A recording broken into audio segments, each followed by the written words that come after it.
Here's a lockpick. It might be handy if you, the master of unlocking, take it with you. Looting through the rubble, leaving cities war-torn, still incurring more scorn. Ragged and I'm forlorn, trying to unlock this. Open with my lockpicks, punching with my second hand every time the clock ticks.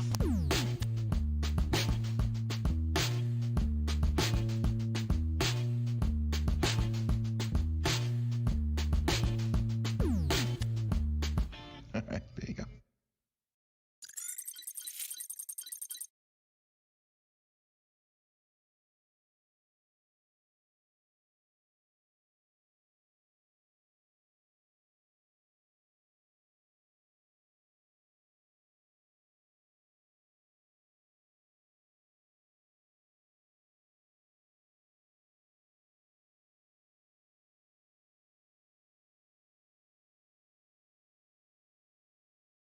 Sorry, let's unmute myself and try that again. Just testing to see if the voice comes through. Yeah, sorry for the way the chat looks like. I think there's yep, there we go. There's a browser error going on because, you know, it's not a DEFCON 201 live stream unless there's some form of technical error. Anyhow, see if I can perch this up a little bit better. So I actually just came up with an idea. Oop. That should do it. Now I've encompassed everything. Let's see. Yeah, all the audio works now. Again, we had this computer off for a while, but hello everyone there out on the interwebs. This is, I'm Sidepocket. I'm known as the dude with the crazy hair. I'm also known as one of the two co-founders of DEFCON 201. We are a computer hacker group that meets in New Jersey, particularly Jersey City, which is in Hudson County, every third Friday of the month. Our meetup is going to show up on, is coming soon. It's going to be on August 21st, and within the next 48 hours, leaning more towards the next 24 hours, we're going to have more information on that. So check out that this Friday at a certain time we're going to announce. It's going to be really cool content, especially after post-DEFCON. But if you want to know more about us, you can go to our website down below here at defcon21.org. You can also find us on multiple social media here in the lower right-hand corner, which includes our Twitter, which is DEFCON201NJ, because the previous New Jersey people, because that's how you can tell they're New Jerseyans, didn't give us the keys to that Twitter account, so we're like, "Barr!" And yeah, see, for improved audio, what ends up happening is the chat screws up. You know, it's so if something good happens, it takes away. But yeah, if you want to find out more about us, you can check out DEFCON 201. And pretty much if you type our DEFCON 201 in DuckDuckGo, or if you go to our website, you'll find all of our social media. We're on Instagram. What else? Just Instagram, no. Instagram, GitHub. We have a Mastodon instance on hostducks.social. All sorts of things. But I won't bore you with that today. So I'm going to take a quick swig and explain what this show is.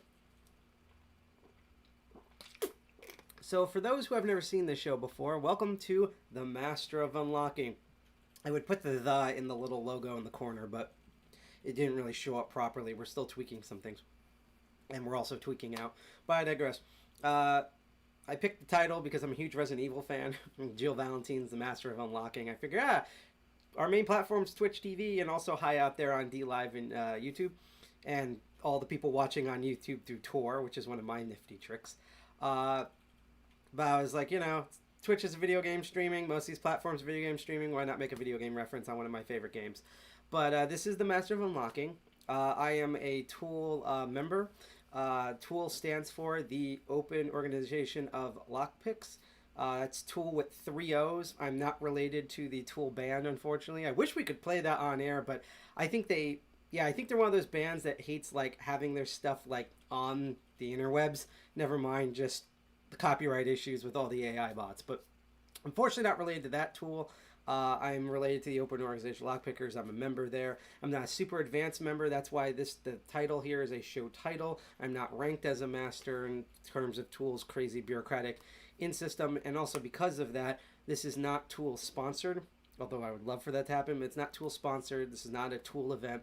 This is just someone who really is into how locks work, how locks are constructed, and defeat and defense techniques around them, who, thanks to COVID-19 and our president having a Gestapo and just playing fire tornadoes, apparently, and Nintendo leaks, I haven't been really going out with, we have this whole training kit. It's kind of in the background here.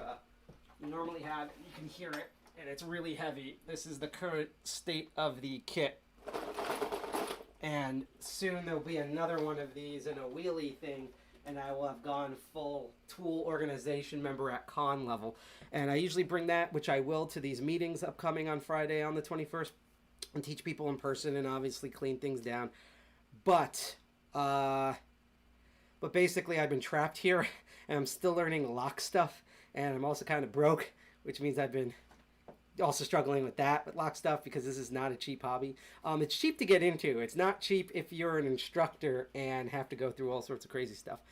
But I do this show basically every other Sunday, so I think the next one, if I can look at the calendar here, this is the month where we have 3 shows. The next one should be the 30th, Sunday on the 30th. So after our meeting, next Sunday will be that. So this is the one this Sunday.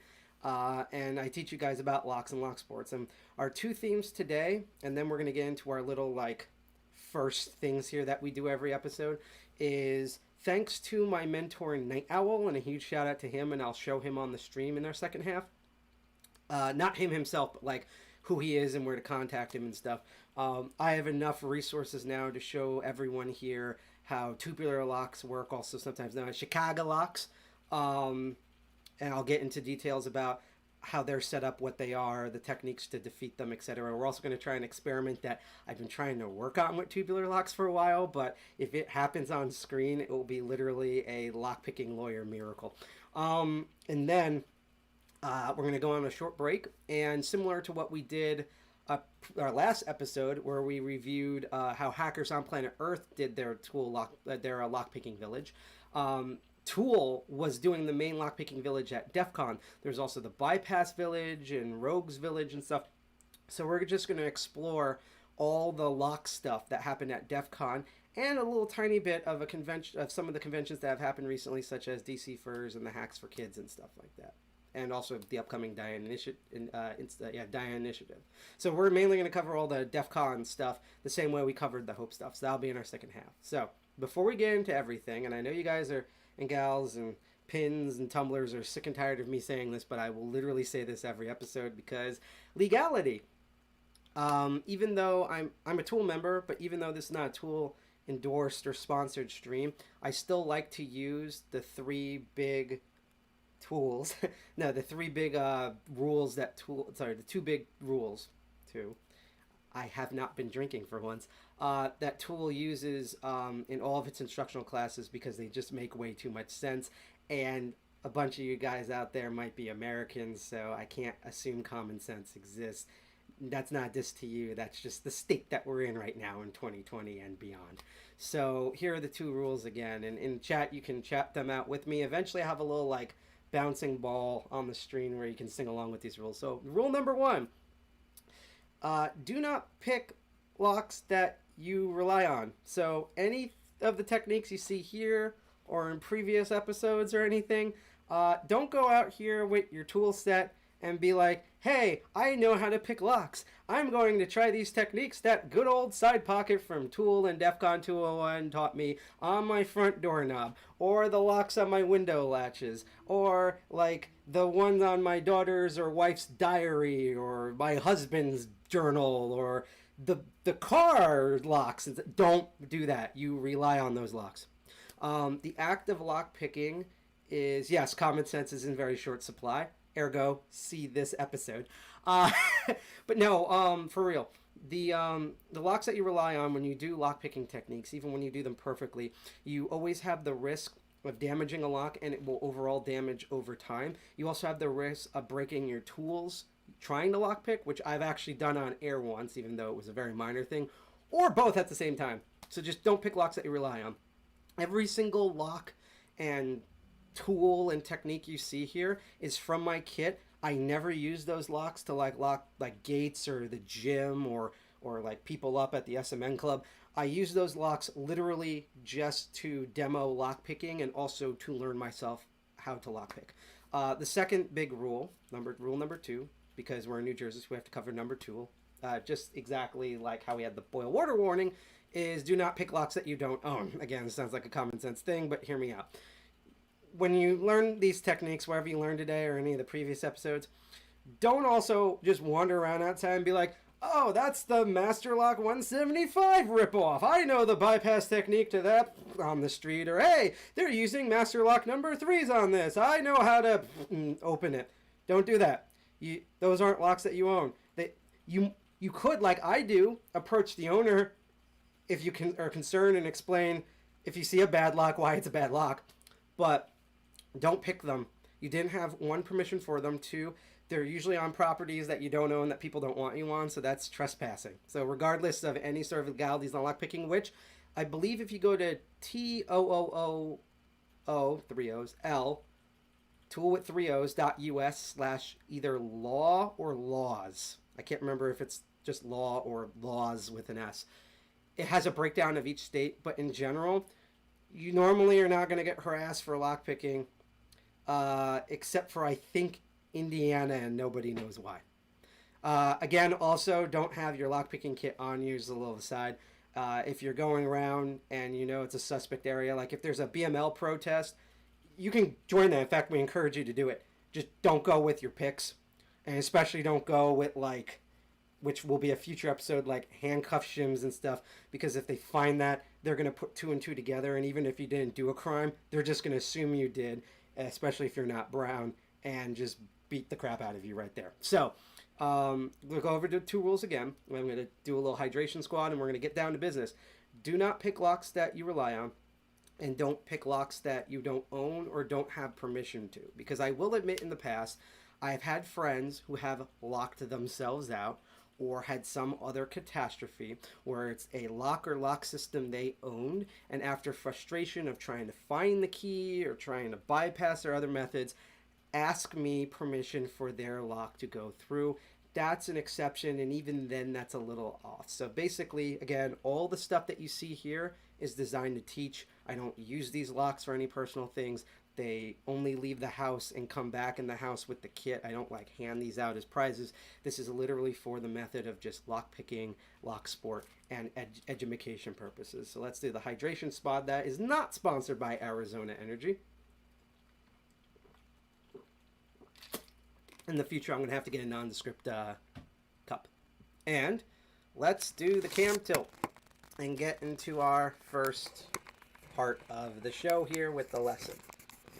So there's the sexy table. You'll notice it seems like, compared to previous episodes, especially the big old mess that we made last episode with DIY locks, that table seems a little sparse. You probably recognize a lot of these tools. We have a mystery box here, and, you know, obviously Hydration Squad mouse, and you've seen this guy before. I'm going to get him in a moment. And then there's a bunch of weird looking crap over here.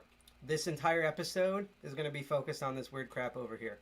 So before we get into tubular locks, I first have to go over, and I know it seems like I do this every episode, but in this particular instance, there's a very good reason why I'm going to go over this, is the base concept of how most locks that you find in the United States work.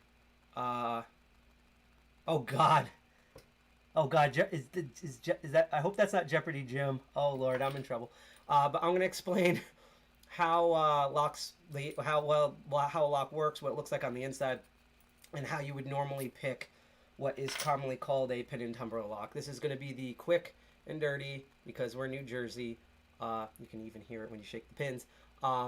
Overview of how this lock works. I know this might seem boring for those who know how to lock pick and are here for certain things, or to watch me suffer. And if you've seen previous episodes, this might be boring, but just give me about 5 minutes and kind of pay attention as a refresher, because there's a very specific reason why I'm going over this. And let's switch to the close-up cam. I'm going to stand up for this. So, there we go. This is a lock. Still getting used to the close-up cam, because it can focus, and now you can see inside the lock better. So this is what it looks like inside a lock. In fact, if you give me 2 seconds here, I know, too late, and go and grab another lock. This is a specialty lock that is designed to be clear like this on purpose, so you can see, come on, focus, damn it, so you can see the inside of it. This is a normal padlock that you probably see around the place. In fact, this is specifically a Master Lock 140. This is part of the 120, 140 series. And all you need to know is that all the moving parts inside of this padlock that's exactly what this padlock, this looks exactly what this padlock would look like if you made it transparent like the transparent one. And the only difference between this, yay, I haven't seen you in forever. I mean, the 2600 meetings, but we still have them on Zoom. I knew you probably don't like Zoom, but we miss you, and I wish Americans would be smarter so that we can see each other in person again, but we might have to wait until, like, a lot before that happens. But let's get into the lesson. So the only difference also, by the way, really between this and the doorknob, everything up here is the same. Instead of the actuator interacting with a shackle, that's what this metal piece here, that's what this inner part's interacting with. You would instead, this would be a latch to a door. And in the future, I'm going to get a gutted one. We actually have a couple. I'm just too lazy to bring them out in order to do that. So just the only difference between this and a doorknob is that this lock would have like a latch with a doorknob. Otherwise, exact same principle. So let's quickly break down here.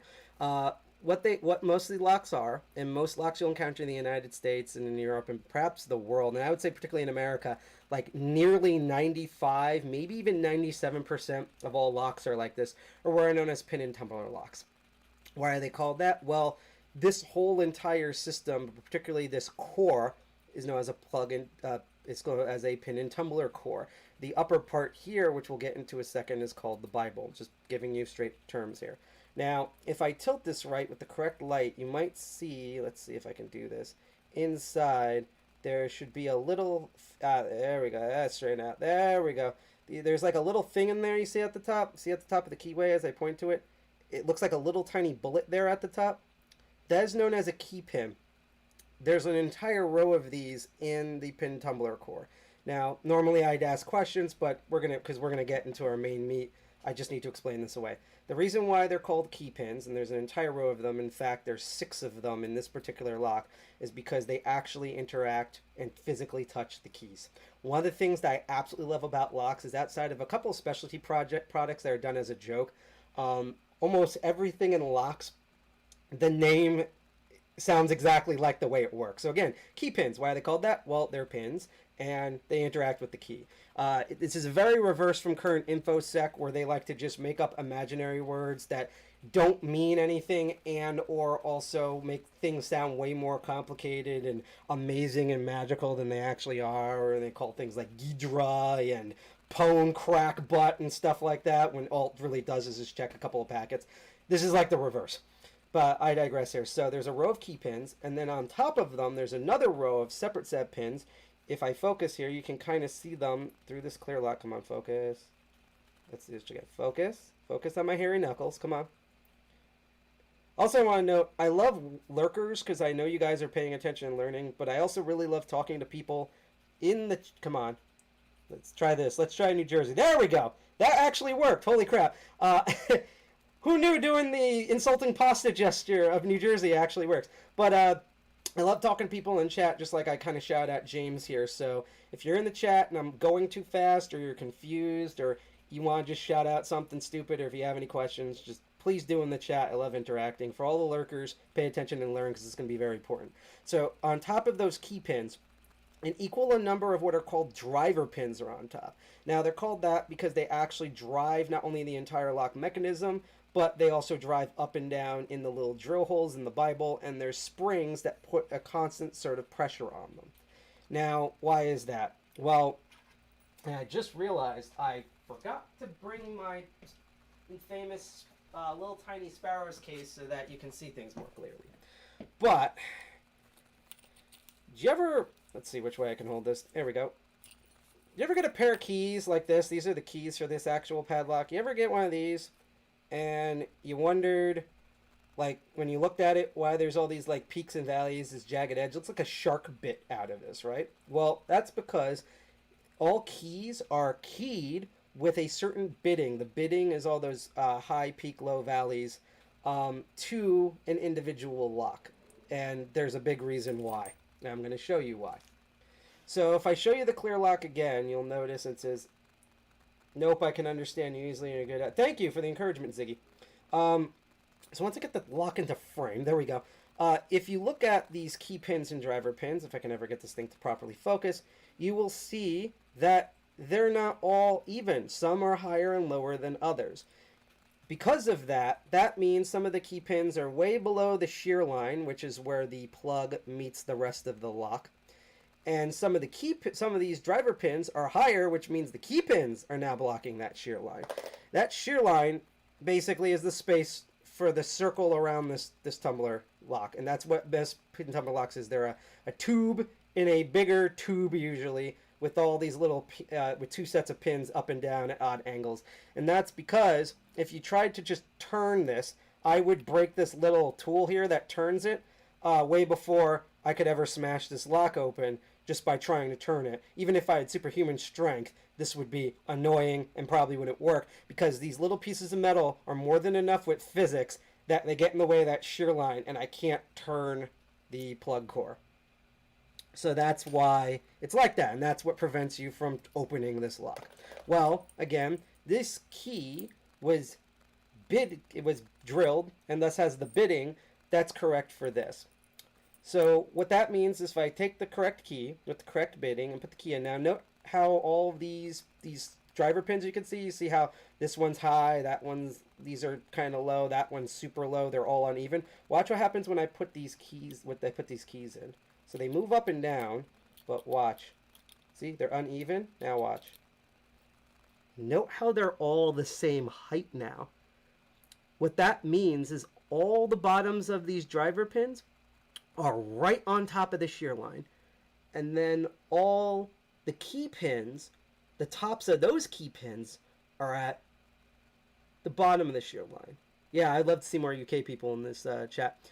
So between the key pins and the driver pins being all even, when I get back in focus here, come on, hairy knuckle time. It's probably me casting the shadow with my giant head. There we go.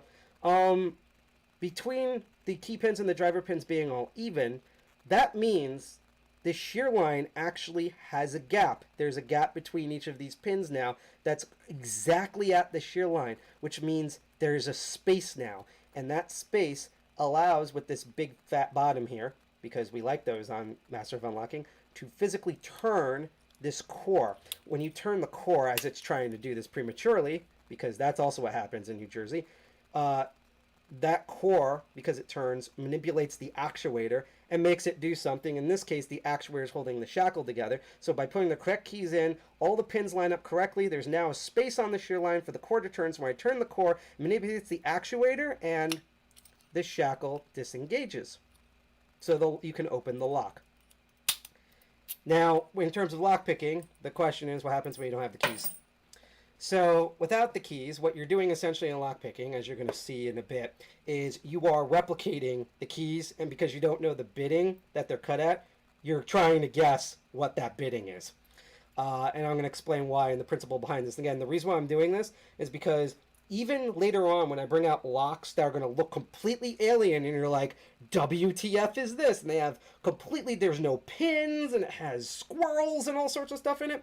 The same physics and concepts apply to all of them, both in terms of the lock setup, so, core, moving bit, actuator, bolt, and, everything lining up and the manipulation you're doing. It's all the same. It's just different techniques and tools. But you're using the same principles. So what we're going to have to do to open this lock without the keys is we need tools in order to replicate what a key does. And you're going to need 2 of them for every type of lock. The first thing you're going to need is something to tension with. This is known as an L tension, sometimes called basic tension, has a twist in it for her pleasure. I like those personally. For multiple reasons I'm not going to explain on air, and also because, I need consent. And these are also known as bottom of the keyways. So you would put this guy in the bottom of the keyway. And what you're going to do is you're going to tension the core. Now, thing about tensioning the core, with most locks, including these ones, and even future difficult ones, depending on what they are, most locks use what I call light tension. If you are a conceptual visual person, because usually with the person there, I ask permission and I lightly touch them, and I'm like, that's how much it does. But because we're on stream, see this piece of paper here? If you took a piece of paper and put it on a wall and took your index finger and poked it and just held it there, however little pressure you need to hold that piece of paper onto the wall without falling, that's the exact amount of tension you need to turn it. If you're very visual, I'm going to show you a visual measure. Okay, see how it's like this at rest? Now watch happens when I push down. See how that core turns? But if I push down a certain amount, the core stops turning. When it stops turning, that's how much pressure you need. And I'll also tell you how if you know you're doing too much pressure. See how my finger looks normal here when I tension? You know, besides that, it's all mangled and screwed up because I work with physical stuff all the time, giant tools, including my own. You notice how my finger looks normal? Watch what happens when I press really hard on it. You see how my finger turns wide around it? Yeah, if your finger does that, you're putting way too much tension on the lock. Ease up. And trust me, I've been doing this for over 3 years, and I have friends who've been doing it longer. That's what she said. It's really easy to overtension, especially especially subconsciously, if you start getting frustrated. You'll realize you won't realize you're doing it, and then that prevents you from opening the lock. So trust me, this is something, just like they say in the commercials, this is something that affects everybody. But let's get back to this. So you're going to need something to tension that with.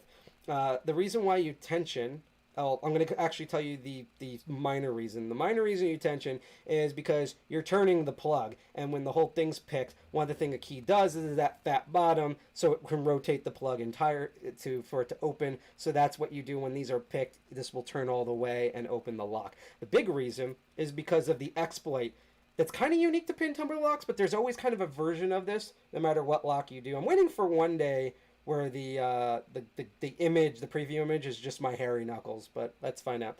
So, as you can see here with the clearness here at the top, these drill holes. Now, let's take the tension tool out. I'm going to put the very super machine-done flat end next to these holes, just like she did. And you'll notice something. You see how straight and flat this is, like Mike Pence? Now look at the holes. You'll notice the holes are completely uneven. They're not in a perfect straight line, right? Some are a little bit to the left, some a little bit to the right. It looks like our U.S. politics system right now, right? Well, actually, no, because even this crappy lock has a more balanced political system than the United States. But I digress. These are all slightly off. Even with machine drilling and precision, you will always have manufacturing issues like this. Every single lock has them, which is why there are locks that are like hugely difficult to pick. You can't, there's no lock that's unpickable. In fact, I'll go so far as to say the only locks that you will ever find that are unpickable are ones that are so broken that you'll never open them, and thus they cease being a lock and don't work anymore, which happens in New Jersey. But let's go back to the lesson. So first tool you need is a tensioner. Sometimes they call these L wrenches or tension wrench or tension tool, whatever. This L bottom of the keyway thing, put at the bottom, and we do some light tension on it. So the second thing you're going to need is an actual, what is technically called a lockpick. This is my go-to one. Does anyone know what this one's called? Anyone, chat? I'm going to give you like 30 seconds because of the lag.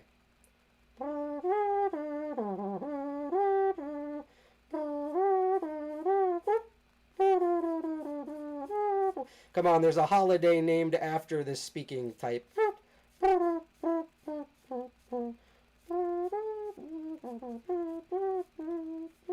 Other hint, the Kids' Day in Australia, this was their theme. Okay, that's the only quiz thing we're going to have today. This is known as a hook lockpick. More specifically, a short hook because the tip is too short, just like what people have been telling me all my life. But regardless, again, why does it look like that?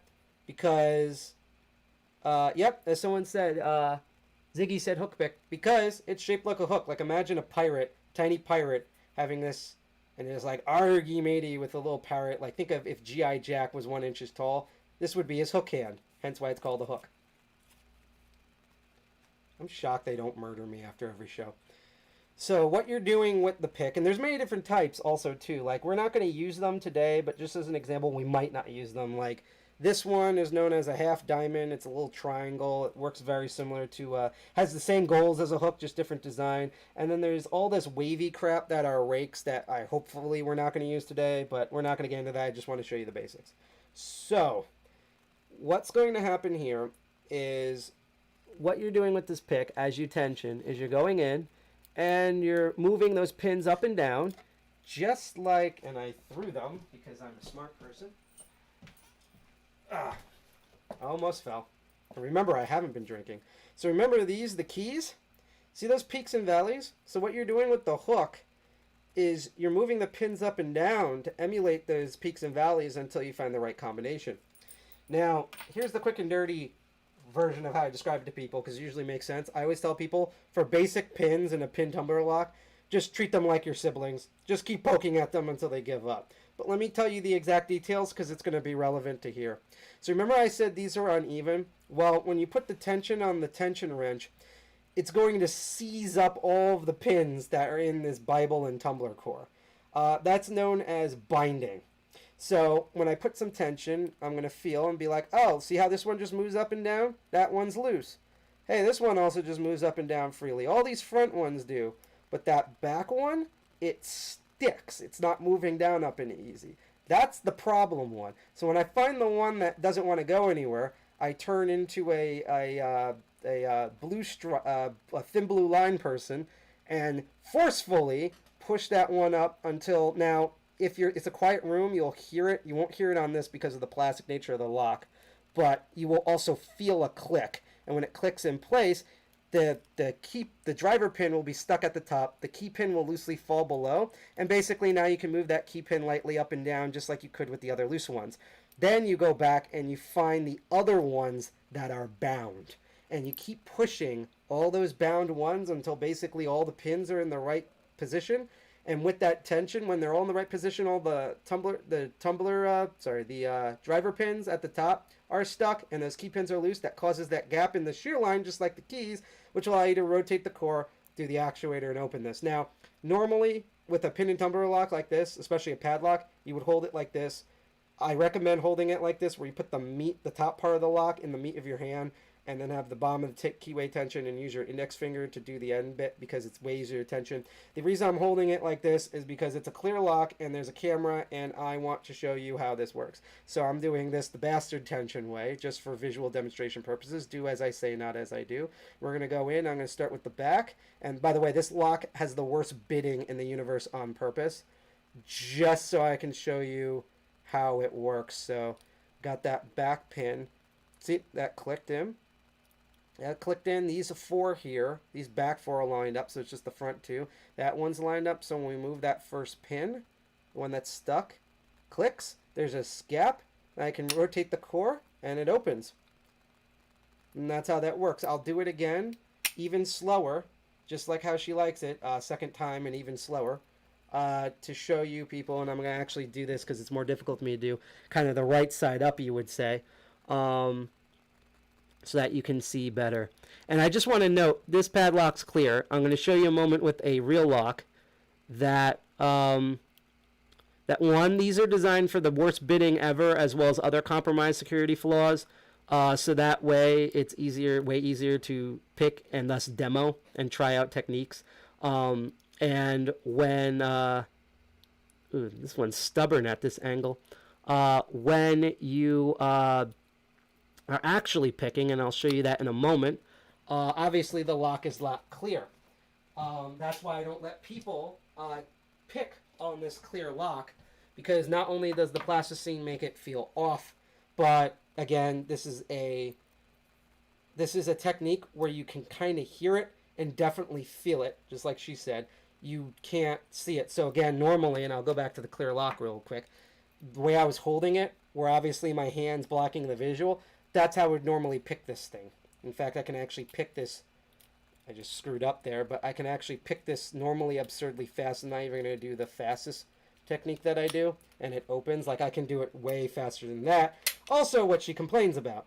But yeah, obviously in a real lock, like a normal retail lock, you can't see in here. But the principle is the same. Even worse, with these type of master locks, there's such low security that normally 2 or 3 of the pins are already in position, and you only need to normally move 1 or 2 pins to open it. So as you're going to see with a real lock, I'm going to use the same thing where I'm doing the tension. I'm going in here, an odd angle to kind of show the shackle, and it opens. And that's how pin and tumbler locks work. Now, For all of you guys who play the home game, among other things, why did I just waste your time explaining all of that? Well, let me rehydrate for a moment, and I'll explain why.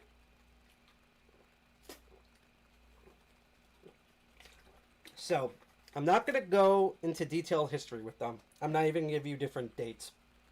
But, here's that clear lock again. Now, you might notice something about this clear lock. It's a very, almost two-dimensional design. Padlocks are designed to be very flat, normally. Even the chunky ones are designed with this type of flat profile on the sides. They're wider on two sides and thinner on two other sides. Which means, the way this works is the core, the Bible, everything, including doorknobs, are all lined up in that straight line. So it's very two-dimensional. You're going in and out, or if it's sideways, back and forth, front to back to pick open in a linear fashion. Or as I show with the hook, you're going in and you're going the back or the front and anywhere in the middle. But you're doing this. You're not doing the sides, you're not doing the bottoms, you're not going at another point. It's just this, in and out, back and forth motion, just like, you know, your pets teach you when they get little randy in the summer. You probably have seen these before. This is a tubular lock, otherwise known as a Chicago lock, because, don't quote me on this, and I know someone's going to complain this in chat, I believe this was started either in Chicago, or if I remember correctly, it was in Chicago, and it's a company that is actually known as the Chicago Lock Company. And I don't know if they invented this design, but they definitely popularized this design. Again, it's not that I didn't do research, I'm just trying to get through this, because the history we'll do another time. I just want to show you how this works. So, the thing about my teaching kit is every time I get a new lock type, I try to get either one that is clear, like this, or I try to get one that has a hole cut out in it, so that when I teach a new technique, when I'm not burp talking, that you can see what it's like on the inside. And then I usually have either practice cores or real locks to practice on that go up to beginner to about intermediate difficulty, not counting certain bad locks I put in just so I don't get the I'm a locksmith and been part of Tool for 8 years and I'm like, go with this lock, I won't see you for 8 hours. I don't give those to beginners for that reason. But like I said, a clear one. So this took a while. Backstory on this. I ordered some of this stuff back in January. Like the 6th day in January. So 6 days after New Year's. Found this on Banggood. Ordered it. Banggood was amazing. They let me know when it got, they found it in the warehouse, a copy in the warehouse. They showed me pictures of it. They packaged it. They put on the delivery. They put the GPS on the delivery guy so I could literally see on a map, James Bond style, it go on the computer screen. And actually I should do a little this so you don't see the behind the scenes. Close enough. And get this, right? That's me down there. They also let me know when it hit the because they're based in China. That's a hint. Once it got to their postal service and it in customs. In May, the U.S. Postal Service finally processed it. Partly due to a little bit due to postal incompetence, because when they did process it and it finally came here, despite me clicking all the track functions, it just showed up at my door. I never got a single message. That's a legit complaint to the U.S. Postal Service. But as you probably know now with the Postal Service, there was two things happening. One, COVID. Two, Donald Trump is trying to get rid of the Postal Service so he could rig an election. Those two factors means our Postal Service is anemic, and also, which was worse, Winnie the Pooh, who was in charge of China, hates the annoying Orange, who's in charge of the United States, and vice versa. So customs took literally forever.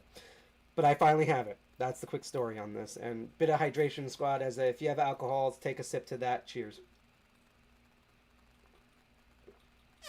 Yeah, like I wish they would send alerts, but regardless, they're being screwed right now. So that's why it took so long. And we're all being screwed in the process for multiple reasons. But locks alone, there's a lot of good actual lock products from China, and now they take forever. So sometimes the reason why you're going to see an episode, like I wanted to do this like the third, fourth episode.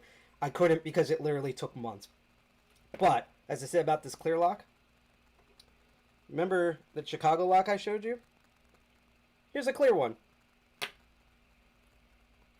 This is what a Chicago lock looks like on the inside.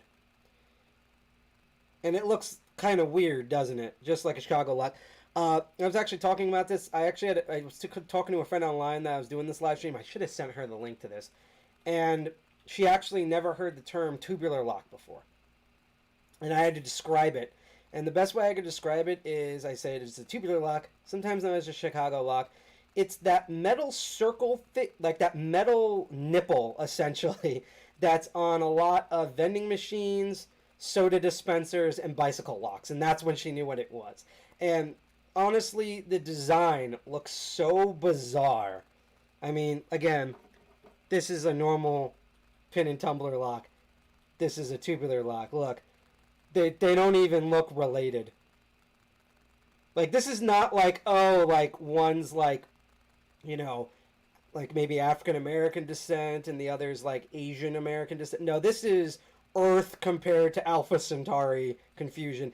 And that way I don't notice a lot of people, when they see these on soda vending machines, think that this is the actual place where they connect the tube to refill the sodas, which sounds stupid if you know how the soda dispensing machines work. But again, most people don't see them disassembled. No one tells them how it works. So they see this and they just think it's like some tube mechanization system that's used to like refill drinks or whatever. But someone just wrote, brought a fake periodic table from China. I returned it with a phone and Winnie the Pooh and Tankman back in the package. Yeah, no, I actually, little side, when I actually tried to order the original tubular lock set, I ordered it from Goso. I'll never order it again because while I really wanted this, they accidentally sent me the clear disc detainer lock, and this will also be a future episode. Maybe in like depending on how things go, like November, December, we might cover disc detainers. But they sent me this instead, and while I did really want this, wrong thing. This delayed the tubular lock teaching, so I'll never order there from then. I kept it because that's what I wanted. It's just I didn't want it right away. That's also what she said. But let's go back. So again, these look really bizarre. But especially you're going to notice, now that we have a see-through one, look at how it's constructed. Just take apart the weirdness, right? Just look at it. Get a good look at this, right? So here's what's nuts. When they originally came out with these tubular locks, these used to be considered high security lock systems.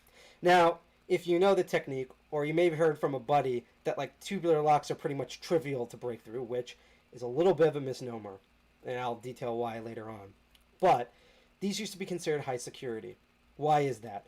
Well, a lot of lock security, like outside of actual security measures, which we've covered in a past episode, such as paracentric keyways and different types of key pins and driver pins and extra pins and other setups, sidebars. A lot of lock security, after you get used to pin and tumbler locks, is literally security through obscurity. It's where they use a different type of physics system, a type of design system, where not only do you not understand it, but even if you look at it long enough and figure out how to use it, you basically have the wrong tools for the wrong job, and you have to get certain tools for these. Now, something I'm going to detail later, you can technically open these with normal lockpicks. There's an issue, though, with that. And I'll actually, I won't show you why, but I will physically demo why. And because we're going to try this later. You could try to put a tension wrench in that little notch. Actually, let me try it with the actual lock, because it will read better. You could try to put the tension wrench in that notch. Let's just say this worked, and tension it. And then take a very straight lockpick. Let's get one of these Mike Pence guys. And you can actually see, and I don't know if it'll show up on this camera. Let me just move my big head out of the way and get the knuckles. If I hold the right angle, you might see that there are little cans in there. Those are the key pins you're seeing. you can go in with the flat one when this is tensioned and poke the key pins and use the exact same technique, which you are going to anyhow, for this pin tumbler lock. The problem is, once it rotates, the key pins all move into position. It's like the Mad Tea Party from Alice in Wonderland. They move one place in a circle and fall back down to where the driver pins are. Meaning, in order to open this, one, most people get so confused they won't even think of how to pick it. And two, even if you get the right combo, once you start rotating it, they only rotate one place and then it relocks. So you have to pick this, like, depending on the amount of pins, 4, 5, 6, 7 times in order to do enough of a rotation to open the tubular lock. So that's why these were considered high security, because even if you had the lock picks, again, like a lot of locks, even if you know the technique, what we want to do, if we can't prevent you from opening it, is to slow you down so that the person who owns this that doesn't approve of it, let's say, would be able to intercept you, like the authorities. That's how that works. But, as I said, if you look at it, see those guys? Focus. Hairy Knuckles, come on. Let's try this again. Hairy Knuckles! There we go. You see at the... I'm trying to get the glare out of the way. You see these at the top here? Those are the key pins. And do you see these at the bottom?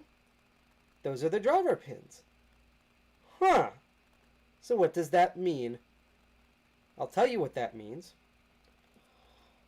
All a tubular lock is, all of the Chicago locks, these locks, these nice boys, if I can get this in focus, come on, focus. See, the reason why these have a hard time focusing is because they're clear, so the light doesn't bounce. There's no solid object for it to focus on. There we go.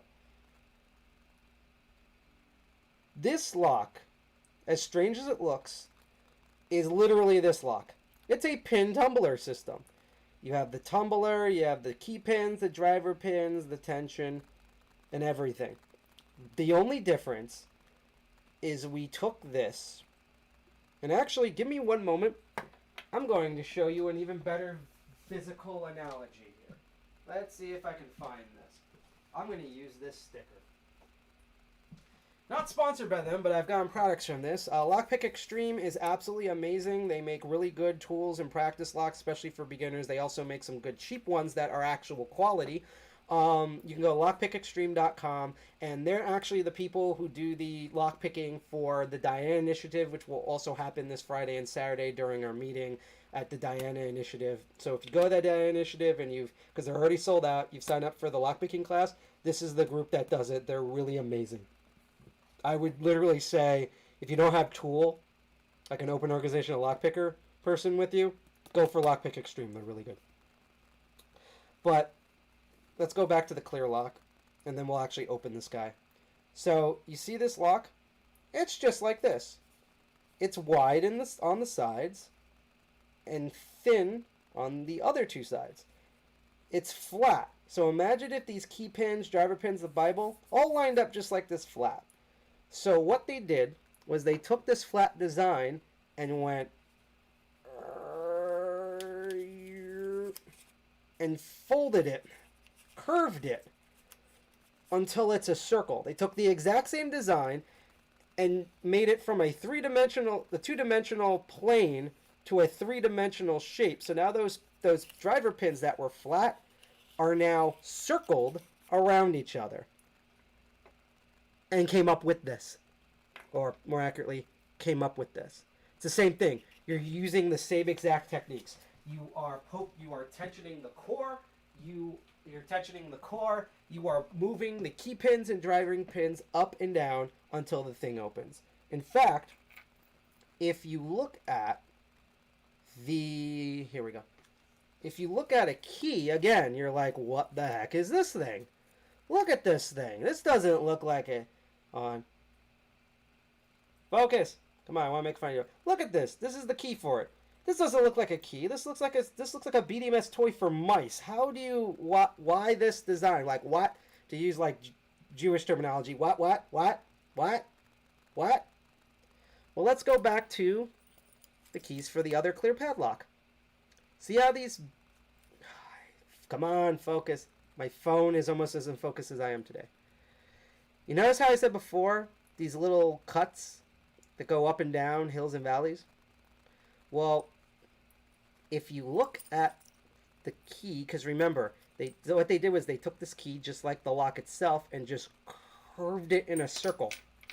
So if you look at it, right, if we go super close, come on, go super close, super close, super close, super close. One of these days I'm going to get a professional camera that does this. You will notice there are also little cuts, and they're at different heights. See, that one's super short. This one is super deep, and they go in a circle, and there's 7 of them. In the same way, there are 7 pins in here. So those peaks and valley cuts operate as the same cuts as the key on a normal pin and tumbler like lock, where it's like a door or a padlock, except it's in a 3-dimensional pattern instead of 2-dimensional pattern, which means, and let's show this on the clear lock with its key, what's going to happen is, so you see that, and you notice how some of the key pins are far, come on, focus, are far up. So the driver pins are stopping the shear line, and sometimes some of them are too short, so the key pin's stopping the shear line. So if I take the key with the correct cuts that covers all 7 pins, I put pressure and I insert it, thus pushing those key pins down. And now the key pins and the driver pins, just like the other padlock, notice when I took it out, they're all at different heights, but when I push down, they're now all at the same height at that shear line that you can see. So when I turn, it rotates because there's nothing in the way of the shear line. And this thing here is the actuator, and if this was attached to something like a shackle or a bolt, that would move that shackle or bolt and it would open. But yeah, and also there's also a little notch up here to line up where to go because it's in a 3-dimensional shape. So I line up that notch. Let's get back to focus again. So you notice they're all uneven. When I push down on the key, they're even. You see that? See how that one's too high? When I push down, now it's even. And so when they're all at the shear line, I can turn and rotate this willy-nilly as I please. Now, I can't pull the key out because of the notch, but you'll notice, and you'll see what I mean, when I put this in and I turn it and I let go, it retains the key because of the notch. But if it didn't, which you might see later, those key pins, all the driver pins are there, and they're also at the same tension, which is why I can just re-push and keep turning. Because of the 3-dimensional nature of the tubular locks, that's why they're like that. So, as I said, these used to be very high security, because for many, many years, these tubular locks stumped people.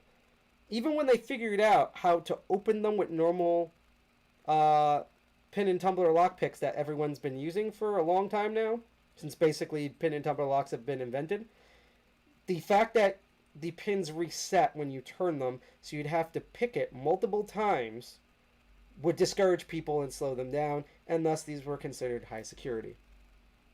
No, I said they used to be considered high security. What changed? It's time to open the Black Pandora's box. This is like in Pulp Fiction, where it's like, there's not going to be a glow. I should have put like an LED in here so that it glowed yellow when you opened it. But yeah. These guys have made basically tubular locks into mostly a joke. Now they look bizarre, which is great, because remember when I introduced you to the tubular lock, this looks bizarre. All right, as you're going to find out, when it's security through obscurity, all you need is a tool for the right job. So a bizarre tool for a bizarre lock. I'm going to go for this guy. This is what's known as a tubular lock tensioner. Been waiting months to get these in. This is particularly the one that's made by Hook.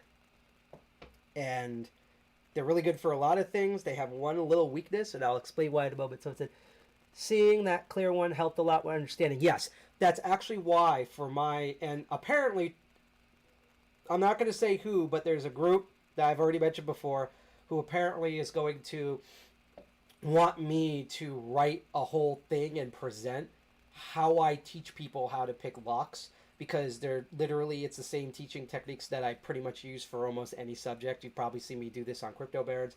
I won't get into it now. Maybe that'll be its own like episode on one of those two shows, or even a DEFCON 201 talk, or maybe even a DEFCON talk, or a DEFCON Village talk to be more accurate. But I have a whole methodology, and the big one for the lockpicks, as I said, the first time I get a design for a lock, I will always go after, and they only make these type of things in China for the most part, a clear lock, or at worst, even though it's technically better, at worst, a lock that is cut away so you can see what's going on.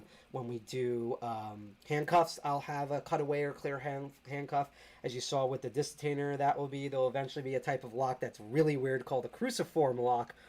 All of them will be clear. Almost all of them. I'm still trying to get a cutaway wafer lock because they don't really make those in clear, although I have been inquiring how would you actually make a wafer lock that's clear.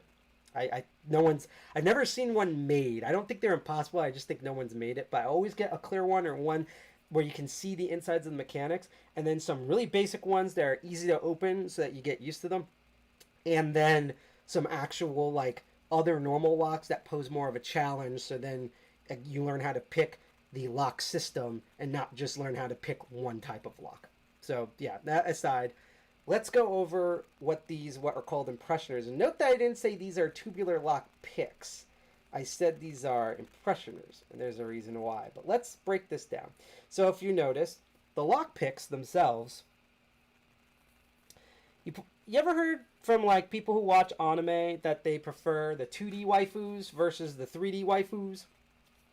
Well, you'll notice that despite, and actually let's take the classic flat L tensioner or tension wrench.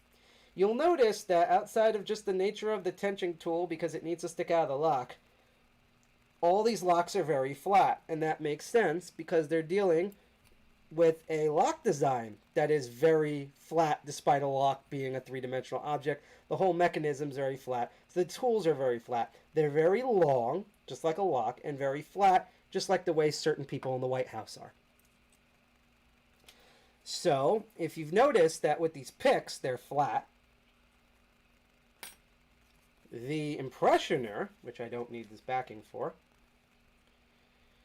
is very three-dimensional and is circular, just like the same way a tubular lock is circular.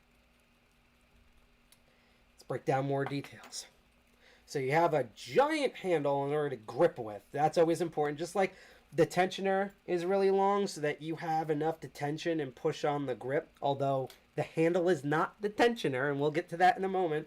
You actually have something to grip to act like the bottom of the key, giant flat bottom, in order to turn the lock. So we have that element there, just like with your tension tool, even though it's not the tensioner. These little loops, let's refocus. You see these little loops? They look like a weird sort of alien star flower pattern. And let me recalibrate, and I'll explain about recalibration in a moment. You'll notice there's these lines here. These are the actual picks. Their technical term is they're called feelers. You can technically call them picks, but they're known throughout the industry as tubular lock feelers. Come on, focus again. Focus. Come on. Come on, this is like high school. You need to focus. Come on here. My phone is drunk. But these lines are the feelers, and you'll see that because I'm going to use this loop-de-loop. And you see how that's far out here? If I pull it back, see how it goes down? Oh, and it basically kind of disappeared. But yeah, you see it move? I can adjust the height in the same exact way with a lockpick. I can adjust the heights of the pins, but remember that's 2D. It's doing this in 3 dimensions in a circle, just like the tubular lock. So that's what these loop-de-loops are. It's to adjust the feelers, and those little lines are all the feelers. Now, these bands are the actual tensioning system. They make sure there's a certain pressure on there because of the way this impressioning system works. It's going to keep everything at an even tension. All 5 of these bands are the default. I could add more bands for more tension because they give you extra in this kit, or, which is more likely, take 1 or 2 bands off to lessen the tension depending on the type of lock. I actually need to try that on the clear lock because the clear lock is so incredibly crappy that you're going to actually probably see me struggle with it, and it's actually going to force me to do something that you wouldn't normally do on a practice tubular lock. So, how does this work? Well, again, let's go back to the name.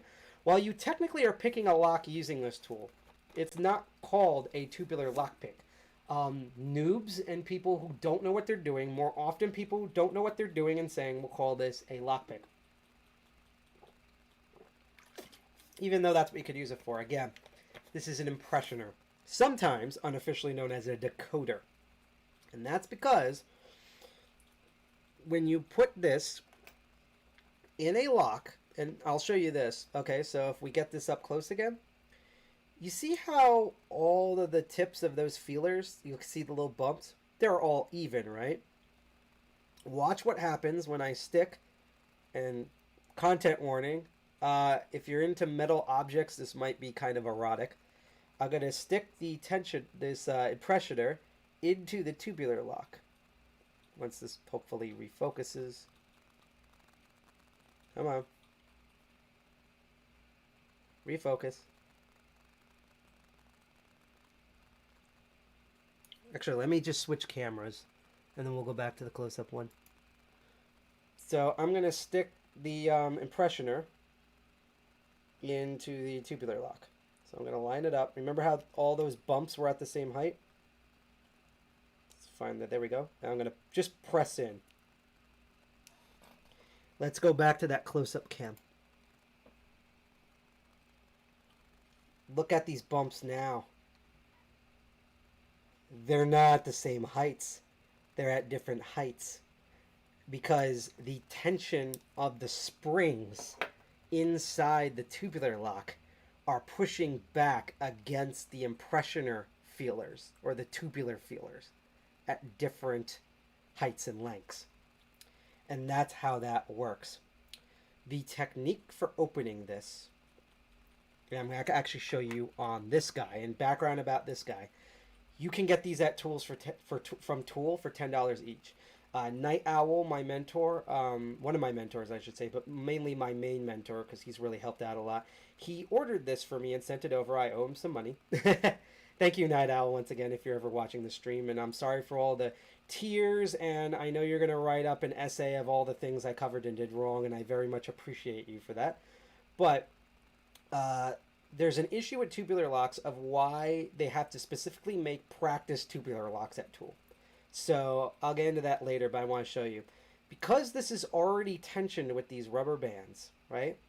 And because it's these feelers in 3 dimensions, and also, just like with the clear plastic lock and the crappy master lock, right? These are essentially really crappy master locks, but in tubular lock form. So most of them are kind of lined up. So we just need like 2, maybe 3 pins to line up.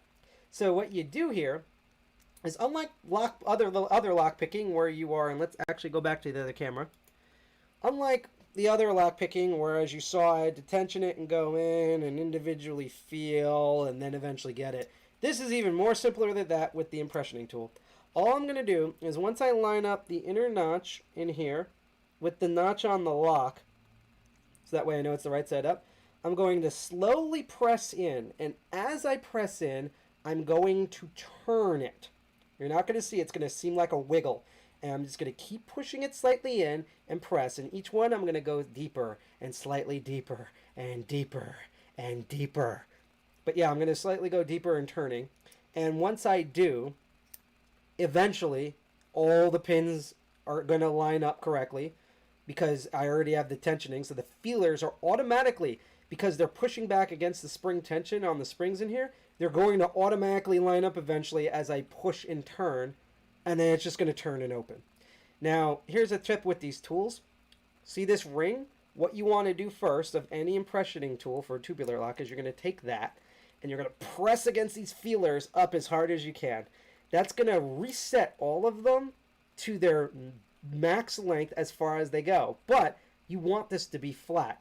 If we go back to the other camera, you can see now that some of those tips are now above the edge height for the circle, right? Like they're not flat. So once you've tensioned them by pushing up on the rod here, and thus all the feelers are lined up with this little circle guy, and it magnetically snaps down, you're then going to find a flat surface like this table with no obstructions, put it this, and press down evenly, dead center. Pressure dead center everywhere. By doing that, you will have lined up all the feelers so they're at the exact edge of this circle. Now we're going to use the other camera for this. So what I'm going to do, and I'm going to tilt this slightly up, is, again, so I lined up that notch. There's a little notch in there. And lined it up, I have this backwards, with the notch up here. And like I said, and hopefully this will work the first time, I'm going to push in and turn at the same time. Very slightly and gentle, but each time I'm going to push in, default out, push back in even deeper and harder, you know, like she likes it. And then eventually, after that pushing and turning, and when you push, I'm turning it at the same time, so it's like that. I'm not pushing and turning, I'm doing that at the same time. And when I do it, pull back out, go deeper, pull out. I'm exaggerating, but like that. And then eventually you're going to see it open. And you're going to know that because I'm going to hold on its side. That latch is going to depress down, and you're going to see me do a full turn. So just going to do the proper reset again, just to make sure. And I've only had this poke out. Let me try that again. I've only had this crap out on me one time, so hopefully this will be camera friendly. So we press down all evenly so the feelers are lined up. I lined it up with the notch. I'm going to hold it like that so that way you might see this go down. So here we go.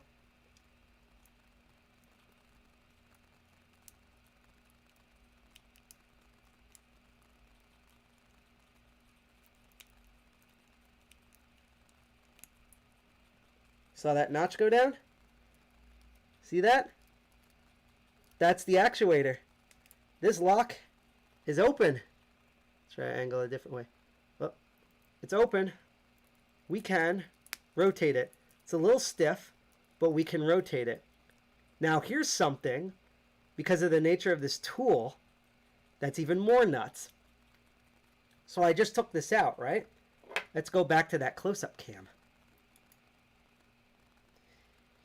You see how the feelers are at different lengths now, right? But because of the nature, and this is why it's called an impressioner, these always have tension on them with these bands. So it's like I have the tension wrench, but even though I took it out of the lock, I have not stopped tensioning the lock. So if we take the key for the lock, you will notice, let's start with that arrow is the top point, and this is the part where I'm really going to hope the focus stays focused. Because this is like the meat and potatoes of the lesson here. Let's find the right. Come on. You can do this. You can figure it out. There we go. So let's line that up with the notch on the key. And you will notice, and I wish I had a measurer. I'm getting that next for this. But as I line it up with that notch, let's see if I can go this way. And I lost focus a bit. We've lined it up with that notch. Actually, I'm going to go back to the original position because it's probably easier to see that way and easier for me to do this. So once this gets into focus, there we go. So that's lined up with the notch. Up. Come on, do it again. Do it again. Do it. There we go. I'm going to turn it. You see that first cut? Look at that feeler. They're the same height. Let's go to the second cut. That feeler's the same height. And it's like that all the way around. It's impressioned the lock. Meaning, even though I have the key here, and I can stick this back in, and just turn, and let's go back to the other cam. I can take the real key, stick this in there, and it turns. I don't need this, because as long as I don't reset this guy, I have the same heights. So if I take it, remember we took it out before, I stick it back in, it still works, because it's duplicated the key a little stiffly, probably because I'm not doing even tension, but yeah, it works just like the key. Now, what you would normally do after this, if you didn't have the key for this, and let's say you wanted to replace it, let's say you lost the keys to your bike chain, because bikes are really common for the tubular lock, aka Chicago lock. Chicago. I'm trying to say it Chicago throughout this entire thing. What I would do is I would take the right size, because that's why they give you multiples of these, because one of the tricky things about these is some of the holes are bigger and smaller, just like in real life with certain people. The holes can be bigger or smaller, and some have 7 pins, and some, which are uncommon, have 8 pins. These are all 7-pin varieties. I don't have 8-pin ones. Let me just actually double count. 1, 2, 3, 4, 5, 6. Yep, 7. I don't have the 8-pin one. I'm going to get that one eventually. And there's some that are specialty ones. So I've seen tubular locks that are so incredibly small or so incredibly huge that they're out of the range of most impressioners. But let's say this was a bike lock, tubular lock on a bike, and they lost the keys. So what I would do is I would find the correct circular size tension. I would basically keep sticking them in until one comfortably fits, you know, like I do. And then I would do the same technique. I'd do the twist turn, keep pushing in, and then it turn, and then not reset this tool. Take out a key measuring tool, measure the different feeler heights going, I would say if I was facing this, I would go counterclockwise. Or it might be clockwise, depending, but I would normally do it counterclockwise, just because. And once I get the measurements, go to a key printing facility, give them a key blank that fits, like in this case, 7 pins. Oh, wrong keys. Even though that one's a 7-pin or 2. 7 pins, and it's a tubular lock. Give them the cut specifics, make a duplicate key, and now we have a new key that replaces the one that I lost that works.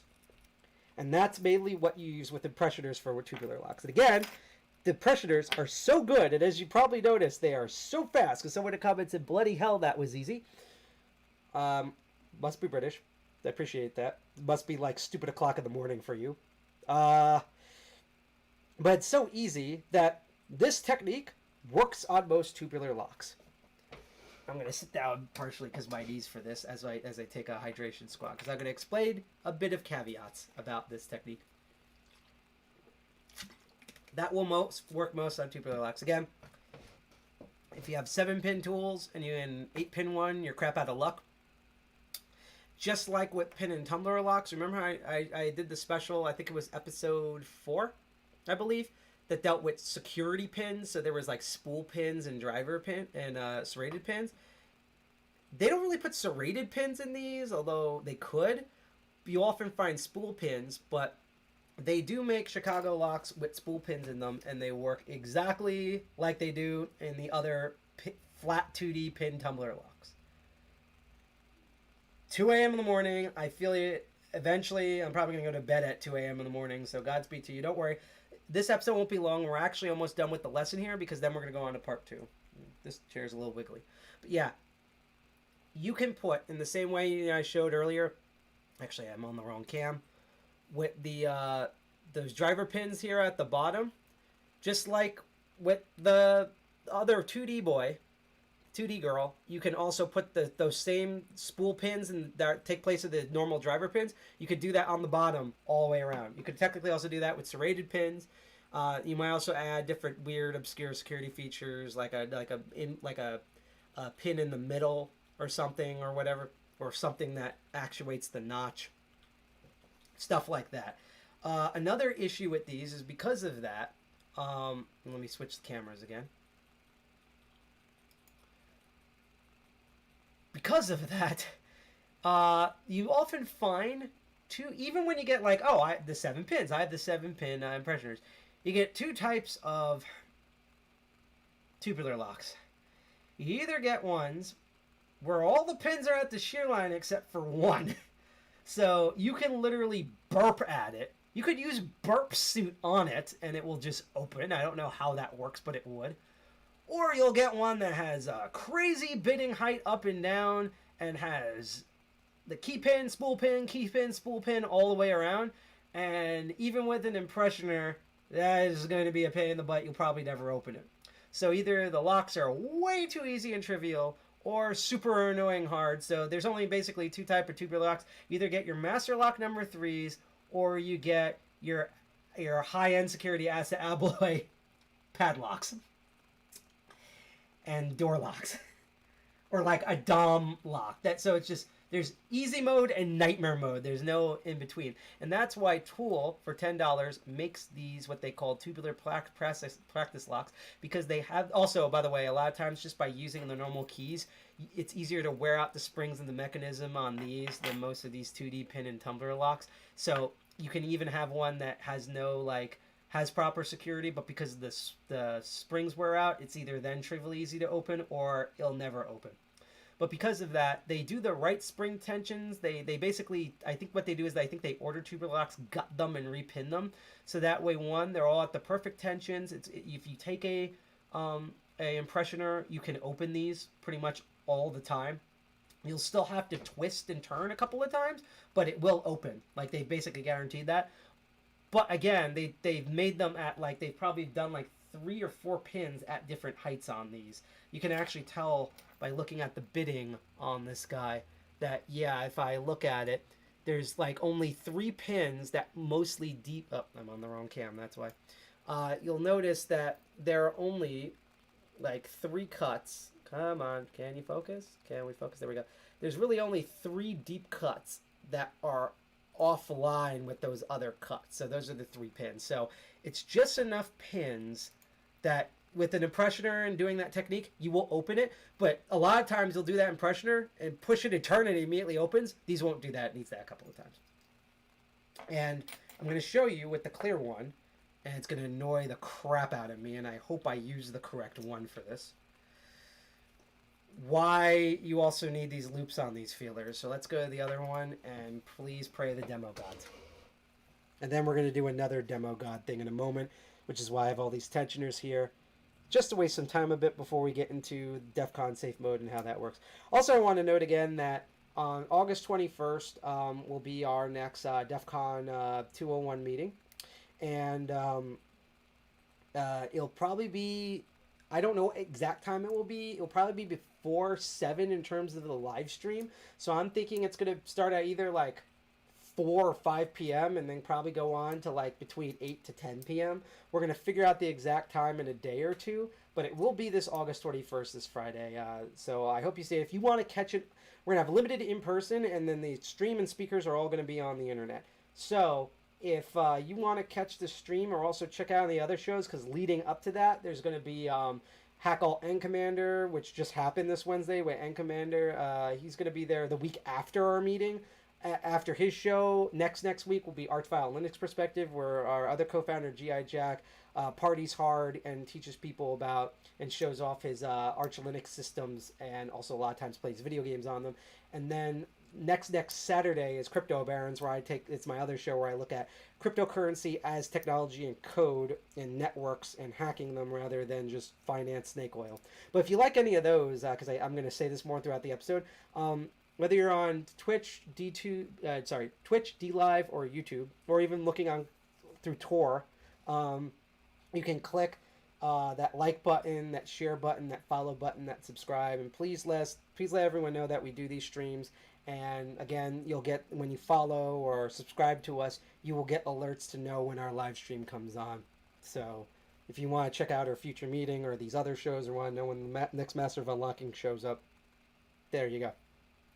So we're going to look on this clear lock, and this clear lock has the same exact issues as this one, except because of the 3D design, it's much worse. So it actually has an internal flaw in it that you'll get with some tubular locks that I will show and hopefully rectify, and if it seizes up, then I'll just have to unseize it later. So we're going to try the same thing. So we're going to take this guy because I know it fits. We're going to press him in, so we're going to use that this little magnetic ring. Make sure all the feelers are extended, hyperextended, and then we're going to take the flat surface, push evenly on that flat surface. So now all the feelers, I'm actually going to do it one more time just to be safe and sure. All the feelers will now be at the correct height. And I'm going to try to get this guy to stay focused this entire time. That's going to be a challenge. Oh boy, that's going to be a challenge. And now I'm going to try the same thing. And you're going to quickly see what the problem is. So sometimes, even with the right amount of tension, and later on, because I haven't done it yet, I'm actually going to try to remove these some of these rubber bands and itching my nose, show you what I mean. If you notice, some of them are lined up. I can actually feel it. Let's get that back in focus. I can feel that a lot of them are lined up. But some of them, like that second one, are off. So what I have to do is I actually have to use these loops on here to pull the... Come on, stay focused. To pull the feelers back or forward slightly. And I can feel, because it's loosening up now a bit, they're lined up at the shear line. And I'm going to do that all around, and hopefully we'll get an open here, because sometimes it's really weird. That one's mostly lined up. This one's slightly misbehaving. I think down here is the problem. Yeah. So my issue with this guy is that, and again, it's because of the nature of the plastic, that one, it doesn't push far enough. Trying to do this correctly. I'm actually going to try a different impressioner, see if it works slightly better. I know the blue one does, the yellow one will not fit, trust me. Because I've actually practiced with this stuff before, it's just this clear one always has issues, and I'm kind of glad that it does. So that way you can see that sometimes you do have to move the feeler up and down if the push and turn technique doesn't work, because that means one of the pins is overset or underset. Let's get this more even here. I haven't used this guy in a while, so they're a little bit off. There we go. Let's push even this blue boy. Let's get this camera back in focus as best as we can. Let's try this again. So it's going to line up with the notch up here. Hopefully this one's like not worse. Okay, so as you can see, that second one is way too in. So I'm going to pull him out. I can already feel it becoming more loose. Which one's stuck? I think this one is more stuck, so I'm going to pull him out slightly if I can.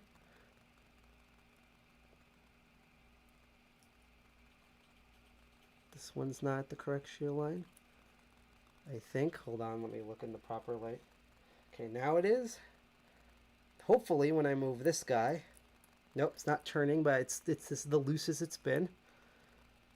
And I can feel it too. Like normally, obviously, I can normally not see inside this lock.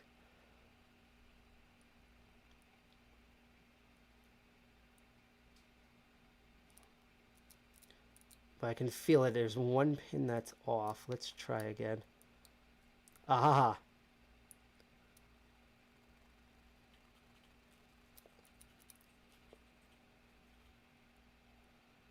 It's that one pin that's weird.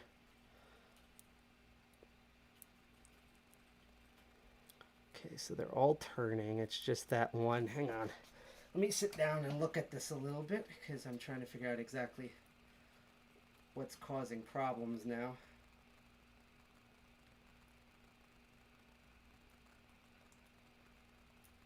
There we go. Pushing in too hard. So, as you can see here, we can rotate. Let's try to focus. They're all at the correct shear line, so it's a little stiff, but we got a rotation. So sometimes if you do that push, and again, normally if you would do that technique to this guy, it would open very quickly just by doing that push and turn, and you keep adding more, pushing deeper in as you turn, pull. So you push in, pull out, push more, do it, and it'll open. But if you go all the way and it still doesn't happen, That's because maybe there's one pin that's super low or super high, so you can kind of feel it, because if you move one of them and it wiggles, one of these feelers and wiggles more, that means that was the one that was stuck. You do that to probably one or two of them like I just did, and you'll get an open. And remember, this is an impressioner, so let's take its actual key, stick that in, and it's a little stiff because, again, this is a cheapo training lock, but that works. And I should be able to take this guy, push in, and yep, it rotates. You can hear the clicks. Whoop, got stuck. Where did it get stuck? This happens sometimes. See what I mean about this clear guy? So it's like good to show how it works inside, but sometimes this happens. And I know why too. It's not even the design per se. Like, it's not the mechanism. It's literally because again, it's the reason why I don't let people normally pick that other padlock, is because of I'm gonna actually go to the other camera, is that other clear padlock, because it's plastic, it has like a different feel, and that's exactly why this practice tubular lock occasionally seals up. That's why when I do this in person, you'll see me have this set at the meeting. And so if you're part of the limited seating and you want to try it out, absolutely be my guest to try it out. There we go. That's why I'm only going to show people with the clear lock how this works. They're going to actually pick the tool practice lock. They're going to use the impressioner to pick it. And the reason why I'm not going to do the clear one is, again, even with someone like me who's gotten used to this, that one will get stuck just because of the nature of it. Now, we're going to do this for a short bit, and if we have more time at the end, we'll do this until I want to end the stream. That was mostly tubular locks. Now, here's the issue, and I've only experimented with this slightly. Remember how I said that if you're really good, you'd be able to single pin pick this lock open? You'd have to do it multiple times. Well, we're going to attempt to do that here, because here's the problem.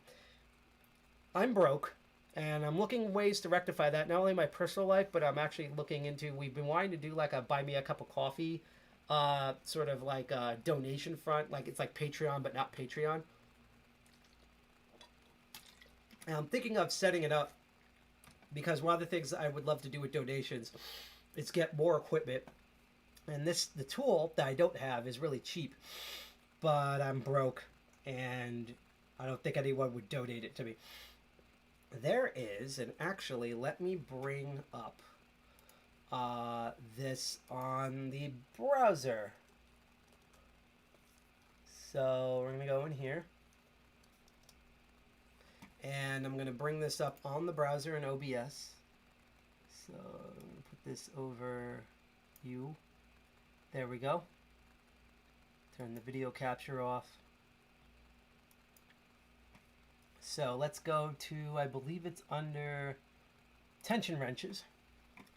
Sparrow sells two things, in particular Sparrows, although there's other companies that sell similar things. Two tension tubular locks by itself without an impressioner. The first is the Mantis. As you can see, it's only like $3.85, and then like for shipping, it's going to be like $8. But I'm even too broke for that. As you can see, there's a certain shape, so as these wide two like wings, and then this design so that fits with the notch and on there, and it's designed for this ones that have the notch that extends over the top part of the shear line, which would work on these two locks. Lock Noob, he's an awesome lock picker. In a future episode, probably a very near future episode of Master of Unlocking, will actually be mostly at this computer, and I'm actually going to go over the different, not all of them, because there's too many amazing people in the lock sport world, but in lockpicking scene, but go over some of like the highlights, some of the people that I know. Prototyped and designed with Sparrows, this thing called the Goat Wrench, which is similar in design, where it has these two wings, except it has two different type of tensioners. This flag one that is like the Mantis that fits in, and this other one that's designed to tension if you don't have that above notch, but it has that inner notch where the key pins are. So, and that one is slightly more expensive. It's roughly $8 with shipping. That would be like $13. But again, I'm really broke, so I don't have these. As I said, you're supposed to be able to use a normal tension wrench to tension that notch. But I've only used 2 tensioners, and I can't find one that will actually tension this thing. And you know what? I'm not going to need this zoom camera probably anytime soon. So what I'm going to do actually is we're going to take the close-up cam. I've done this before on the stream, but I've never done this on Master of Unlocking. I'm going to take the close-up cam, which is actually my phone, and I'm going to unplug it.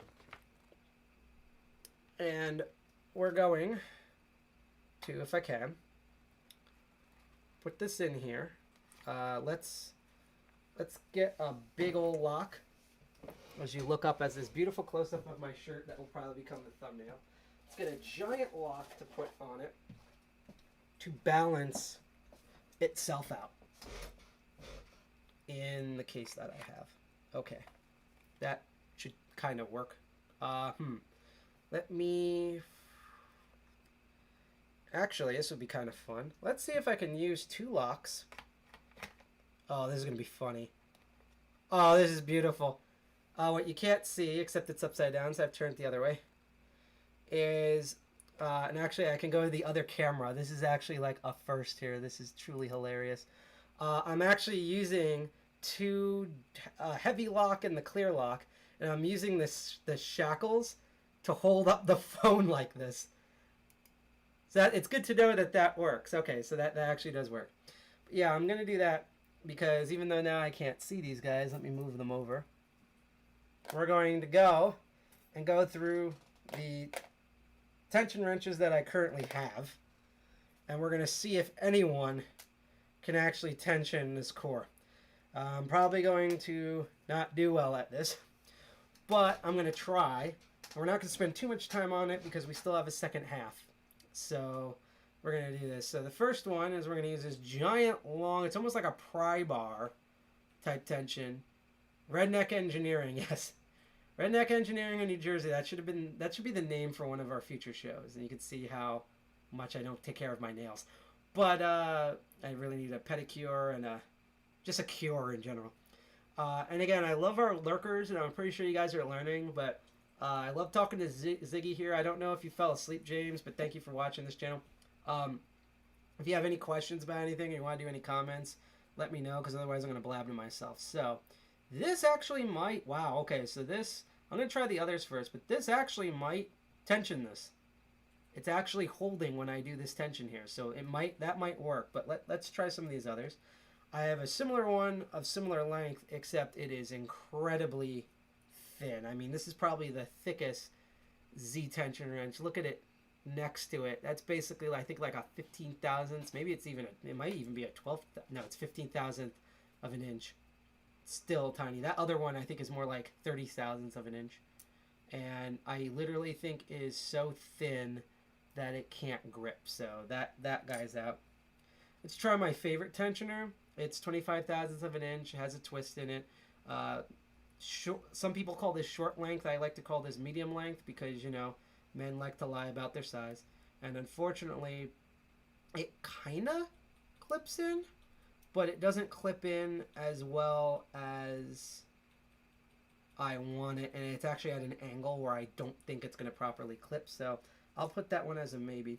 This, in a future episode when we cover car locks, which are mainly wafer locks, this little pry to design. Now, sometimes I can use this as a speciality one where I put this together and I can stick it like top of the keyway, not for this guy, but for wider keyways, and use this as a top of the keyway, a very tiny top of the keyway tension wrench. But this is actually designed to, if you ever see a car lock and it has that flap, this is designed to not only fit in that flap so you can hold it so you can tension it, but these 2 prongs push the little door out of the way that normally the key blank or the key itself pushes out of the way. So that's what this is used for. I'm just curious to see if I can even do anything with this. I doubt it. Let's see. It slips, just like my sex life. It slips in there, but it doesn't hold. it doesn't really hold well, so yeah. And I can't really hold it this way. There's no grips on the side, so that's a fail. Let's try, this is very similar to my favorite guy, except there's no twist in it, so I doubt it's going to retain, but we're going to try it. No, it has the same exact problem, so that's a fail. Let's try these Z tension wrenches. I think they're Z, they say in the UK, we call them Z tension wrenches here because we're America and we're always right. And these have two different lengths to put in the keyway. And if they're short enough, like if I actually filed this one down, which I might do soon, like if I take half of it off, these would be very good, like tiny top of the keyway tension wrenches. But this one is too thin that it won't grip. Yeah, it won't grip. And then this one is way thicker. Actually, let me bring that Z tension wrench back. I don't know why I love calling them Z. It's the Euro trash of me. So as you can see, this was the one we just used. This one's a lot thicker. I don't think this is 50,000 inch. This is probably like 20,000 inch. This is definitely like, it feels like it's 30,000. I don't have claspers to test, but this actually might do it. So thicker might actually be better. Who would have thought that? Let's try. This actually does tension, so I'm gonna keep this as a backup. So it seems like the thick ones work. She likes the thick ones, so we're gonna try that. So the way this is going to work is I am going to tension this, and then I'm going to take a very straight pick, which unfortunately, because of my brilliance, I covered the other lock picks with, so I have to do that in a moment. There we go. And I'm going to take one that's long and pokey. I'm actually going to use, which might be perfect for this job, this half diamond, because it has kind of a pointed tip, as you can see. Let me get the case. So it's long, and it has a point in its tip, but it's not it is not come on, focus. Are we focusing? You can do this. But it's not like a super point. You can see it's a little rounded at the top, and it's very extremely straight edge. It's very straight, unlike Mike Pence. So as I tension this, I'm gonna try to do this properly. This is also where me in the future getting a vise would be a good idea for something like this. So I'm going to try to tension this, and I'm going to do, it's just like normal lockpicking to some degree. So I'm doing like light to moderate tension, as the professionals call it. And I'm going to reach around, I'm going to do a reach around, and reach around this lock. And I'm going to poke at the different pins and find which ones are binding. When it feels like it is. Might have to get a thinner pick, but we'll see. Let's actually start with some of these over here. Okay, I think this one's springy. That one I think just clicked into place. That one definitely clicked into place. It's the first time I'm doing this on cam. That's also what she said. Also what she said, and I just heard them snap back, so I know I'm tensioning correctly.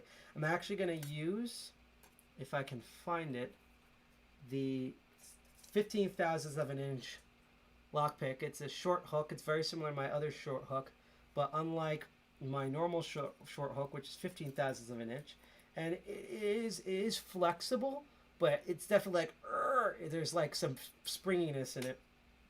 This one I can easily break. Like, look how much I can bend this.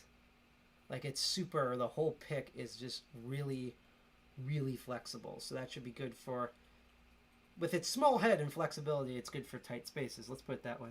So I'm going to go in. I wish I had an above view, but I can't stand, and I don't think it can zoom in well enough to see this. So the main problem that I have is trying to reach this. Okay, so that one's loose.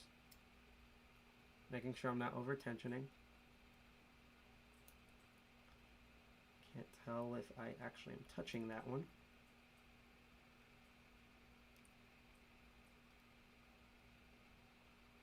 Ooh, this one really, I think this one's like super bound.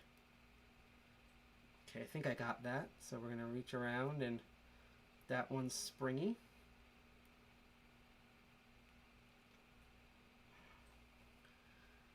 So the problem is this one's thin enough to reach in, but to push it down more difficult. I might have to switch between different picks.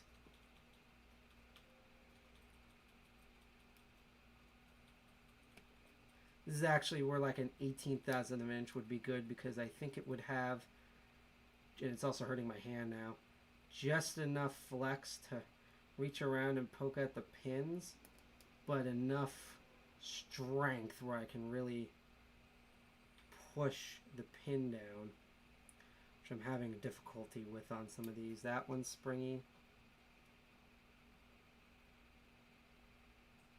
I also wish there was someone behind me with like a flashlight so I can properly look in here. Come on. Okay. I think this one's bounded. Flashlight. Well, it's more like having it on over my head so I can look in. Okay. Okay, that one's loose. This one's just a big pain in the butt. Okay, that one's loose. Again, I don't think I'm going to get an open. I just wanted to try this on cam. You know, practice for other live streams.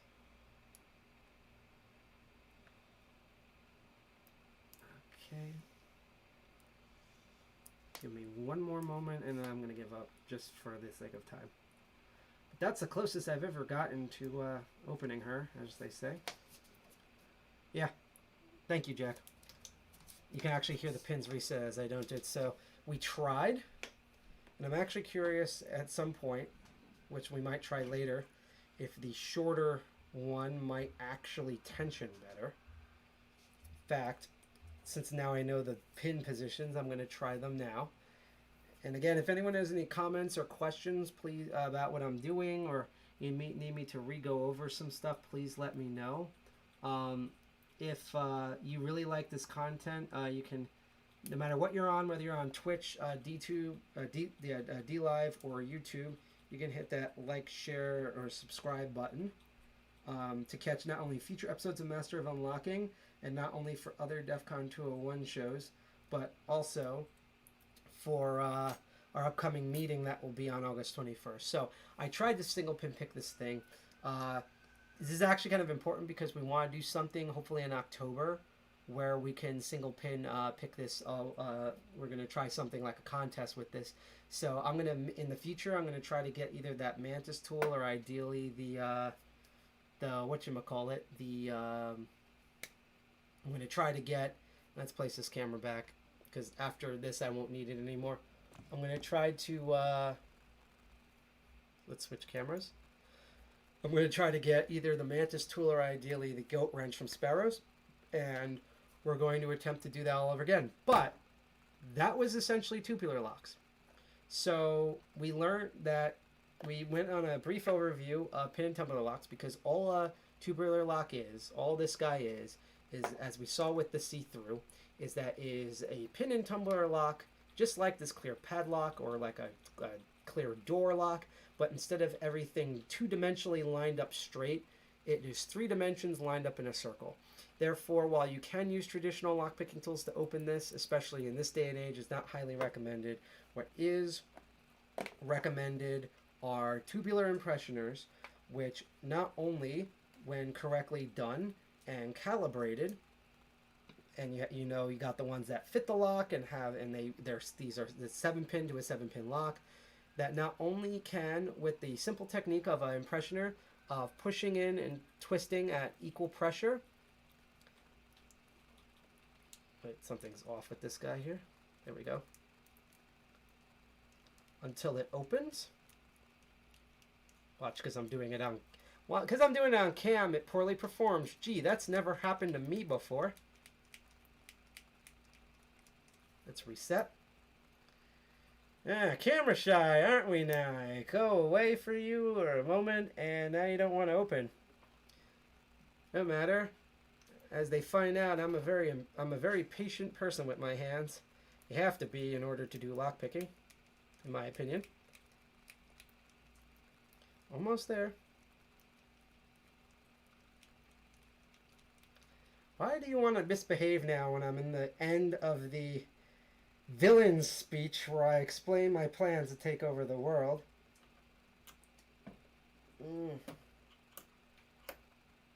Okay. I'm going to visually check. Oh, that one's not. Okay, they should be all even now. Let's tilt the camera up a bit more so that way I can get this more in frame. So, not only, so if you do the twist and turn,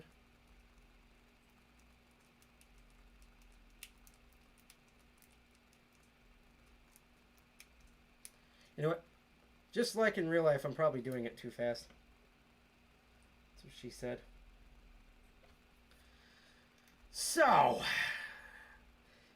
if I just take the tubular impressioner tool and do the simple push in while twisting,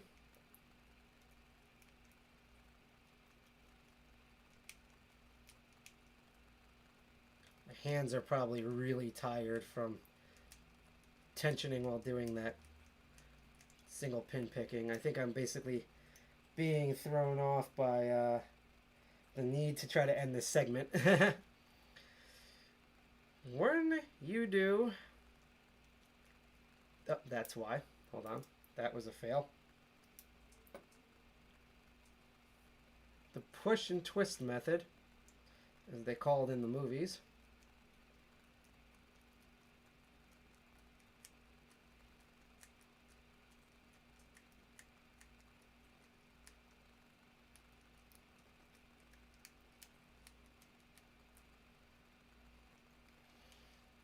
why do you not want to work now? Welcome to Master of Unlocking, where nothing works and the points don't matter. Actually, that's more like Crypto Barons because I'm dealing with code. It's actually very rare that something doesn't work on Master of Unlocking. Let's calm down, be more patient. I'm probably just not distributing the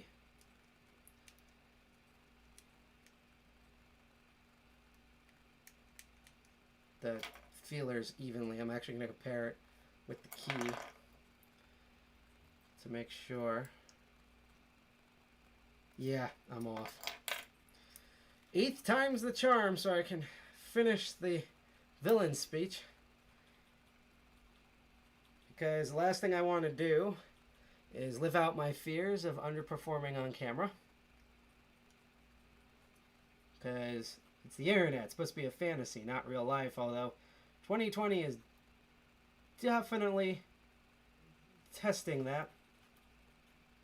I think it's literally because my hands are tired and I need food.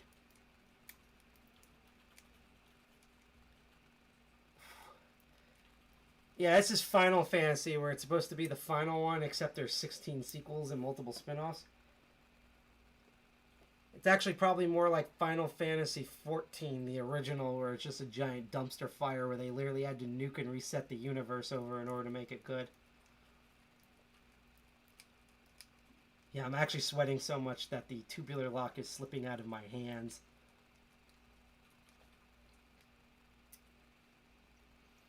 Let's push these rubber bands back more so they're more centered. Last time, and then I'll just finish the villain speech anyhow. Oh, I don't even get me started. I can't even see the light at the end of the tunnel at this point. And I go through the Holland Tunnel. So if I can't see the light at the end of the tunnel, and I'm a New Jerseyan, that means it's really bad. Or I'm heading towards Connecticut. AKA, it's really bad.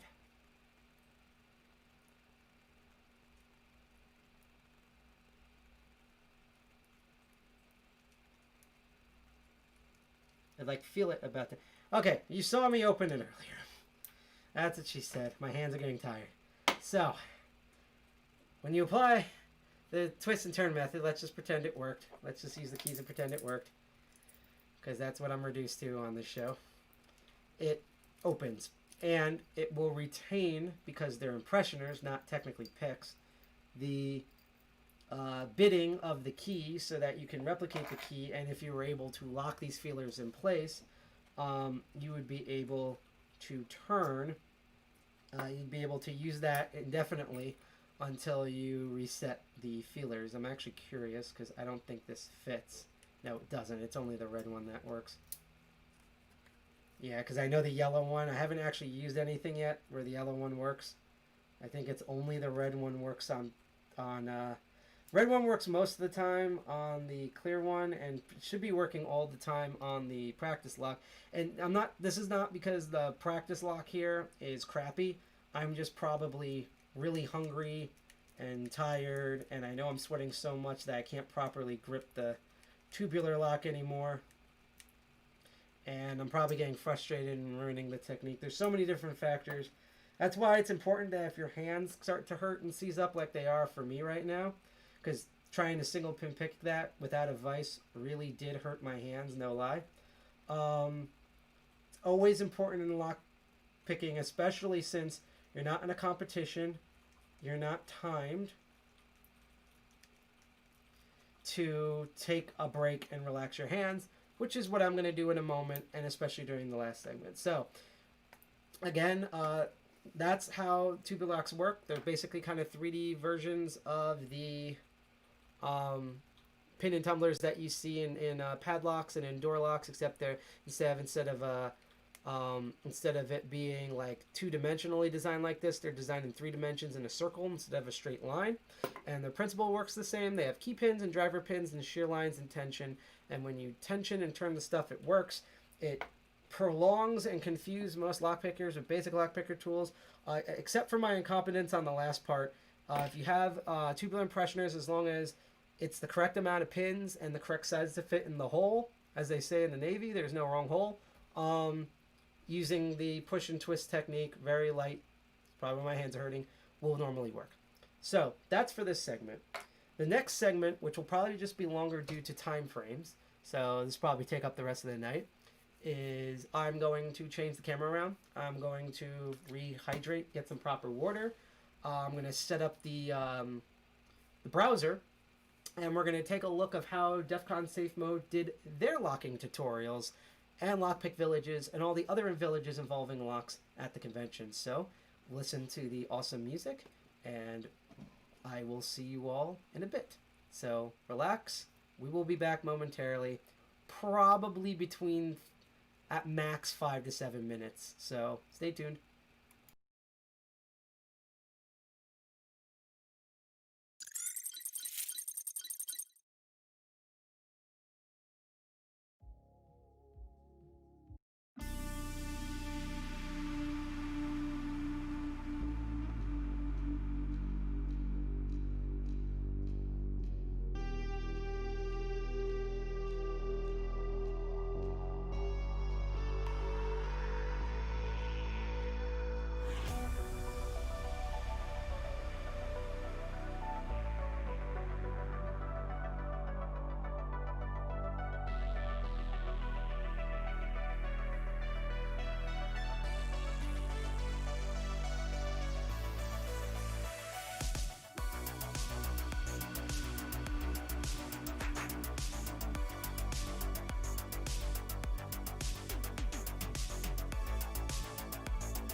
Put the headphones on, and welcome back.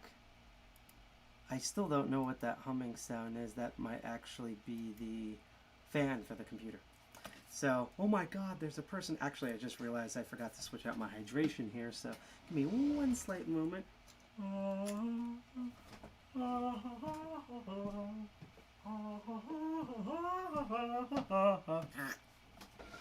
Alright.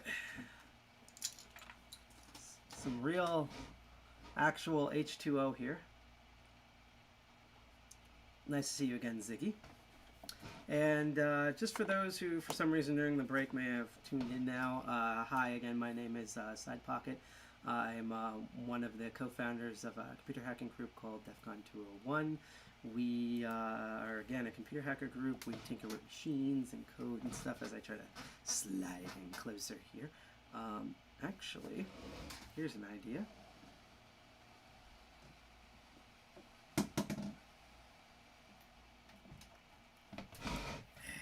Closer, closer, closer. Oh my god, you can see, as John Xmas says, you can lift the prints directly off the image. That I will always remember that.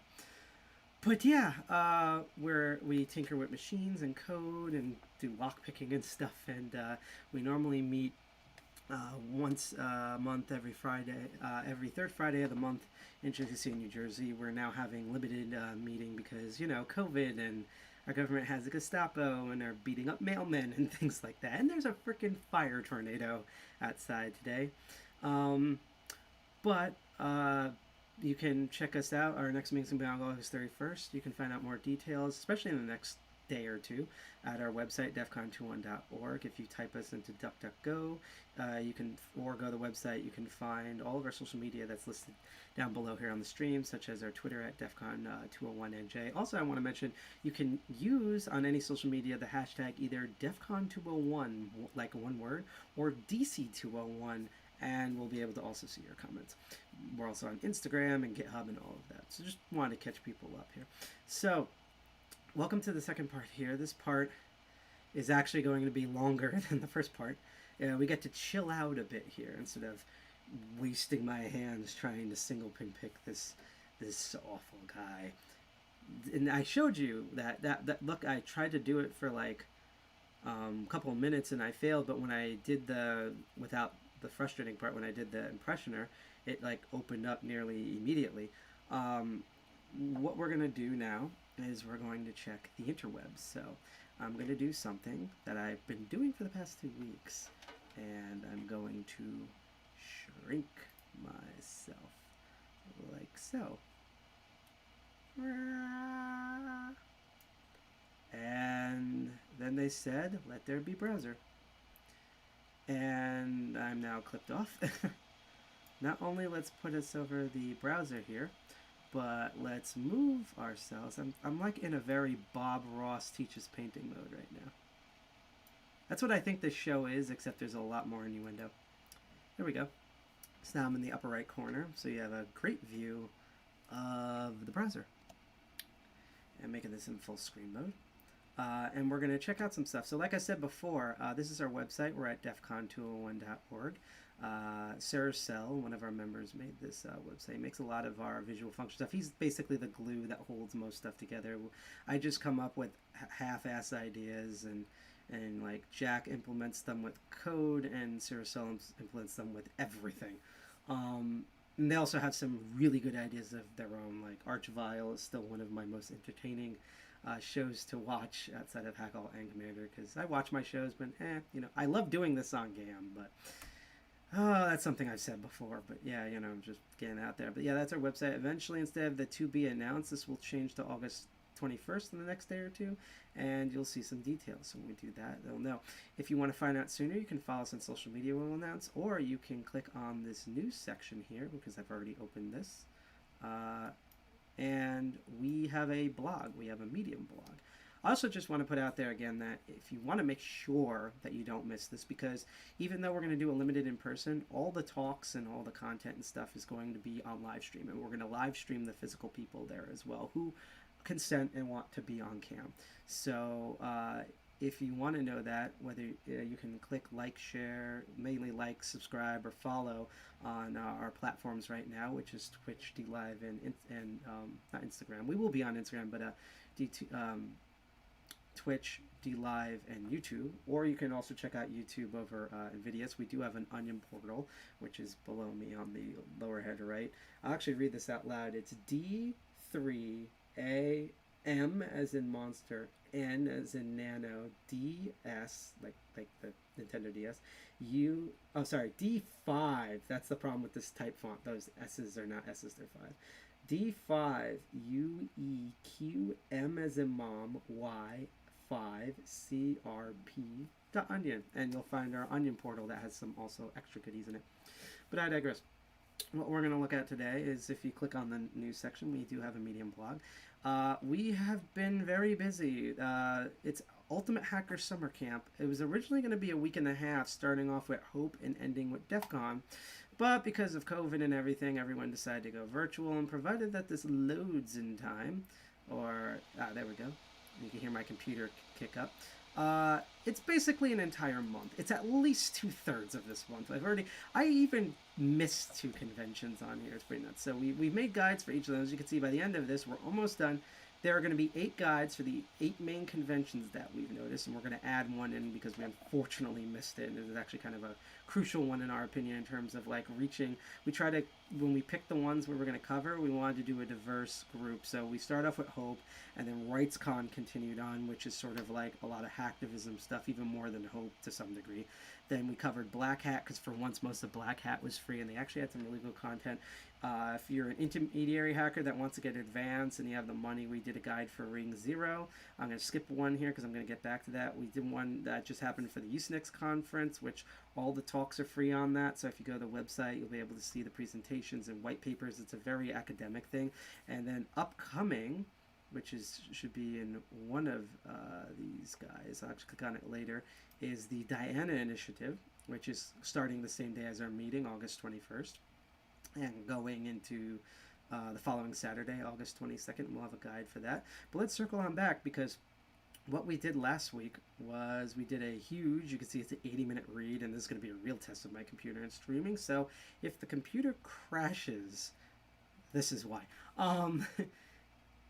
What you see here is when it finally loads, the long, I write all the guides, so it's the long guide that we wrote for DEFCON.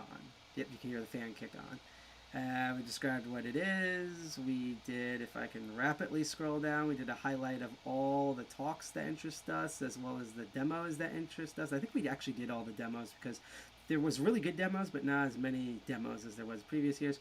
We listed like the parties here and gatherings, we listed the music set that was playing, all the villages, and CTF, what we're covering, the EFF, BS awesome thing called Secure Open Vote, the amazing DEFCON group village that didn't stick to the schedule.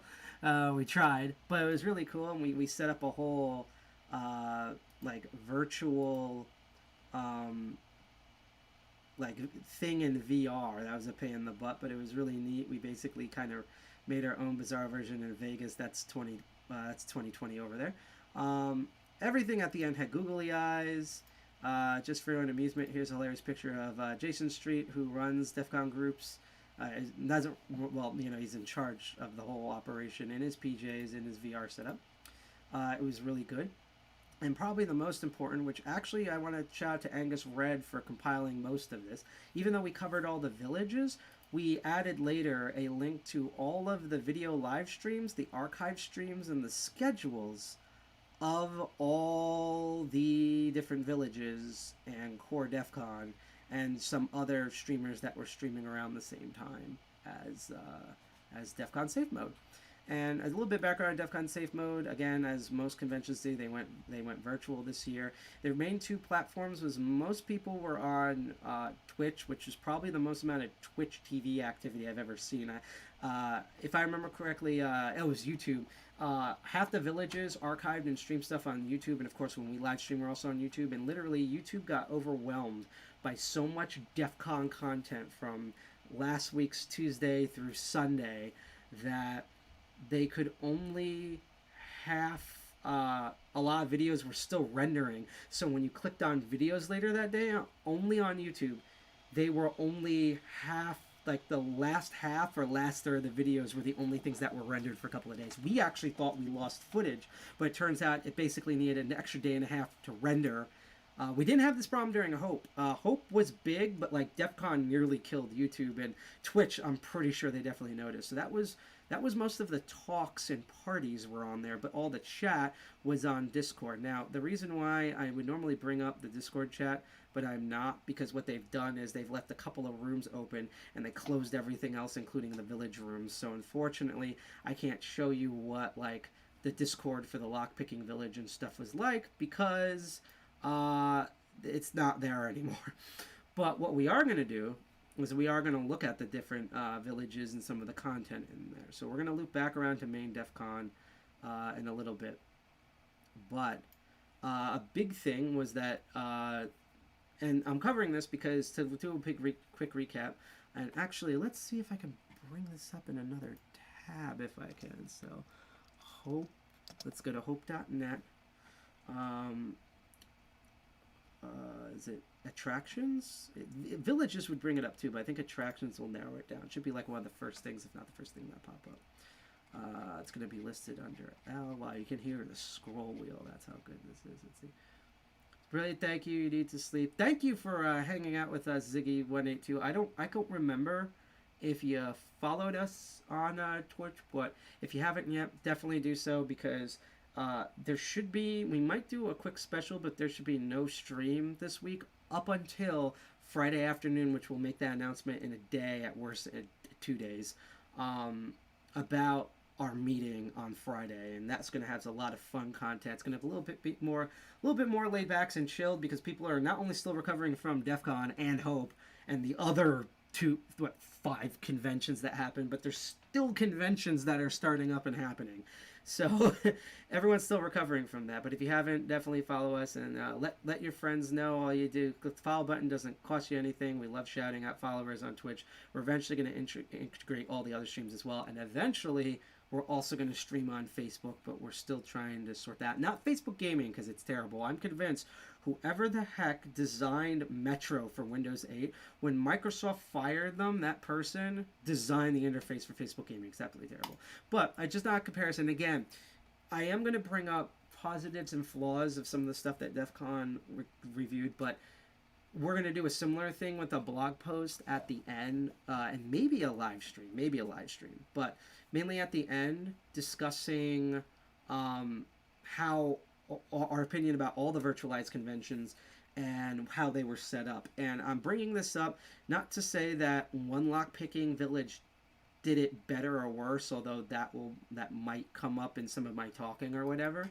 What I am focused on is how uniquely you can take a concept like teaching lockpicking over the internet. You know, what I'm doing right now with you guys and gals and packets and hackers and brackets. And actually, I should say, for this show, all you tension wrenches and hooks out there. How about we do that? Actually, even better, all you key pins and driver pins out there. That's really neutral and fitting for the show. I'm going to try to do that in the future. Let me know if I don't do that, because I should do that.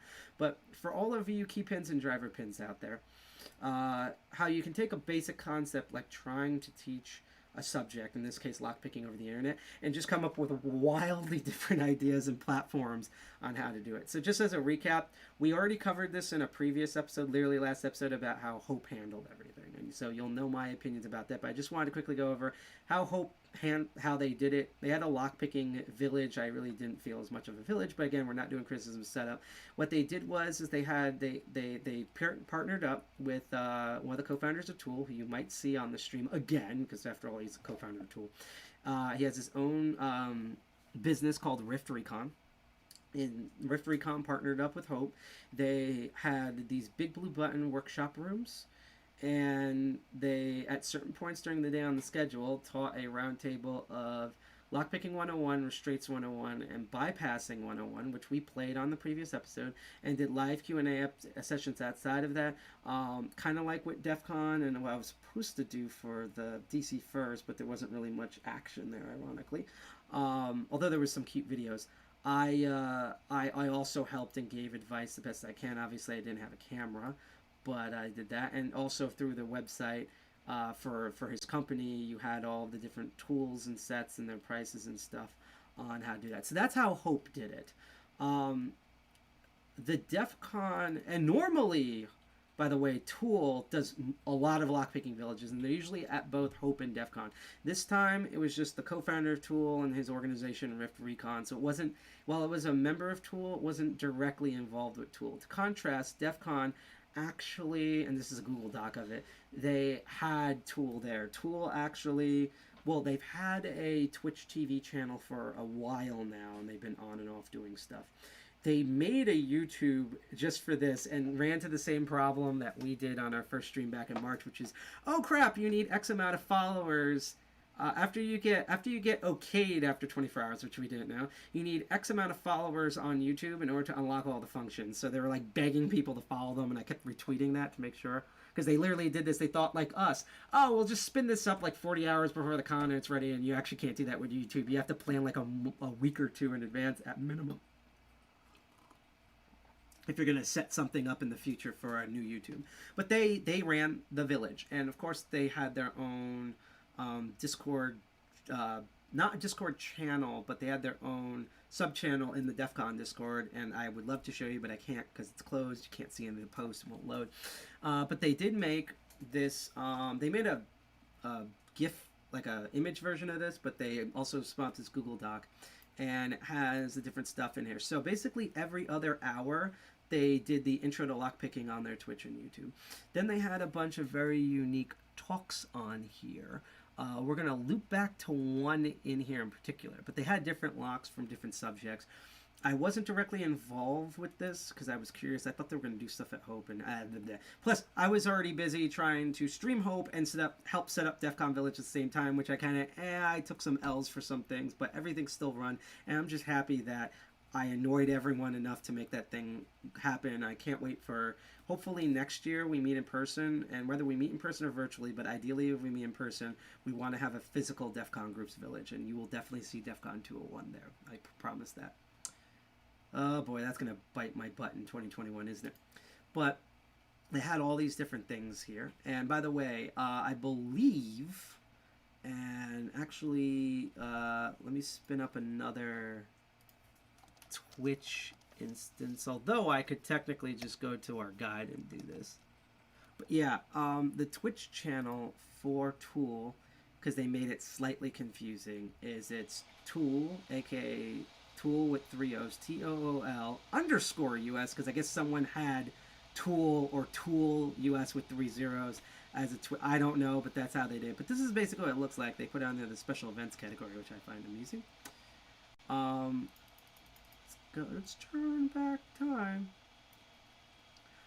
But yeah, this is what they made, and you could watch live on here and then interact with the Discord and type stuff and share pictures and videos. And I was in there briefly for bits. It was just so overwhelming. I wish I could have stayed in there longer, just like she said, but that was kind of the general setup. We are going to watch a talk from this, but it's a really long talk, so we'll loop back and get around there because there's 2 particular long talks. The other village, which spun off from the lockpicking village at DEF CON a couple of years ago, because I remember this is new, is the Lock Bypass village. They also went virtual this year. And they had a similar setup where they were available for the 3 days because none of the lockpicking village, either of the Locksport villages, covered Thursday. Everything focused was the 3 main days, Friday through Saturday. I think they also do that at the physical con itself.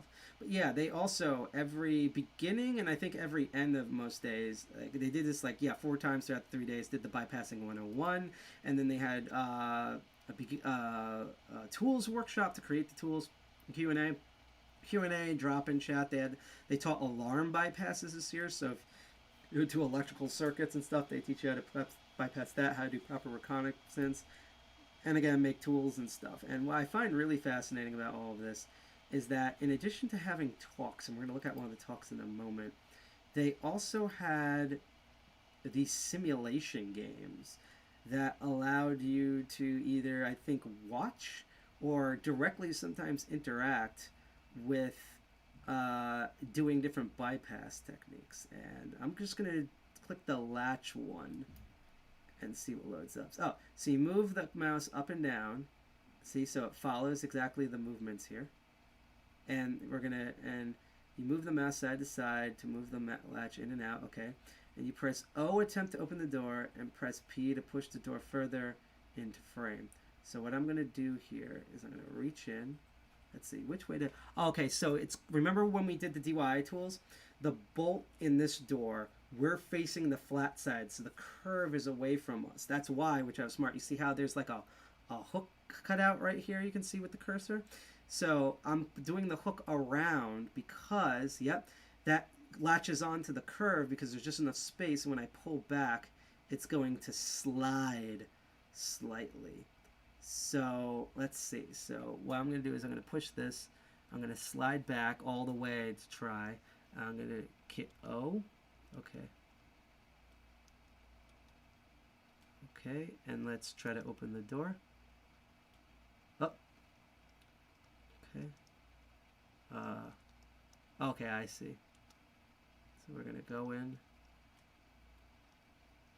try to open the door again. Oh, almost there. Let's put it back. I think we have to do it the motion at the same time in this instance, so let's try this. Oh, I think we almost got it. Hold on. So let's close this and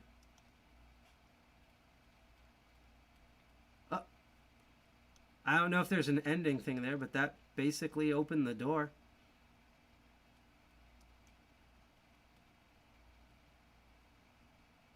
Yeah, it clicked, so let's try that one more time, because I don't know if there's an ending animation for this. And again, if anyone has any questions, and I love the lurkers, so you're obviously learning from this, so thank you for anyone who's checking this out. Again, if you want to see more content, you can hit follow, subscribe, or definitely share the links on Twitch, DLive, or YouTube, and eventually we will be on Facebook, because unfortunately Mixer's dead. I never thought I would say that about a Microsoft project. But let's see, so... Oh, I see what we're doing. Okay, so let's try this. Yep, and we open. I forgot that O was actually attempting to open the door. So yeah, that was the demo. It's the same thing we did last time, except virtual. I thought this was really, really cool. I might go back to this one later, but instead, let's look to see how the DEFCON village, and I don't know if we're going to play all of it because it's 28 minutes long, but let's watch, because I actually haven't seen the whole thing about this. I only caught pieces because I've been jumping around so many different villages, DEFCON Safe Mode. Even though, again, because there was no physical space, I loved that you could just jump between links and tabs to see what was going on, even though the Discord was confusing. But there was still so much content and so many villages and so much stuff going on that was really hard to catch everything.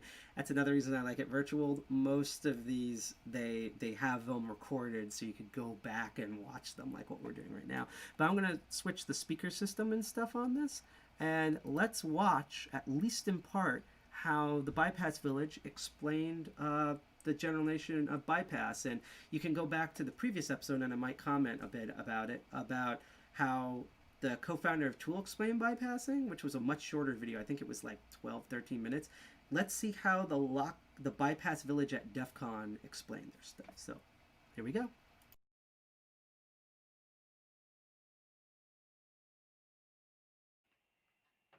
Hello everybody, welcome to Lock Bypass Village.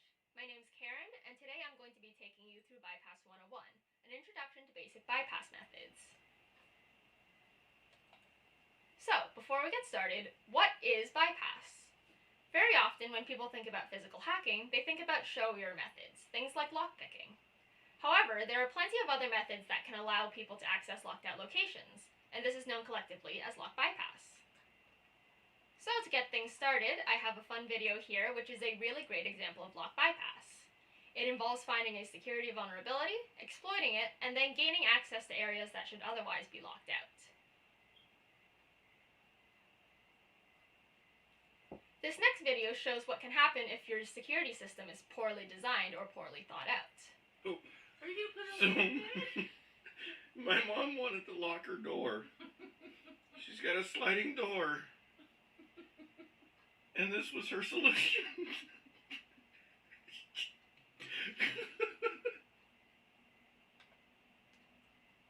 So, why?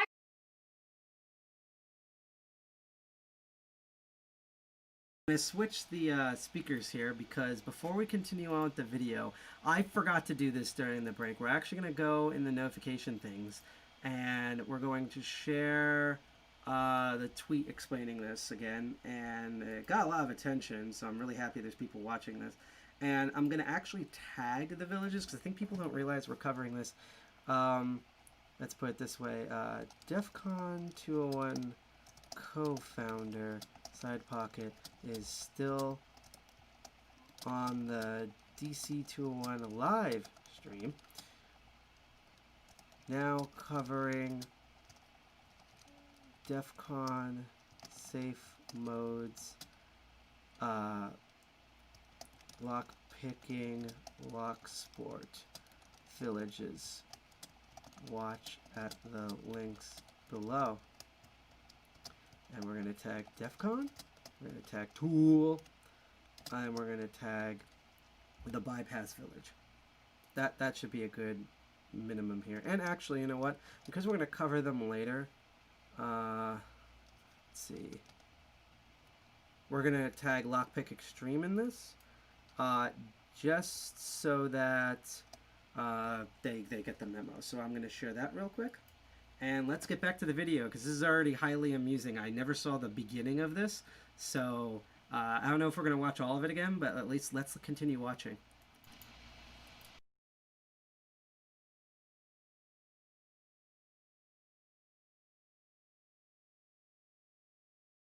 Bypass.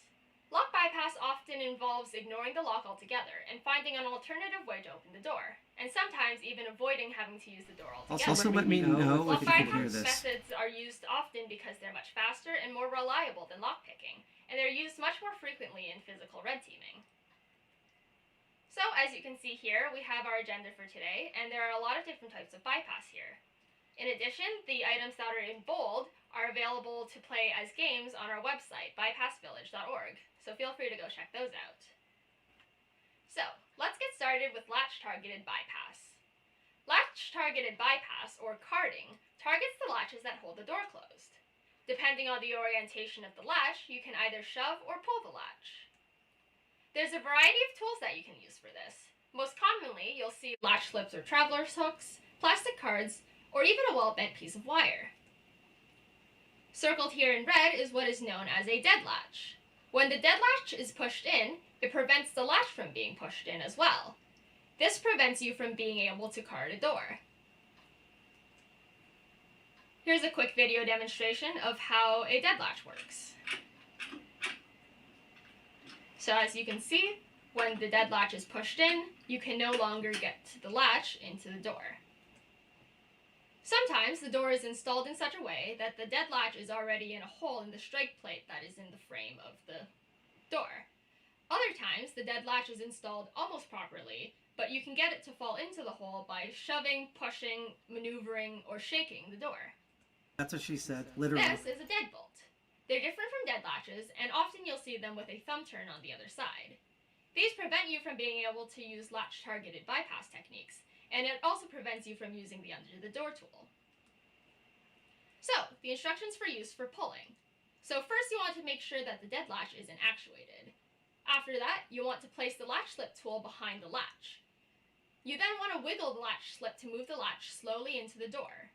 And then, without removing the tool from holding in the latch, you want to pull the door open. Here's a quick video demo of how to do it.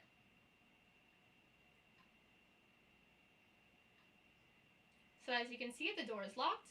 I think she's And we using take her our browser like bypass me. tool and we put it behind the latch. And then we slowly wiggle it back and forth, slowly moving the latch into the hole in the door. We're going to be covering. And thus, it can be pulled open. We're going to be covering more of these techniques in a future Master of Unlocking. So what exactly is happening here? Pretty much what the tool does is it takes advantage of the fact that the latch is at an angle, and it follows that angle to slowly push the latch into the hole in the door. So for shoving, first, again, you want to ensure that the dead latch is not actuated. Once you've done that, you want to shove the shoving tool between the latch and the strike plate. And then, without removing the tool from holding in the latch, you want to pull the door open. Again, here's a quick video demonstration of exactly how to do it. So you can see he has the thin plastic card here, and that the door is locked. You maneuver the card between the door latch and the strike plate, and you can push it open. So again, how exactly does this work? Pretty much what you do is you take this latch, and again you're taking advantage of the angle of the latch. And this card slowly pushes the latch into the hole, allowing the door to be pulled open. We covered this last episode for the DIY tools. So again, here's a quick little visual demonstration for you guys. Have you been curious about wanting to try to make your own? We have several DIY bypass tools workshops over the DEFCON weekend, so here's the information there, so be sure to check that out. It'll be going over a variety of different physical red team tools and how to make them using things you probably already have at home. In addition, there's also a game. We have a latch slipping game at bypassvillage.org. So it's an interactive game where you can latch slip doors, and there's varying levels of difficulty. Next, we'll be discussing handle-targeted bypass. Sometimes the dead latch is actuated and the door absolutely cannot be carded, but there is still hope. There does exist lock bypass methods that target the handle of the door instead of the latch. This method mimics a person exiting through the door from the other side. So, the Under the Door tool allows us to access areas that do have properly functioning dead latches. This bypass method targets doors that have lever-type handles. The tool itself is thick wire, about 5 feet long, with string tied to the end. The tool is measured against the door handle and bent into a hook shape at the top. That sounds like mine. As I mentioned before, this bypass method targets doors that have lever-type handles. In addition, you'll also need enough room under or beside the door to fit the tool. As you can see here with different types of levers, S-type levers and T-type levers are the easiest to use this bypass on, with U-type and Q-types being much more challenging. So here's a quick video demonstration of how it's done.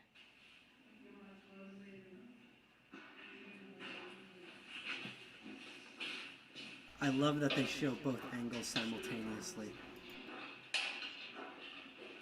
That's what we're going to try to do with the cell phone camera in the future when we do more bypass techniques. And we will be covering this one in a future episode.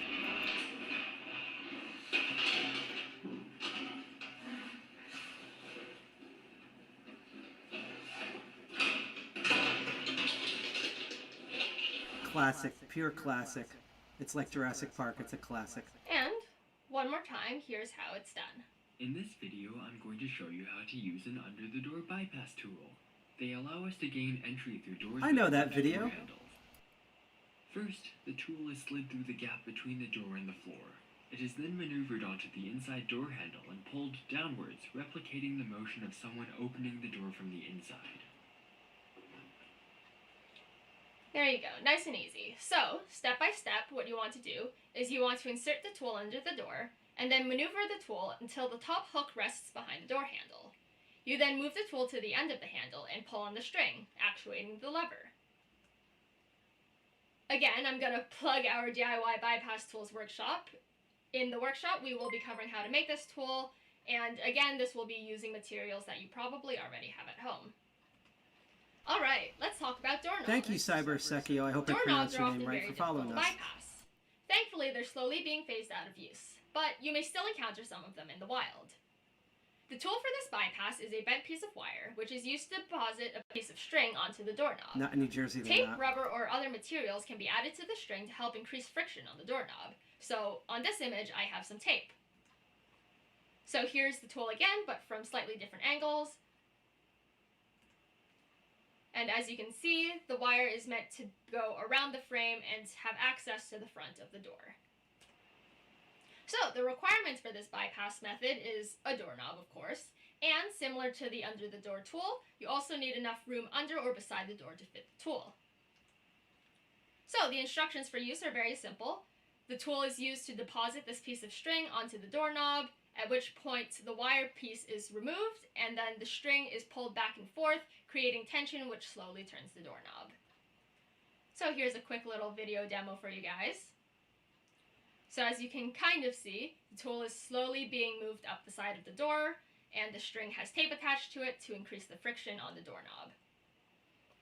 Once the tool is high enough, the string is maneuvered so that it lands over the doorknob. This is the difficult part. It's hard to feel and you can't see it. And then both sides of the string are pulled back and forth to create friction, which then unlocks the door. Again, a little closer, you can see the friction on the doorknob as it slowly turns. Next is crash bars. Crash bars, not to be confused with push bars, are relatively simple in concept. The bar across the crash bar pushes down and unlocks the door. The tool for this is very similar to the under the door tool. The wire is cleverly bent and with some string used to actuate the crash bar and unlock the door. The requirements for this is a crash bar on the other side of the door, and again, enough room beside the door to fit the tool. So, to use this tool, you want to insert the tool through the side of the door, or start at the bottom and move up depending on how much room you have on the side of the door, and then rotate the hook until the hook lands on the crash bar. Once it's on the crash bar, you can pull down a string, which pulls the crash bar towards the door and unlocks it from the inside. So here's a quick demo video to demonstrate how this tool works.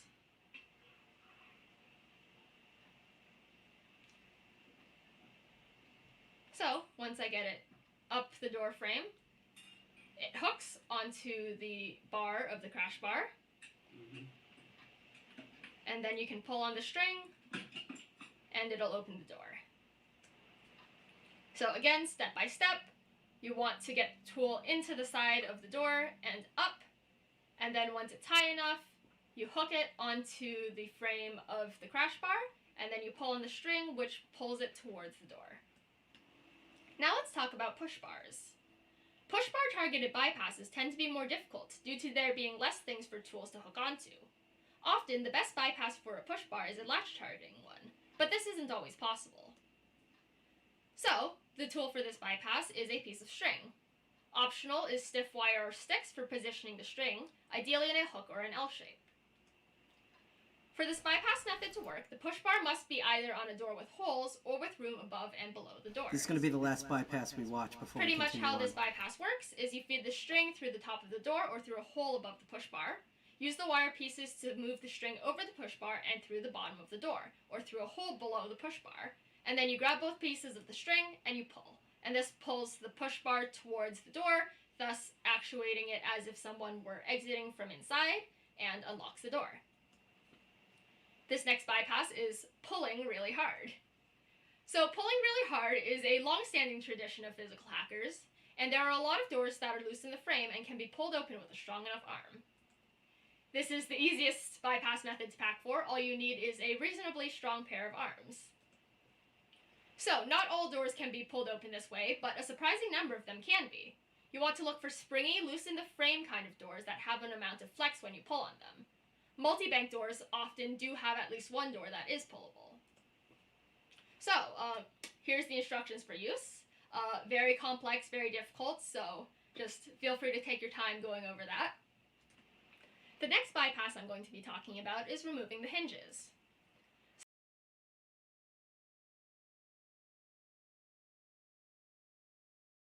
Which I want to say is probably, I can't speak for the man himself, but from what I understand, that is one of Deviant Ollam's, who's a major poncho in the hacking world and tool, one of their favorite bypass techniques. But yeah, that gives you a taste of the bypass village. And I really like the simulator games. And just to also add on top of that, I will say that between especially Hackers on Planet Earth 2020, or Hope 2020, and DEFCON Safe Mode, I started to notice this trend, which I noticed when I was looking up some of my favorite lockpickers I see on YouTube and Instagram, just shouting ones off the top of my head. Lock Noob, Bosnian Bill under Lock Lab, which is different from the British Lock Lab, which, don't even get me started with that drama. Lockpicking Lawyer, Night Owl, Deviant Ollam,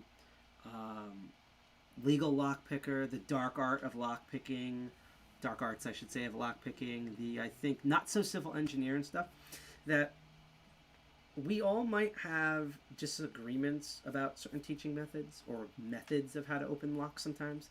And a lot of us have, despite having cameras and hands and locks and picks, different techniques and variations on those techniques on what we think and feel is the best to pick open locks.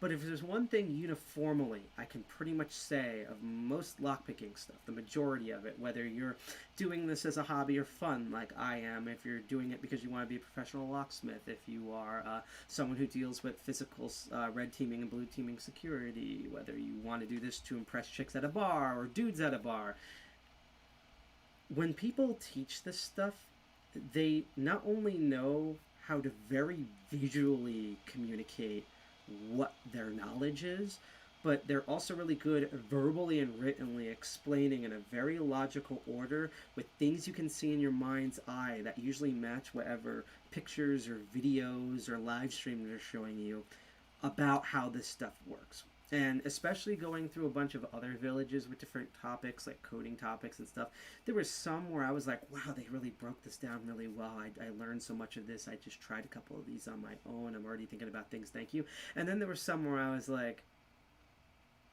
what are they talking about? Their Chinese sounds Greek to me. Like, it's like that level of, you just, even the experts in the room are like, why did you skip that step? That's a really poor way to explain that. I do this for a living and I have no idea what you said. That never happened at all watching any of the Lock Sport stuff. Whether it was Hope or DEFCON. The reason why you saw me clicking around is because I'm checking something else that we're going to try near the end. But yeah, both Hackers on Planet Earth and DEFCON, no matter what techniques they used to presentate, all had really good visuals with really good written and verbal, concise, allegorical explanations on how all of this tricky stuff worked. Even, which we're going to see later, ones that involved heavy math still spelled it out in English. And I also love that, particularly for the live stuff, that like with my show here at Master of Unlocking at DEFCON 201, if you like the show or the content, again, you can click follow, share, or subscribe to us on Twitch, D Live, or YouTube. If you're on Twitch, we see those alerts. If you're on D Live, keep sending us lemons, because during the Crypto Barons episode, and there'll be one coming next Saturday, we love to distribute lemons when we can. And on YouTube, you get to watch us later, and we're going to also add unique content to that portal. But I digress. Everyone was really good at communicating even the most complicated topics, and all of them, because I've seen people, Cryptome, take amazing, fascinating concepts, and because they're drywall watching the grass grow, they just make exciting, amazing stuff sound really boring unless you don't care and don't want to learn. That never happened whether you were at Hope, DEFCON, or anything else, and I'm pretty sure the Diana initiative is going to be very similar with Lockpick Extreme. Very hands-on, easy to understand no matter how complex the concept. Easy to learn, great to learn, just amazing stuff. Just absolute amazing stuff. Also, it's not going to be in this episode, but in a future episode, I will shout out to Hope that Hackers on Planet Earth had this amazing main talk. Both had amazing main talks that involved lockpicking and lock sport. And Hope had a really great one about locksmithing, like how you actually build, repin, key cut, and all the stuff that lockpickers do that's just not shoving tool bypass and pin tools in there and just marking away at it. So that's a way too long talk. It's a really good talk, but it's way too long, just like I am with locks. To show on this stream, and I want to focus on DEFCON, but I will say in the near future we will be watching that video in its entirety. Probably when I bring up repinning and stuff, that will be your treat at the end. When we do pinning locks, which will definitely be a future episode, hopefully before the end of the year on the show, we will watch that video in its entirety at the end, because even if it's stuff that's over your head or stuff that I'll cover later, it was just really well done and really fascinating. I want to give a shout out to Tool, Bypass Village, and just Lockpick Extreme in the future, and anyone who was doing lockpicking stuff all Ultimate Hacker Summer Camp, whether you were presenting new material, research papers and stuff, everyone did a fantastic job. There was no crap lock talks or lock sport or workshops. And I think as much as we bicker in the community of lock sport and lock picking, I should say, because lock sport is its own segment, and we all have different opinions because we're all assholes, and just like assholes, we all have different opinions, and a lot of the bureaucracy and drama, I do have to commend, in my opinion, the entire, like, dead serious, the entire community for when everyone was doing stuff, no matter who you were, for lock stuff. Everyone knocked it out of the park. So I just wanted to get that out of the way right now. So I do want to mention, if you saw one of my previous episodes, I think this was episode, I want to say, no, it wasn't, It was episode 5, because episode 6, because we're on episode 7. Ooh, I can't believe we're almost at episode 10. Holy crap. I try to do this bi-weekly, and the numbers are just creeping up on me. It's like my actual age, which chat, guess, and I might give you hints if you're that curious. But no, to carry on. The, I forgot my train of thought because I just reminded myself how old I am. Existential Crisis. No, the best Time Crisis game, by the way, is Existential Crisis Hydration Squad. Where was I going with this topic? I lost my train of thought. It doesn't help that my train of thought is an NJ Transit train, which would explain all that. So, oh, episode 5. The second part of the episode, I broke down my theory, which I'm going to publish soon, probably after this meeting. Probably, actually, by the time the next Master of Unlocking happens, I'm going to have this published on our blog. I'm going to have it's a theory, it's my own personal thing. It's not an official thing by Tool, but it's my own personal thing about 3 main groups of the types of people that do lockpicking, and then all the subgroups and the crossovers in the 3 main groups that cause those subgroups in between. And again, bypassing is one of those where instead of dealing with the let me get a different lock here real quick, because we have a lot to cover on here, so I don't want to waste too much time explaining all of this. This lock went somewhere. It is on the sofa for some reason. Huh. God, I really need to put more things away. I can keep the lockpicking stuff organized, but not this. Hi, James. Hi, I probably just outed you here. Hi, what did they call you back in the day? Because they used to call you this. Hi, Jeopardy Jim. And then older than that, you were the, I think, Statute of Limitations is up. You might have been the rogue red bandana MTA guy, but I'm not going to say that just because I honestly don't know who that person is, just due to Statute of Limitations. So, but anyway, hi out there. But yeah, like, bypassing is, this has a pin tumbler on the side of it. And instead of me, which I could do, and I've done this on the show before, once, simply because this particular lock hates my guts a lot for no reason. I don't know if it's because I pissed off its mother. But I just want to physically show you, and I'm going to use this half diamond for no reason. Instead of me doing tension and going in, and this is actually the wrong technique because I'm not pushing down the shackle, but I digress. But going in and manipulating the pins, the single pin picking, even if I was biatch picking, which will be in a future episode, what I could simply do, and of course I moved the tool over there. Holy crap, I am so unprepared for this segment. Try to organize things, and then this is how they happen. So, because we have a lot more time to spend on this second half, trust me. We're like barely halfway through. Instead of going in with picks and just imagine tension wrench and me manipulating all the pins in here, what I can do is take a bypass tool, and instead of going through the picks or with this combination lock, instead of even doing the wheels, I can use a gnome bypass, like, because this is a clone of a infamously bad combination lock type called the Master Lock 175. I can instead go between these wheels, push down the shackle, push up on the actuator, and so instead of trying to decode the wheels or pick the lock on the side, I just bypassed all that, dealt with directly with the actuator itself, and unlocked this lock. That's what bypassing is, as opposed to like general lock sports. That's one village. All the groups have them. Now normally, and I do want to give them a shout out, the Rogues Village also virtualized this year, which is kind of nuts because, it's all sleight of hand.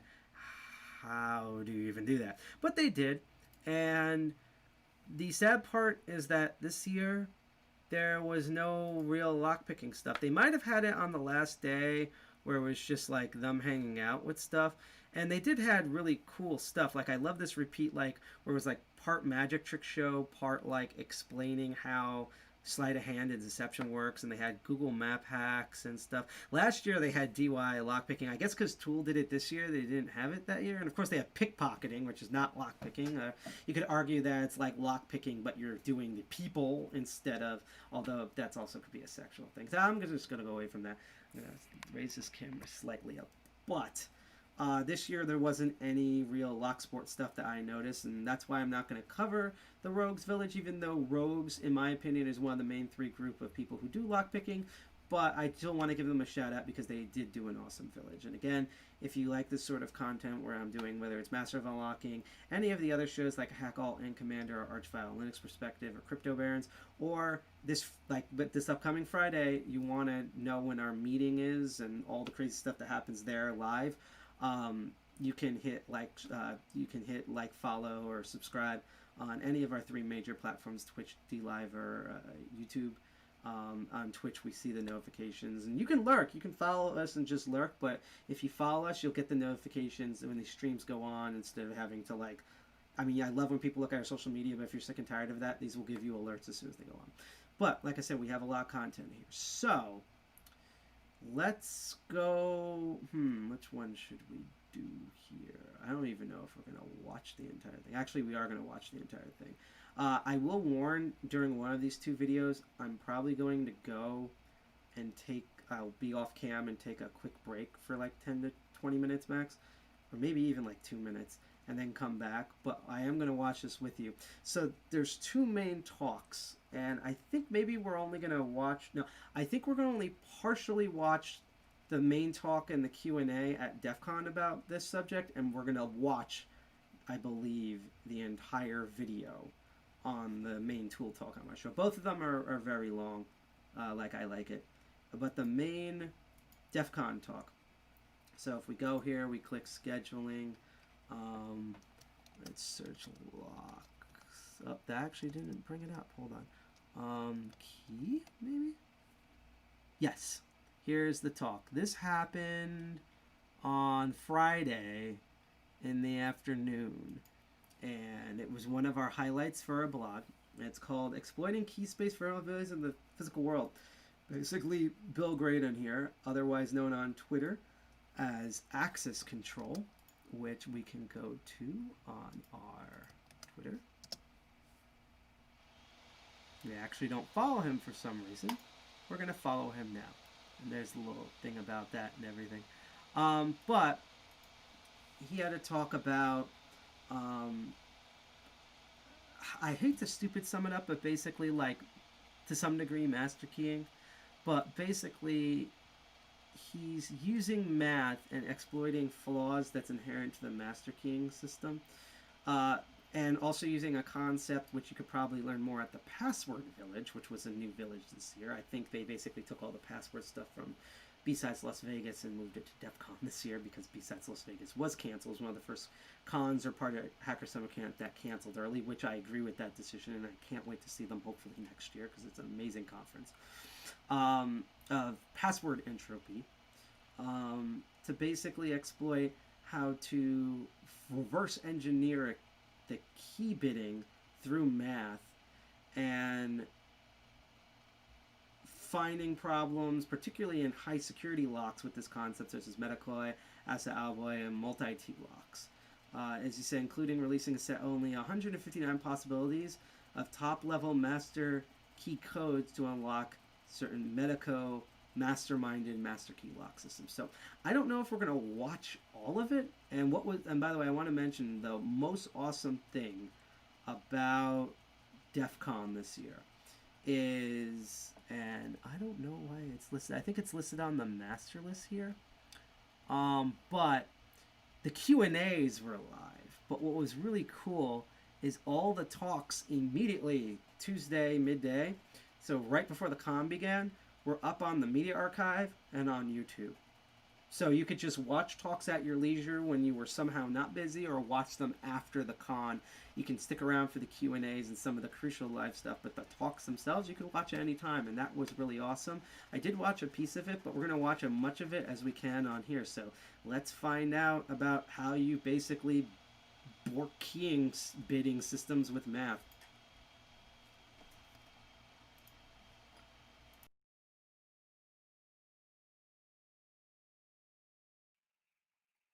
Hello everyone, and welcome to my DEFCON talk all about locks and keying systems and how to hack them. There's going to be a lot of math and problem solving involved in what we're talking about today, so for those of you who like that sort of thing, I think you're going to really like this talk.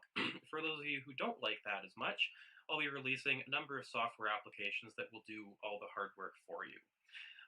This is all about decoding locks despite the very verbose title, so taking all the information available and creating a key for a lock where we didn't otherwise have one. It's a fairly long talk, so if you're watching this on YouTube after, I'll put a comment below with links to times in the video so you can skip to the parts of the talk that happen to interest you. I will just mention that this feels incredibly weird. The energy is so low compared to giving a talk on the main stage at DEFCON, so I will do my absolute best to stay engaged and keep you awake and to stay awake myself. We're gonna watch this But the good news here is that this talk involves a lot of software demos and me going through the software I'll be releasing. That would have been absolutely terrifying to do on the main stage at DEFCON. So what you get out of that is a speaker who is going to be a lot less stressed out and making a lot fewer mistakes. So take a look at your key ring and see the keys on there and see how much you understand about what they are beyond just shapes of metal and how they interact with the lock. And that's what we're going to be talking about all through today. The way we're going to attack that is looking at how locks and keys work and the introduction to the tools I'm releasing to analyze them. We'll look at the economics and practicality of brute forcing all possible keys and reading the pins in a lock to get information from that.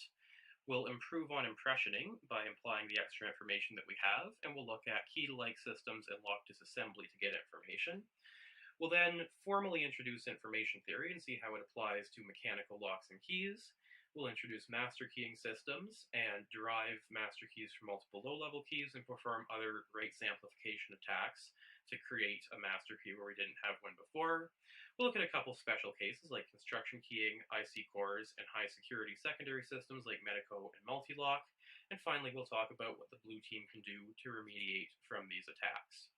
All of the software that I'm releasing as a part of this talk can be found at these links here, both a version that you can try right in your web browser as well as the source down below. So before we jump into the new content, we'll give a very brief overview of how locks work for those who might not be familiar.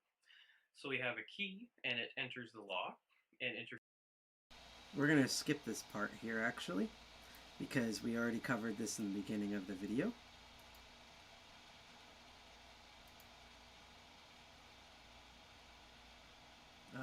Let's see here. Which one should we cover here? Let's do that.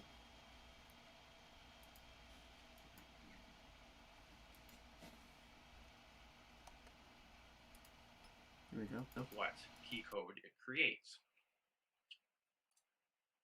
So this is an example of what a plug cut in half actually looks like. So you can see where the pins go and where the key goes in here. A key itself is just mechanically encoded information. So I showed how we can change the code to different heights. Key codes are a number that represents that. So this is a Schlage key. We read it from shoulder to tip. So in pin 1, we have from 0 down to 9. So this is an 8 cut. And we can get a 7, etc. So here's a 2. We have 0, 1, 2. And from that, we can get the full bitting code of 87527. And that makes sense when we look at the profile of this key. Deep, shallower, shallower, very shallow, and back to deep again. The thickness of the key from the base to the point of this cut here is given by this chart for the Schlage system. So an 8 cut is going to be 215 thousandths of an inch from these two positions. Here's another example we can see, so 52864. We can see it makes about sense. There's a 5 in the middle, a 2 is high up, 8 is low cut, and then it's increasing from there. One thing we need to be aware of is the maximum adjacent cut specification. We can't have a very shallow cut beside a very deep cut, or in one case, it's going to be too steep and we can't put the key in or get it out, or in another case, we're going to start impinging on the neighboring cuts. So if you look at how a key is actually originated, so we can see in this lower left corner here, this cutter wheel that's taking bites out of the key, and so we're moving it along to predefined positions along the key, and then cutting down to predefined depths into the key. In this case, we're cutting it to the bitting code 1, 2, 3, 4, 5. So here we are on the 5th position, cutting it down to a 5 down. We can see that the way that cutter wheel cuts into the pins actually creates a sloped angle. And so here's an example of one key where we have a code 04037. So that's again from shoulder to tip.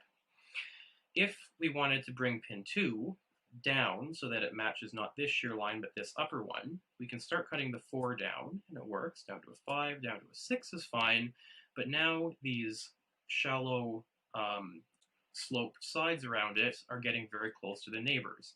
And in fact, when we put it down to a 7, those neighbors are now lowered by that. So that's a bit of a problem for us. It means that we cannot have a 0 cut next to a 7 cut. 0 next to 6 is okay, but not 7. So that's our maximum adjacent cut specification is 6. Likewise, we can't have a 1 next to a 7, or next to an 8, but it can be next to a 7. So the difference there is 6. That's okay because it's the maximum. And that's a property of almost all pin tumbler locks, and that's going to limit what our key space is as well. Here's a chart of the most common max that we see. So most of them are 7. They have, in the case of Schlage, Sargent, Yale, and Weisser, they have 10 different depths that are allowable, so it's 7. That's fairly permissive. Kwikset only has 6, so that means that our max is a little bit less at 4. Now that we understand max, we can start to look at the key spaces, so the total number of differs, or number of possible keys that exist on a system. And naively, it's the number of depths to the power of the number of spaces. So for a Schlage key, there are 10 depths to the power of 5 or 6 spaces for 5 or 6 pins, is 100,000 or a million. And for Medico, it's 6 depths to the power of 5 or 6, so 7 or 46,000. So we can calculate that fairly easily here. A Schlage system with 5 pins and 10 depths, we have 100,000 possibilities. And 6 pins is going to be a million. And if it's a Medico lock with 6 pins, 6 steps, that's 46,000, and that's 6 to the power of 6. It's okay if this is over your We head. can also add in our max here. So let's say that this is a Kwikset key with 5 pins and 6 depths. We can now scroll down and add some rules to this system to limit what our key space would be. So we start with 7,000. We find under max and add a max of 4 for it being a Kwikset system. And that now limits it to 6306. And we can see that the number of possible differs is less with cuts very shallow and very deep. So this number here, 941, means that 941 total differs have a 0 cut in pin 1. That's smaller than the number that can have a 1 cut in pin 1, because a 0 cut can go up to 4, that's within max, but it can't go all the way to a 5. That would be too much of a difference. That would be a max violation. This 1 here can go to anything because it's close enough to everything that it will not violate max. To take this to the extreme, we can reduce max down to 1, and so we now see the impact that has. We're down to only 340 possible keys. And if, by some decoding that we'll talk about going forward, we know that, say, the shear line in pin 1 is a 3, we now see that pin 2 can only be a 2, 3, or 4. Anything else is too far from it. It's a max violation, and that extends outwards. So that is severely limiting now the number of possible keys that are in our key space. And we'll look at how to derive these rules throughout the rest of this talk. In this case, we're down to 74 possible keys in our space, and so it's enumerating all of those key codes here. So these are the bidding codes. We could cut a key to these and try them, and it might work in this lock. We can take a brief look at keys versus passwords in terms of the brute force ability of them. So the cost to try a password is very close to 0, not quite negligible. In the case of a key, it's quite expensive. We have to pay for the blank and cutting the key and our time to actually go and physically try it. That's all quite expensive and time consuming.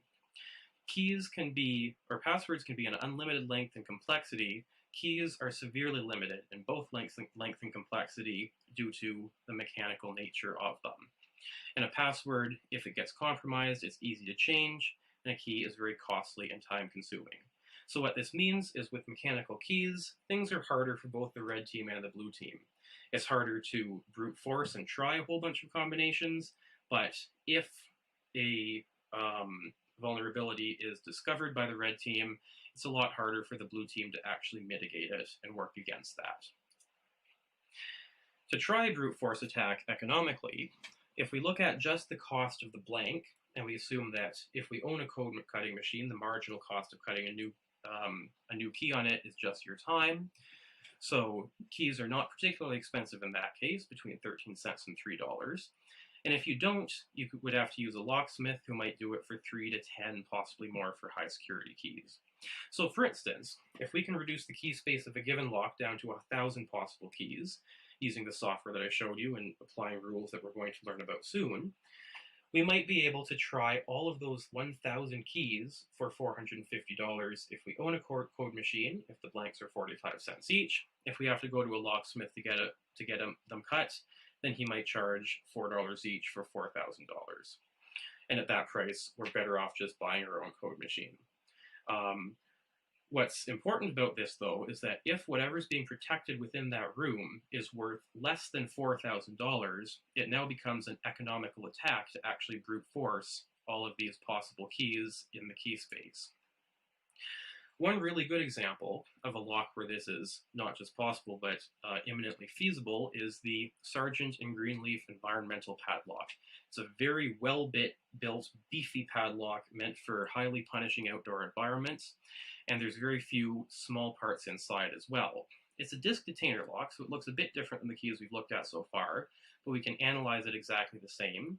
It has 3 different discs, and the key can be cut to either 180 degrees, as we see in the middle here, 135, or 90 degrees.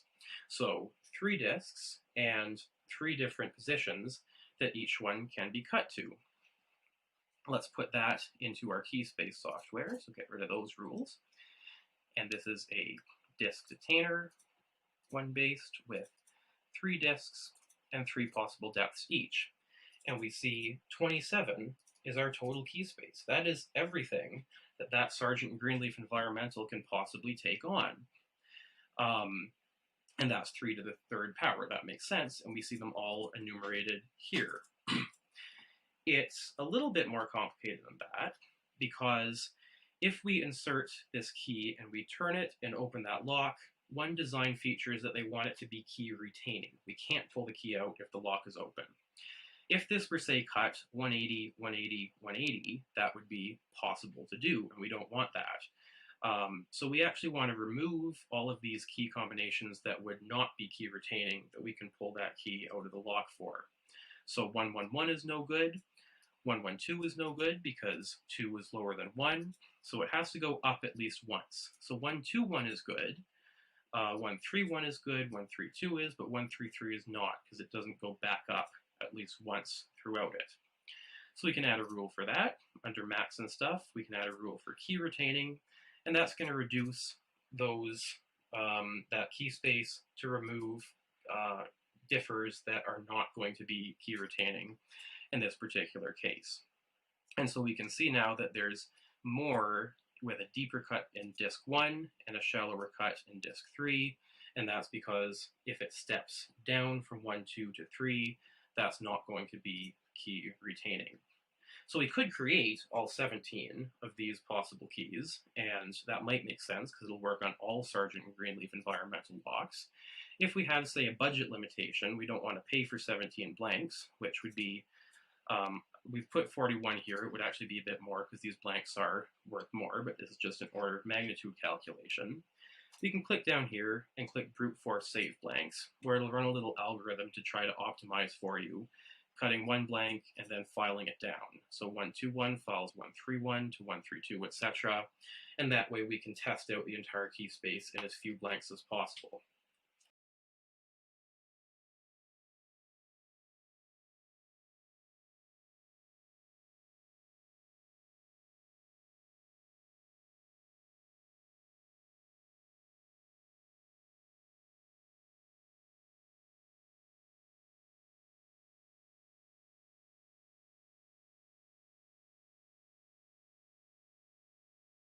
America.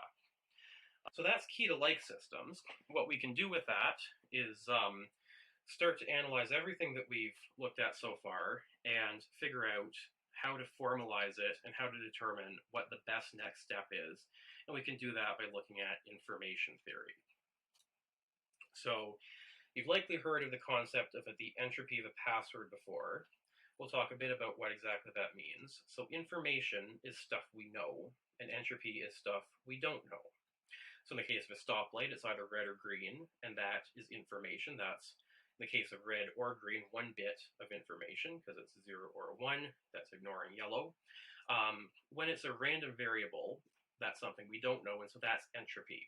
And so a key or a password has entropy because we do not know it, and we're trying to determine it to get into that particular lock. So how do we measure the entropy?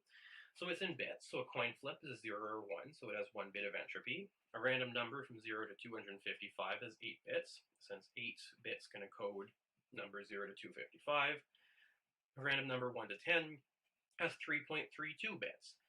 Well, how do we have a fractional number of bits? Well, we can think of it like the following. If we have 3 random numbers 1 to 10, that is a 3-digit number, and so that can be encoded with 1 to 1000 or 0 to 999, and that fits very well into 10 bits, which can encode 0 to 1023, so 2 to the 10 minus 1.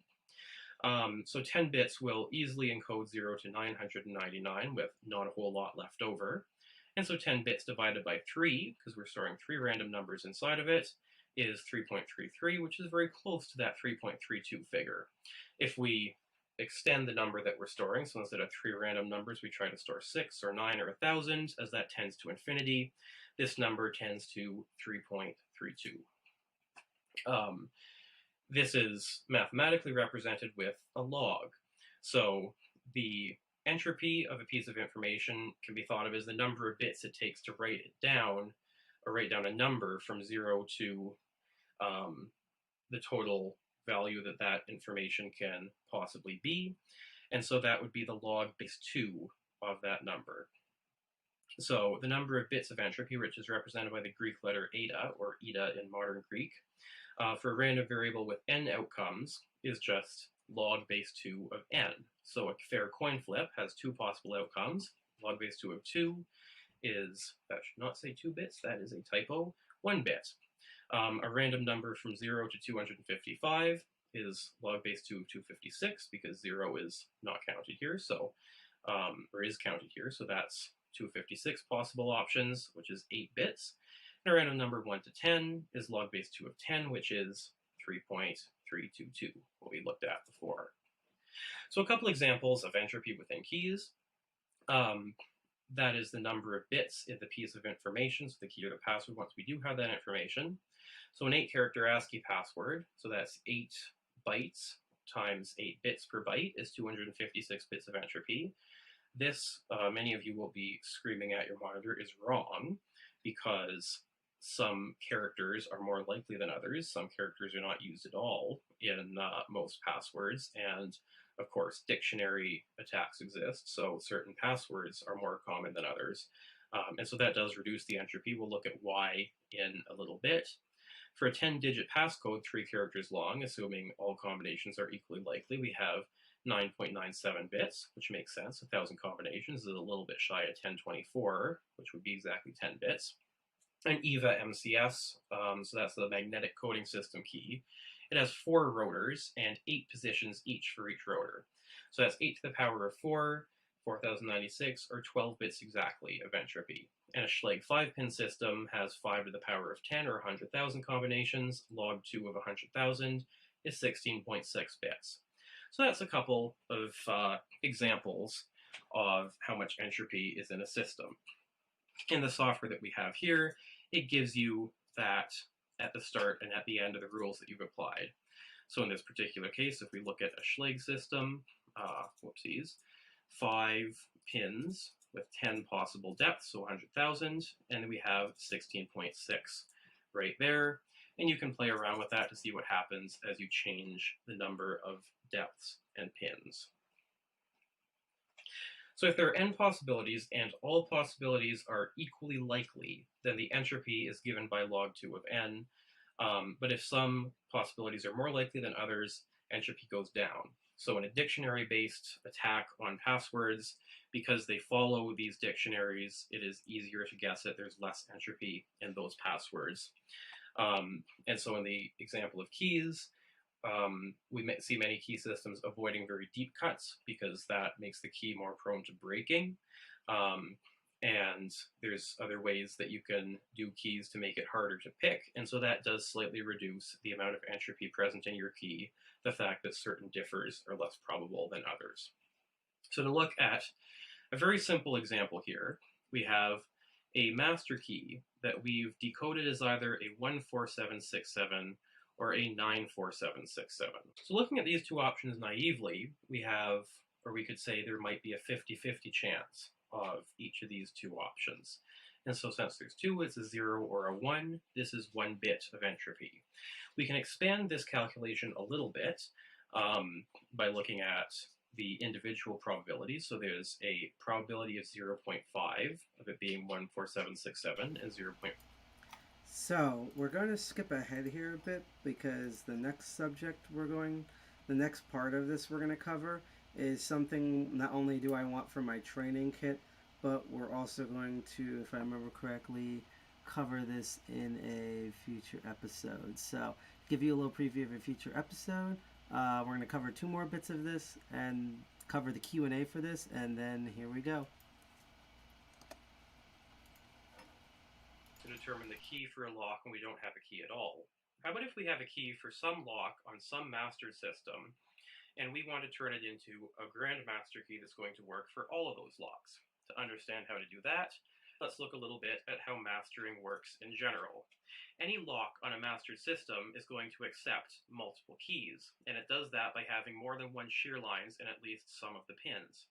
So in this case, we have 2 shear lines in every pin stack. One of these shear lines in each pin stack is for the change key, and one is going to be for the master key.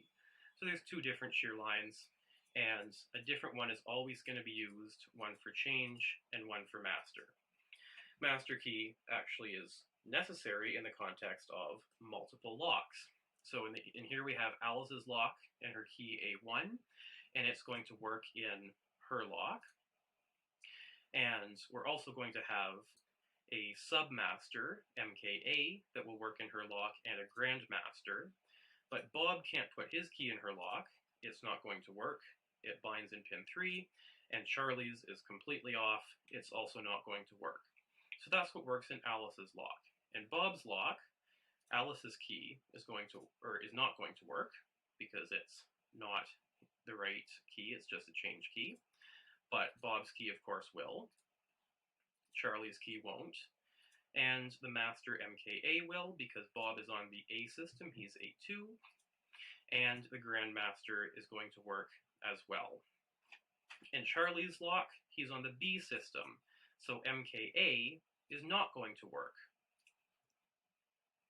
Alice's key, of course, and Bob's key are both also not going to work.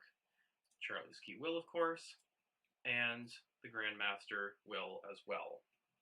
So what we have is a 2-level hierarchy system where we have a master key MKA that works for Alice's and Bob's lock, which are on the A system, but not for Charlie's, which is on the B system, and a grandmaster key that works for all of them. The way that this happens is the grandmaster key uses the grandmaster shear lines in all positions on all locks. The MKA uses the grandmaster shear lines in just these last 3 positions, but not the first 2.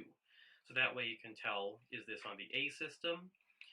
And all A system locks start with 3-1. So Alice's key does, as does Bob's key. It starts with 3-1, and therefore MKA, which also starts with 3-1, is going to work on Bob's lock. If we try MKA in Charlie's lock, it's going to work on the last 3 pins, because MKA is at the master level on these 3 pins. Notice that it shares the last 3 pins with the grandmaster key. But it is not going to work in Charlie's lock because MKA is not the master depth in these first 2 pins. We need the grandmaster key for that. So we have a multi-level mastering system that allows certain master keys to open only some locks, the individual keys only open their own, and a top-level master key that opens everything. So that is an example of A 3-level system, this is 2-level with just a master and change keys below it. This is what we just looked at, so a grand master key, under which we have MKA, and there would be hypothetically an MKB as well, and then change keys under that. So here's Alice and Bob, and Charlie is somewhere over here.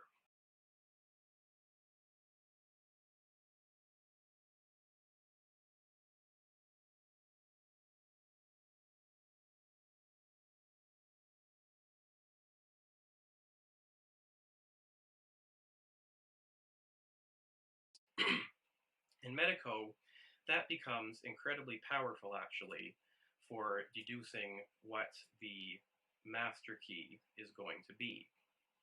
So, in a 12-cut Medico key, so Medico can have 2 cuts, double cuts, in some positions, or all of them, to create a high-level master key, and we'll talk a little bit more later about what that specifically means. But because these double cuts are so wide, the max is very small. It's a 2 between a double cut and a double cut. And so that already, that max of 2, severely limits what a Medico system can take on. So a Medico system would have 6 depths, usually 6 pins, and it has a max of only 2. And so that reduces us from 46,000 down to only 7,300 possible combinations. But what the IC core does is significantly more restrictive, because if we want to make the IC control key 3 higher than the master key, that means that the master key can't be a 1, 2, or 3 in pins 3 and 4. And so we'll add that rule there as well. And the master control key has to adhere to max in addition. So we'll see the effect that that has when we add this rule. And it'll take a second to compute. And so what we see is these 3 positions cannot be held by pins 3 or 4 in the master system. So the master is forced down to 4, 5, and 6. In addition, pin 2 can't be a 1 because that's a max violation. The master must be 4 or lower. So it can't go up 3, the max is 2. Pins 6, or pin 2 and pin 5 can't be a 6th depth because that would be a max violation for the interchangeable core control key.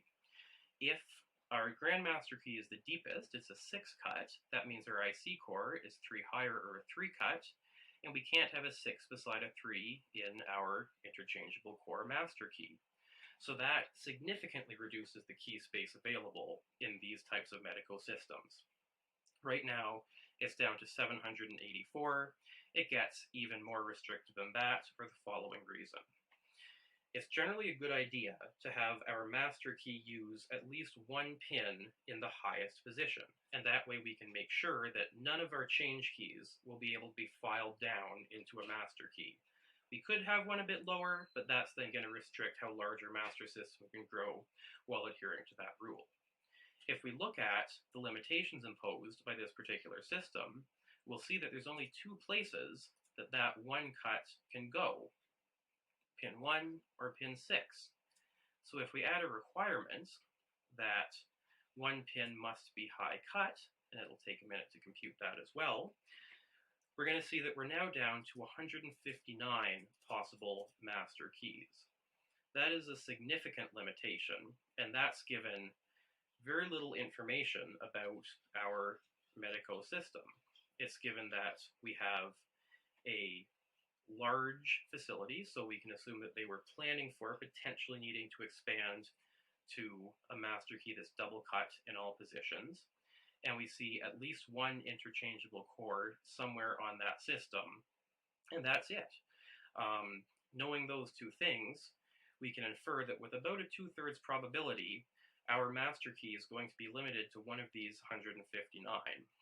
It gets even less than that because it usually makes sense to put your 1 depth in pin 1, and that way the key is nice and sturdy, it's not going to break. We don't want to put a very deep cut in pin 1, or that Grandmaster key is liable to break off. And so when we add that particular requirement, it then is only 84 differs that follow through in pin 1, and we can see max restricts this incredibly tightly. So there's the 84 possible situations that could exist if locksmiths do what a lot of them do when designing medical systems, which is follow these constraints. It limits the key space significantly. Now,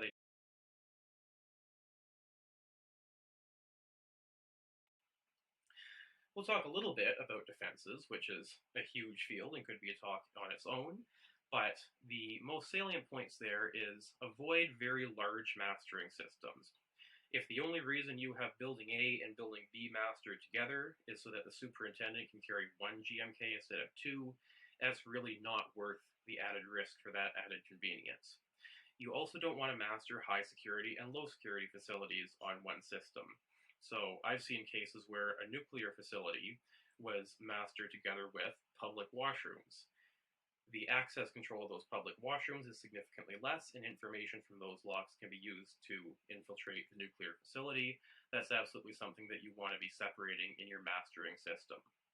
A missing lock is as bad as a missing GMK. So if a lock goes missing and it can't be accounted for, you need to consider the possibility that someone has disassembled and decoded it and made the key.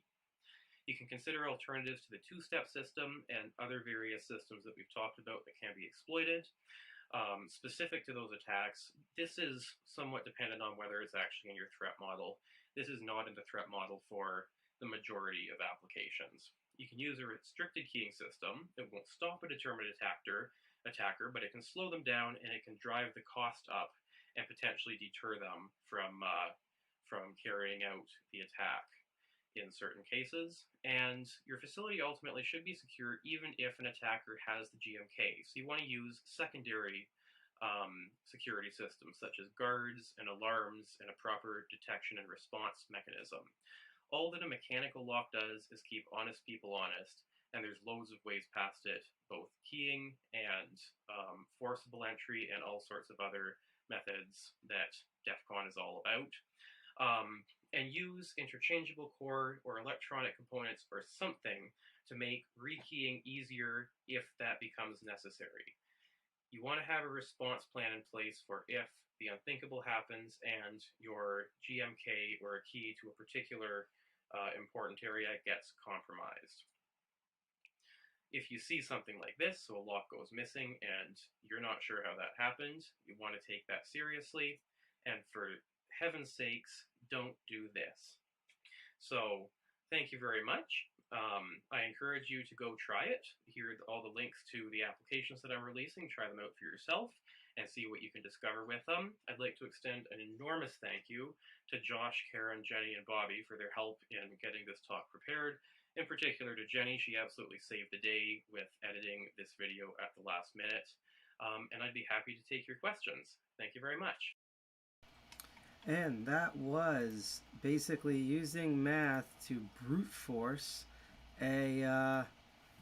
using a master keying system, and other systems had to brute force using math, making key blanks, and if they use a master key system, the likelihood of encountering that. Before, because we're going to show briefly the Q&A, I did copy down the tool. This was the tool that he was, and I'm going to bookmark this, was showing off. I'm not going to enter in all the different stuff here, but he set like the amount of pins, the depth, the numbers, the type of system, you know, pin, wafer, disk detainer, multi-lock. Ironically, it doesn't have dimple locks. I'm pretty sure you can just put pin tumbler in there and that would work, but you know, it's different systems. And it shows the key space here, and you add more data, and it lets you know what other analysis to do. So that's that whole thing he was showing. This is the tool that he made, and I'm actually going to copy this, the link to this tool, and post that in chat here. So if you want to, don't leave the stream obviously, but if you want to go check that out, you can. And as I said, oh, and the other thing, which we will actually do right now. I sadly didn't think ahead, but as you all know, we usually have, let's go to extensions. On our GitHub, we have our GitHub profile. So what I'm going to do is I'm going to go into our widget. It's actually still on NCommander. Normally it's supposed to be showing ours, but I'm going to put his GitHub on there. So if you are on Twitch, if you scroll below our stream now, and it should load properly. Hey, it's picture in picture. you will see that that link to his GitHub, and I'll actually I'll also modify that and post that in the chat itself, which should be hps github.com/that, and that lists the code for this tool as well as other tools that he made in order to do these coding methods and other stuff he's done in Locks. Now, as I said, what was really cool about DEF CON was that all the talks were pre-recorded, so you could watch that talk. I was watching that on Thursday, even though it's supposed to go on Friday, so that was really cool. What we're going to see a little bit of before we look at the last talk that we're going to try to see as much as we can, and I'm getting hungry and it's close to midnight, is we are going to go to the Twitch stream, because I don't know if it's up on YouTube yet. I doubt it. Let's click YouTube real quick and find out.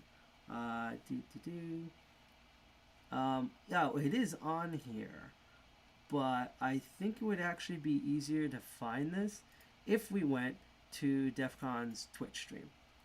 So it was DEFCON.org was their Twitch stream. Their stream, they had like one or two, like the fireside talks, which are like these roundtable talks, were live at the end.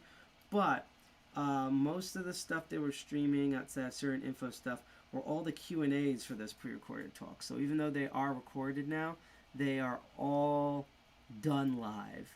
So if we look through here, we should be able, because I should be able to see it somewhere, find the Q&A, because there's only X amount here, and they also have the titles of the, hopefully it's here. I hope it didn't like disappear over time. If not, we'll go back to the YouTube. His Q&A for his talk here. Let's actually do a quick search. Found a match. Found a match and light it up, but I don't know where it highlighted it, so because I am a stupid person that's hungry. Hacker's Guide, 4G base, welcome to DEF CON. It says it's in here. It found something. So room, discover, cloud, traffic lights, supply chain. And by the way, everyone, for all of those who are interested in this type of thing, I know it seems kind of slow now because we're like with Hope. Although the Hope one was so short, that's why I did this at the beginning. And I'm doing this one at the end because we're covering so many different topics. Here we go. If you like this type of stuff, I highly recommend to like, share, and subscribe. Share this live stream link, but like, follow, or subscribe to us either at whether you're watching it on Twitch TV, YouTube, or DLive. We love our lurkers in here. I know you guys are learning, but I also like talking with the chat. So if you have any questions about the talks that were being displayed, the Tubular Locks stuff we showed earlier, general lockpicking, you want to talk about my crazy facial hair that's now matching the crazy hair on the top of my head, please let me know. And if you do follow us on Twitch, we usually see the alerts and chats. We're going to try to link them. I don't know about DLive, but definitely on YouTube so we can see those follows. But if you want to know, like, the next time I do Master of Unlocking, which I can tell you right now is going to be on August 30th, because we do it every other Sunday. Some of the future DEF CON 201 shows are mainly that this Friday is going to be our meeting on August 21st in the afternoon. We're going to have a lot of fun content and interaction. Again, follow, like, or subscribe us on whatever platform you're watching us our choice, and I hope you enjoy this. We're going to only watch two more things. We're going to briefly watch the live Q&A that they did on that talk. And then we're going to watch as much as we can. Possibly one of my favorite talks and highlights at DEF CON from any DEF CON village. So without further ado, let's watch a bit of the Q&A for the brute forcing master key blank talk.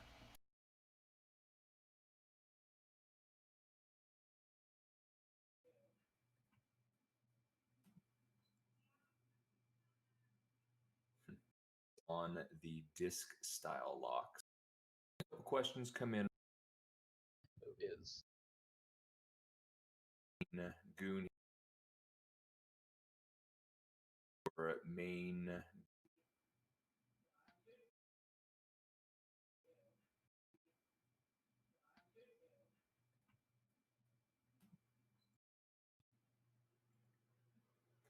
Okay, thank you everybody for coming along. This is the Q&A portion for exploiting key space vulnerabilities in the physical world. Your main goon here is going to be Pasties. This is Fallible. And thank you, Bill Graydon, for coming to join us today. Yeah. Bill, could you tell us a little bit about yourself before we get started? Yeah, absolutely. So my name's Bill, as you know. This is my second DEFCON. I actually started out last year as both a main track speaker and a village lead, founding and running the Lock Bypass Village, which I'm helping out with this year as well in the online forum. In my non-hacker life, I work for a company called GGR Security, doing physical security consulting, audits, and a number of related services in that regard. So sort of the very flashy aspect of that job that is highly applicable to the DEF CON environment is physical penetration tests, with which some of these things that I talk about fit into. Excellent. Just catching So, up on... Go ahead. Yeah, we're seeing a couple questions come in right now. We have one question about have you ever created a bump key? Another one is your opinions on the disk style locks. So some general questions about different types of locks right now. You're welcome to take a stab at those, and we'll wait for a few more Sure. talks to come in. So in terms of creating the bump key, I've created hundreds, possibly thousands of them. Yeah, I mean, that video that I showed at the very start of my talk with how keys actually get originated, all you have to do to make a bump key is that cutter wheel that's taking a bite out of the key at particular positions. You just take that all the way down to the bottom position and then some, and you do that across all of the spaces, and that'll do it for you. So yeah, I've absolutely done that for both regular systems as well as high security ones like Medico. So, sort of along the lines with your talk, when you got to the point where you were like narrowing it down to like the last like 10 or 18 keys, is it possible to make like a targeted bump key that would just be more effective at just like dealing with all of those all at once? That is an incredible question, and the answer is absolutely yes. What a targeted bump key would look like is effectively the lowest cuts that are present in any of those keys in your narrowed down key space. And so, in fact, this is something that's been known to locksmiths for decades, actually, the possibility to do something like that. So I didn't have time to talk about, well, a lot of this in the talk, but one aspect is I talked a bit about how you want your Grand Master key to be one cut in the highest position so that none of the change keys under it can be filed down. You also, in many cases, want it to have one cut in the lowest position. And the reason for that is if there's any of your change keys that are lower than your master key in all positions, then that change key will act as a bump key that will work in every lock on that system and can possibly be jiggled around and bump those pins all up to the master shear lines. So yeah, it's a great question, and that's how you do it. Cool. And the next question, which I kind of interrupted there, was what are your opinions are on disk style locks? Apparently storage locations hate them because they actually have to be cut off. Disk detainer type locks. Yeah, I think that's... So I'm looking at this question now. I'm not entirely sure what it means with how they have to be cut off. In terms of a storage location, like if someone needs their locks removed, I guess what the question is getting at is that maybe locksmiths are able to pick the other types of locks, but not the disk detainer locks. That effectively comes down to the skill level of a locksmith. I mean, disk detainer locks can be picked just like any others. They're a much more specialized skill set to do, and they require more specialized tools to do. And the good ones are harder. So if you got an Abloy Protec on there, there's been no verified documented picking success with those. So in that case, then yeah, cutting them off is your only option, which for an Abloy Protec is also going to be a hellish of a job. but so I'm not entirely sure what the question is getting at. But This is I a think that I think style. pretty well covers it. More than likely. Tumbler lock. I always shackles enjoy six when are hard to people clip come off. This is a and give us disdainer more of lock. the in-depth side of physical This security happens. stuff for This DEFCON is- talks, and I this is appreciate shaped. you coming in and This has presenting that disc material. internals. So, as you're going through, you are explaining things from a bypass direction, at least a lot more bypass this year, right? You're not approaching things from the lock picking side. So how did you find yourself in the direction of the bypass instead of what seems to be more in vogue with the hacking community of the single pin picking? That's a great question. So with bypass, it's the sort of thing that in my anecdotal experience, at least, there's a lot less literature out there about those particular techniques. You know, you've got a whole bunch of great talks at various conferences about them, but nothing super formalized, and there's a lot in that field that really is yet to be discovered or potentially yet to be published.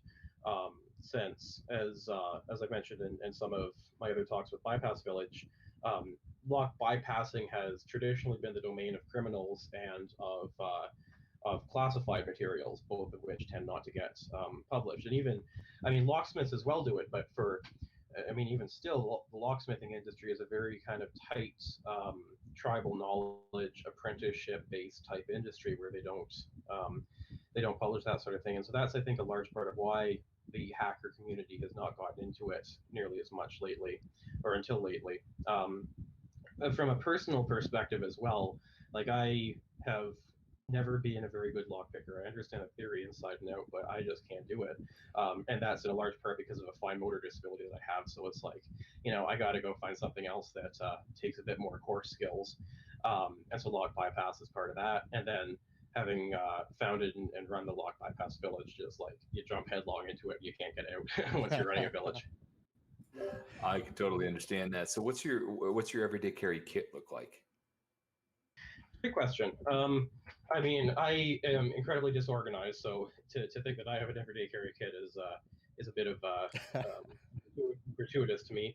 But if I'm anticipating needing to potentially get through a door, it's like, well, in that case, I'm carrying a much larger kit than what would be everyday carry. If I'm anticipating, well, maybe needing it, but probably not, I might have a rake and a tension wrench, real simple. That's all the picking equipment for poking the latch out of the way. So like a shove knife for latch bypass. What I've got on my key ring is a little wire that's just an L-shaped end of wire that I can whip out and do that on any lock that I might encounter. So I've got that. And really that's about it. Like, I don't carry a whole lot else with me. And I find that in many cases, if you can't improvise, it's not worth taking that particular approach in an everyday situation. So I know there's a lot of discussion in the community, at least in the lockpicking community, of most of what we do for fun as lock sporters isn't all that practical in your out in the world trying to be a locksmith. At least from what I've heard, and maybe you'll either confirm this or tear this down. But if you're faced with a lock, it's usually going to be easier to attack the mechanism that holds the door together, or get in through a window, or etc. Oh yeah, absolutely. I mean, a large part of it is sort of not just hacking, but ethical hacking. It's like, if our goal is to get into a facility, well, we're sort of balancing a number of objectives here. How much do we care about how long it takes us to get in? How much do we care about the damage that we do, the noise that we make, the forensic evidence that we leave behind, etc. So you kind of pick and choose your techniques based on that. And then, of course, there's a cost element, there's a skill element. So it's pretty multidimensional in that regard. And the vast majority of practical cases, so what we see in security consulting, is you're protecting against forcible, you're protecting against very, very, very basic bypasses, and that's about it, and that's what your threat model is. And so I think in some regard, the focus of the hacker community on ethical hacking has done somewhat a disservice for the blue team because they are protecting against the wrong threat model. Um, and so you see that a lot with with forcible entry being really downplayed in terms of its impact on physical security. I like that as a thought. That's really interesting of talking about training the blue team maybe to not the things that people in the outside world are going to hit you with might not be the same things that we as the hobbyists are going to hit you with. So do you have like some like a specific example of like something that is more realistic in the real world that a blue team might encounter as far as physical security protection goes that isn't like normally tested or advocated for in these kind of talks, that kind of thing? Yeah, I mean, if you let's take a simple example. You're a mom and pop shop and you want to protect your store. If you go to like many police departments will do a very simple free security audit for you, and they know very well what the threat model is, and so they're recommending things like bars on the windows. If you go and ask many people in the hacker community to do a security audit, they're not going to think about things like that. They're going to try to use a fancy latch thumb turn bypass tool on the door and say, okay, you gotta patch that up, and they might try some sort of electronic attack on your access control system. And it's like, well, that's sure, it's a vulnerability, but the sort of people that have the means and the motivation and the skill to perform those are not going to be breaking into their neighborhood mom and pop. Right. Matching the attacker to the threat model. Yeah. Yeah. We got a question. Have you notified any security desks about the vulnerability of having their keys visible?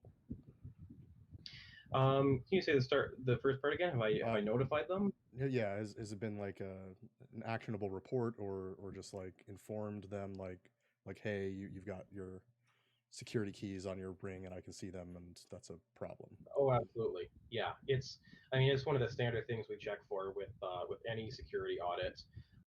The biggest time that we see this is with multi-unit residential. If you've got a concierge desk and they leave that lying out, and it's a really simple human factors thing, right? So you just create, put a little box there that they can put it in that shields it from public view, and that little box then can be self-locking. So if they have to walk away and handle something, that's not then left out there for anyone to see or take or whatnot. And we've seen some pretty egregious cases of that being breached when you don't have good human factor design in that regard. So so first off, the tool that you showed off throughout the entirety of your talk, is that already available? Is that something that other people can see and use? Yes, it is. Yeah, so that's online at a number of links that I've posted in my talk. So you can find the source code on my GitHub, bgraydon, and tinyurl.com/key-space will link you to a version that you can run right in your web browser. That's awesome. We can share that in the track 1 channel here at the end if that's cool with everybody. Yeah. So that's a good idea. Yeah. So with that tool, like it starts out with a pretty brute force approach, and you start adding on these layers of knowledge. There was a lot of pieces of knowledge. Is that something that you already you just picked up through your experience, or is this just you just aggressively compiled all this information from everyone that you knew just to put this tool together? It's a great question. I'd say that a lot of it is a lot of it's experience, just talking to people, the sort of thing that again, that kind of tribal knowledge that exists in locksmithing communities, for instance. So we're fairly good friends with a number of locksmiths, and so we chat with them about all sorts of stuff like this and get information there. And then a lot of it, when you kind of crunch the numbers and understand the mathematics behind how keying systems actually operate, at that point you can formally model them with a number of mathematical constructs, and from that these rules become a corollary of that. So a lot of it can be derived independently.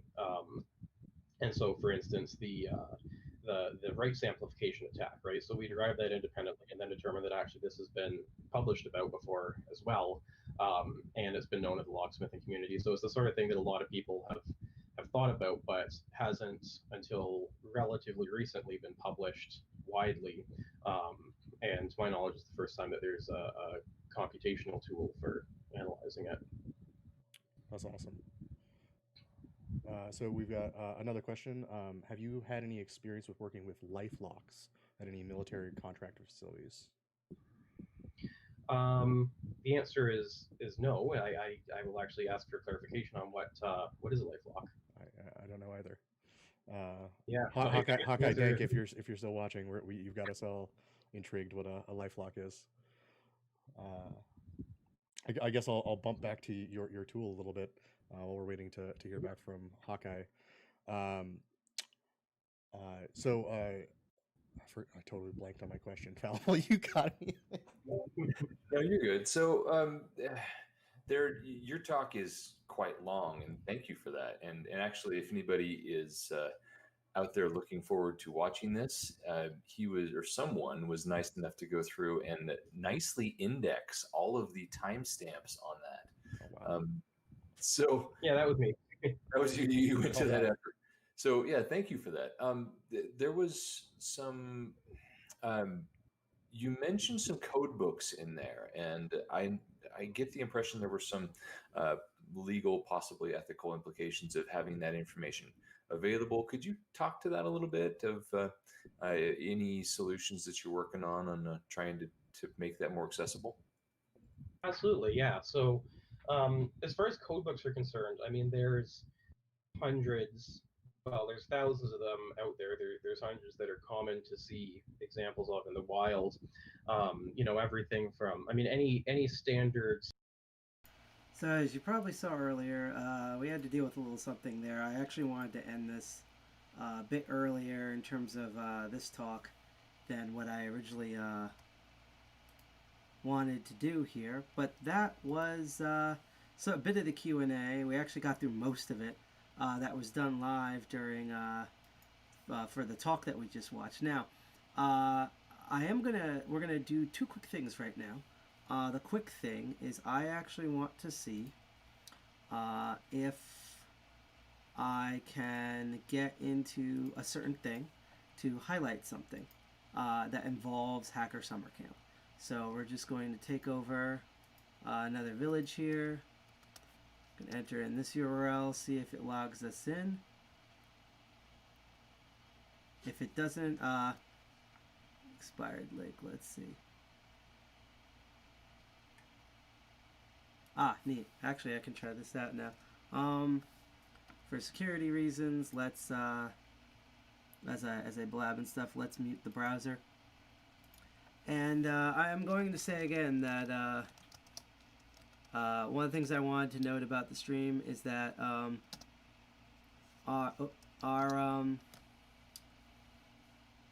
here we go. Actually, hang on. I think it's just this. Oh, it wasn't that. Wow.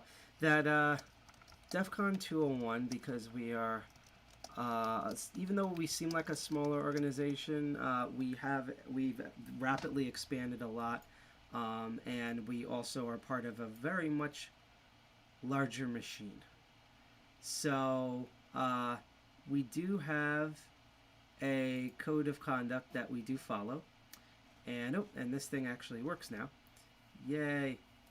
Except I'm going to try to get away from the this part here. But I just want to put out, so we did post the link into there because it's funny because on Twitch so far, the only type of spam we get are people trying to like advertise products, which makes sense because Twitch, Twitch has a, what do you want to call it? Actually, let me go in here and see if I can pop this out. I can't for some reason. Let's see. I don't know why I can't, but whatever. I'll figure this out later when we're not on the stream. But we usually get like advertisement spam when it comes to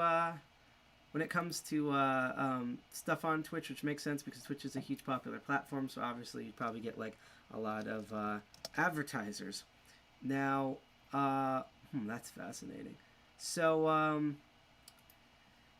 But on D Live now, we've mostly had a really good positive experience on D Live, and we've met some really amazing people, and there's really amazing people who have followed us and everything.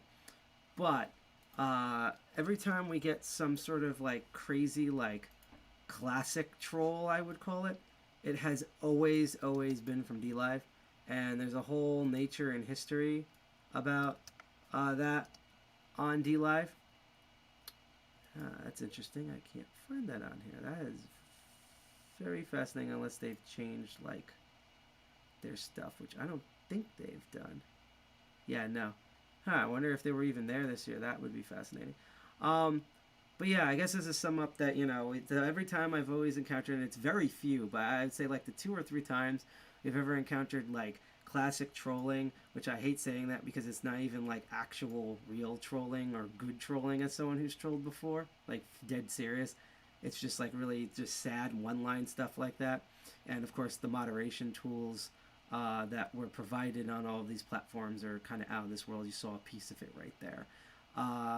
But that stuff does happen, and so I actually want to take this time out of my show to let people know that there is a we do have hold on a second.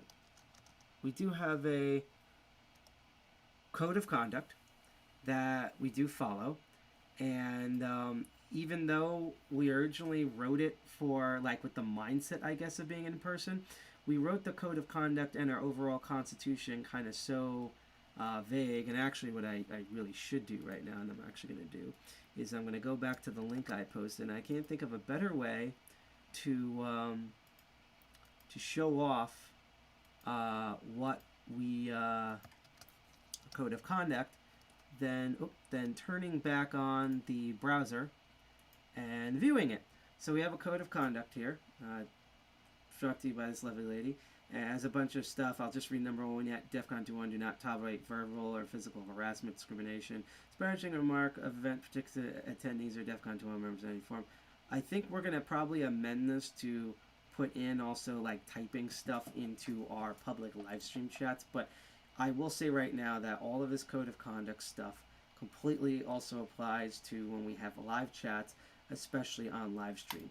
It is linked to a much bigger constitution, which I must say I added and moved around some things, but G.I. Jack, our other co-founder, wrote all of this, and it's absolutely, he did this from many, I would like to say, years of experience of dealing with a-holes over the years in larger organizations, and he did an absolutely bang-up job. Like I said, I had to move some stuff, but like I would say only like edited probably like 2 or 3% of just minor stuff from his original thing. He really did like an outstanding job with all of this. And so if you want to read more, I posted the link in chat, and they do apply to these live streams. So just know if you play stupid games, you will get stupid prizes. So just know that. Anyhow, I don't want to keep this live stream going on any longer. And also, again, unless you are, I should probably with this caveat, are going to do a really sad troll like what happened earlier, especially in of execution. If you, we love our lurkers who watch stuff, but I also like communicating in chat. And I know we've just been watching videos for the second half, but we're almost done. We're going to watch one more thing. Just because of how late at night it is, originally we were going to watch all of it. I'm only going to show you a piece of it, but I do want you to hunt down TOO, so Tool 3 O's, L, _US on Twitch, or you can you can type in Tool, T-O-O-L, Tool 3 O's on YouTube, and find their YouTube channel. And this is all the talks that they had all put down in one thing.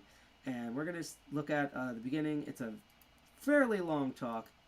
Yeah, it's nearly an hour. So it's not as long as the previous talk, but we skipped around on that talk. And it's called How I Defeated the Western Electric 30Cs. This was probably my most hyped talk, especially of any of the villages. If I had to go back and change our DEFCON 201 guide, I probably would have done a shout out just for this talk. Because what the Western Electric 30 series is Western Electric is notorious for, especially back in the day, because this dates me, creating lock systems for public payphones in the United States. Before lockpicking, I'm not going to call myself like a master of the phone system or everything. I am a member before a TOOOL or DEFCON 201 or even 2600, even though 2600 doesn't really have members. I should say New York 2600. I am a phone loser from Phone Losers America. I might run out and get the book for that in a second and show it on camera, but I'll probably show that at our next meeting, that book, because there's a book about our history in that group. I came in like later on, but I did do a lot of red boxing and exploring the central offices in various places in New Jersey that I called my home office and hometown, moving around everywhere. So I have a good amount of knowledge about phone stuff. I also feel like I'm one of the few phone freaks, because again, it's like with me and hacking, I think of like phone freaks as these like giant gods, and I don't really include myself with giant gods, but I do know things, like they said, like it's like what they said about serial killer, as in Fruit Loops, but I do know things. And yeah, I just knew a lot of stuff, and I feel like I'm the only phone freak, or one of the few phone freaks that also keeps the date with like modern smartphones and cell phones and, you know, Android hacking and stuff like that. I still see that as part of phone freaking, because I hate when people are like, oh, phone freaking is dead, but to me that's like if the electronics came out and were like, oh yeah, you know, pin tumbler lock picking is dead. It's like, no, it's not. Not only is it not dead, but the electronic locks, just like modern phones, are way easier to bust and get into. But I digress.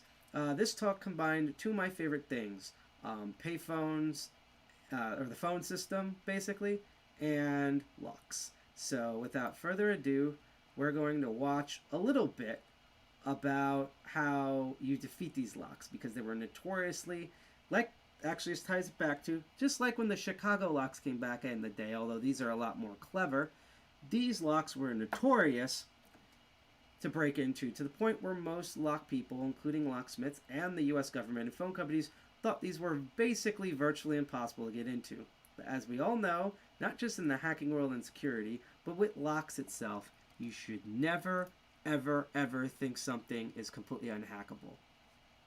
So let's watch what he found out.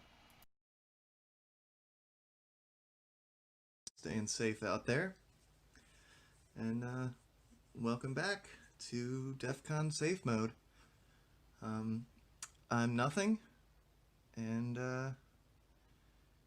yeah, so I'm going to be doing a video here. This is pre-recorded, but I am going to be sitting there live with you. By the way. And this is going to be going over the infamous Western Electric 30C and how I was actually able to defeat this thing. So, start off kind of slow for those of you who don't know anything about this lock. And I'm actually going to start off talking about both of these here.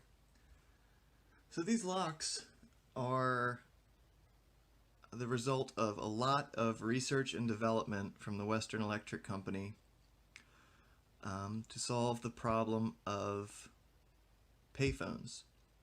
So these are payphone locks, and these were put into place during a time where people were not huge fans of the phone companies and paying for phone calls and things like that. So these locks were, there was a lot of money that went into the research and development of these, and they were designed to be very resilient to everything from vandalism to weather and just all around wear and tear, and also to surreptitious entry and manipulation. So these locks were designed, there were a few before these, and the original patent that I'm aware of was released in 1966. And the original patent covered many aspects of these locks, but there's some things in the patent that weren't on these, and there's some things on these that weren't in the patent. So this first one you see here is the Western Electric 29A. And this is the lock that would protect the electronics of the payphone. It went in the upper portion and secured the upper housing of the payphone, where all the electronic elements were, this is a 5-lever tumbler lock. That's the electric 29A, he said. This is actually unsprung, which means that the levers do not have a spring that will return them to their 0 position. And instead, when you turn the key back, there is a portion on the actuator that pushes on the lower part of the levers, which returns them all to the 0 position. Now, like I said, this has 5 levers, but this big gap you see in the key here is a stationary ward that goes in between the front 2 levers and the rear 3 levers, which makes it so that if you were to try to reproduce a key, you would have to have that gap to fit through there. And also in picking, this sits down pretty low. It makes it very difficult to get a picking wire behind it. So it definitely makes opening this lock without the key pretty difficult. Now, all the levers in here had false gates as well as true gates, of course, or else it wouldn't open. And actually here I have one here that has an acrylic face on it. So as you can see, there's no springs. You can't see much because of this copper plate here that guards the levers. But what you can see is when I turn the key, you can see all of those levers line up, and that silver part that you see in there is the stationary ward. So the fence also has a cutout to go past that ward and be able to open up. Now this is a part of the payphone, but I'm not going to be spending a whole lot of time on this tonight. I just wanted to kind of give you a quick overview of this one so that you'd know the differences between this and the 30C. So the 30C is actually a lock with a pretty interesting history behind it. This lock was considered unpickable for a very long time, and it was considered impossible to manipulate open until a man named James Clark figured out a way to get into it and went across the country back in the 1980s, stealing over $500,000 in coins from payphones. And he evaded the police by basically by continuously moving, not really following any patterns. There were a couple little patterns that he followed. He would mainly hit large sporting events, casinos, places where a lot of people would be there and a lot of people would be using the phone. And apparently he would just go into the booth, pretend to make a phone call, and while he was sitting there on the phone, he would manipulate the box open, steal the coins, lock it back up, and leave. Now, nobody knows how he actually got into these things. He was on America's Most Wanted twice. He was called in the newspapers everything from the payphone bandit, the telephone bandit, the coin box bandit. I've heard some people actually call him the phone ranger, though I've never seen that in print anywhere. And I looked a lot. Honestly, all I found on the phone ranger was a crappy old comic book character. It was pretty funny. But anyway, he is pretty well known as the phone ranger among the community. But no one was ever, even though he was captured with his tools, and actually while he was working on one of these, excuse me, I'm gonna have a sip of whiskey real quick.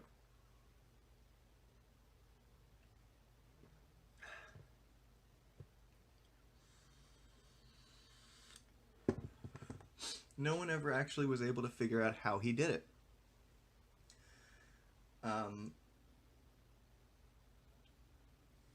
Now, the Bell Company hired retired FBI agents and spent a pretty good amount of money trying to figure out how he was able to get into these locks. and to my knowledge, they never made any progress up to that point. So they spent quite a long time.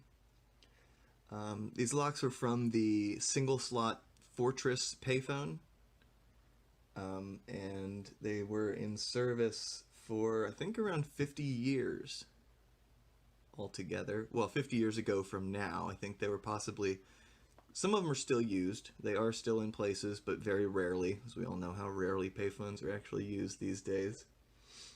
But they were continuously in service for, I think, about 30 years or so. And previous models to this went back quite a bit further than that. But anyway, he was ultimately arrested in 1988. They said he was identifiable by a ponytail, a baseball cap, and I think cowboy boots. And he was caught in a payphone playing with a lock, or in a phone booth playing with a lock. But anyway, so I hadn't heard about that story, and the first time I heard about this lock, well, not the very first time, but the first time I got interested in it was when Matt Smith, also known as Huxley Pig, did a video, he did a talk, and I saw the recorded talk on video about a few really cool locks that he had been working on, and this was one of them. And he had actually made a little bit of progress on how to go about beginning to pick this. He was still working on it, and he said he had spent a lot of time and effort in trying to figure it out. And that kind of made me start to think about this lock as in kind of a goal. Basically just thinking about how cool it would be if I could be the one that actually figured it out. And so I went online, I searched a couple articles. Skip ahead a little bit, and Matt then we're gonna Blaze has close an out this amazing episode. article on these locks. There's also a little bit of information on... This is the tumbler blocker. And what this does is this serrated piece here, along with the points on the levers, makes it so that as soon as you put tension on this thing, that blocker moves into place and locks all the levers into place before the fence even gets to the levers. So in picking a lock, what we do is we put tension on the lock.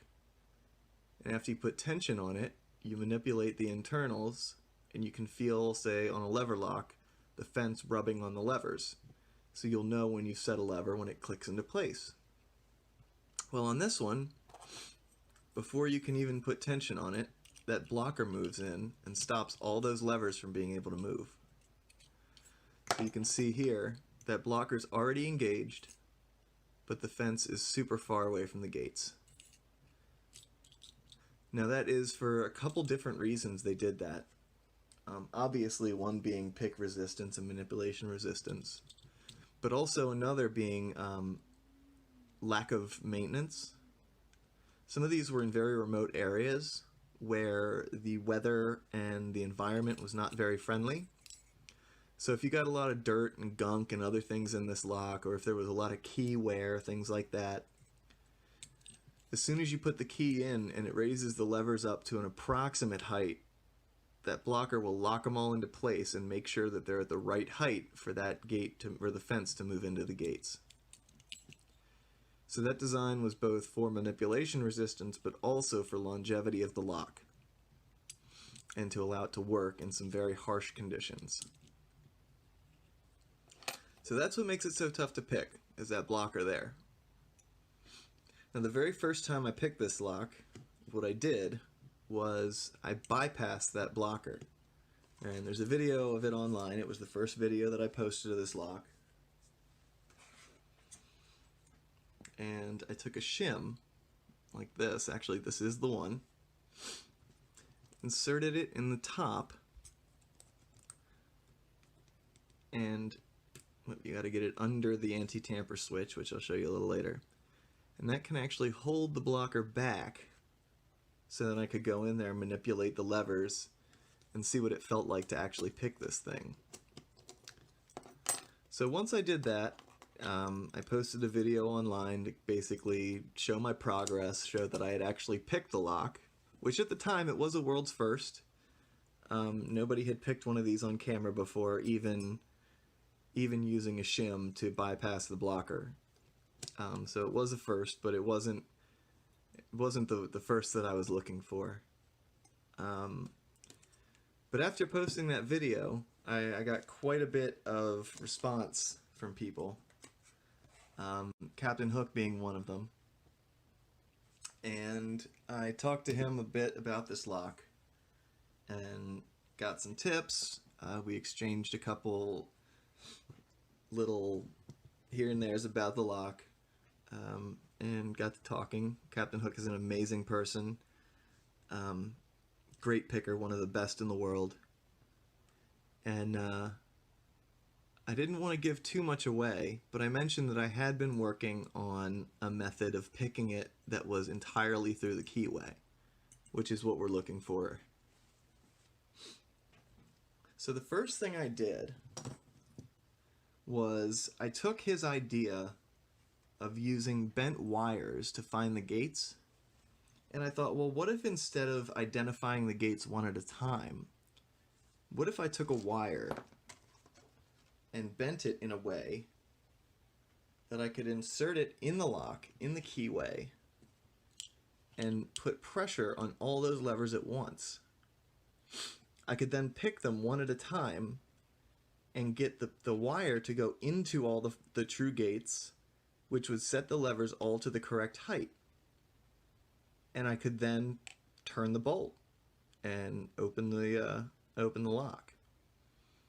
Now this kind of worked. I was actually able to get all the levers set onto the wire, but when it came time to actually throw the bolt and open the lock, that's where I ran into some issues. It's kind of a chunky wire, and there's not a lot of room to work in there, so it got in the way, unfortunately. So when I went to throw the bolt, the fence got stuck on the wire and would not move enough to actually open the lock, unfortunately. And I spent a lot of time trying to perfect this wire method. That's all the scratches you see inside here was me working on the wire, trying to get it in there perfectly and get everything to work. And I experimented with a lot of different ways. I tried to get all the levers set right, then put the bolt in a little bit, and then remove the wire and continue, but nothing was working. I mean, it was a good idea, but it ultimately failed, unfortunately. So, well, here's another one that I had made. This was a much flatter wire that I thought might work. It's a much weaker, much flatter wire. I figured if I could do that, maybe I could just force the bolt through the wire, bend it out of the way, but at least the lock would be open, but that didn't work either. So I started thinking about Matt, Huxley Pig's video again, and he had come up with an idea where he would overlift one of the levers up to the point where it would hold the blocker back from the top. So I don't know if I can get this in here to show you how this would work, but let's see. So if you lift, oh wait a minute, I gotta turn the keyway. Get that out of the way.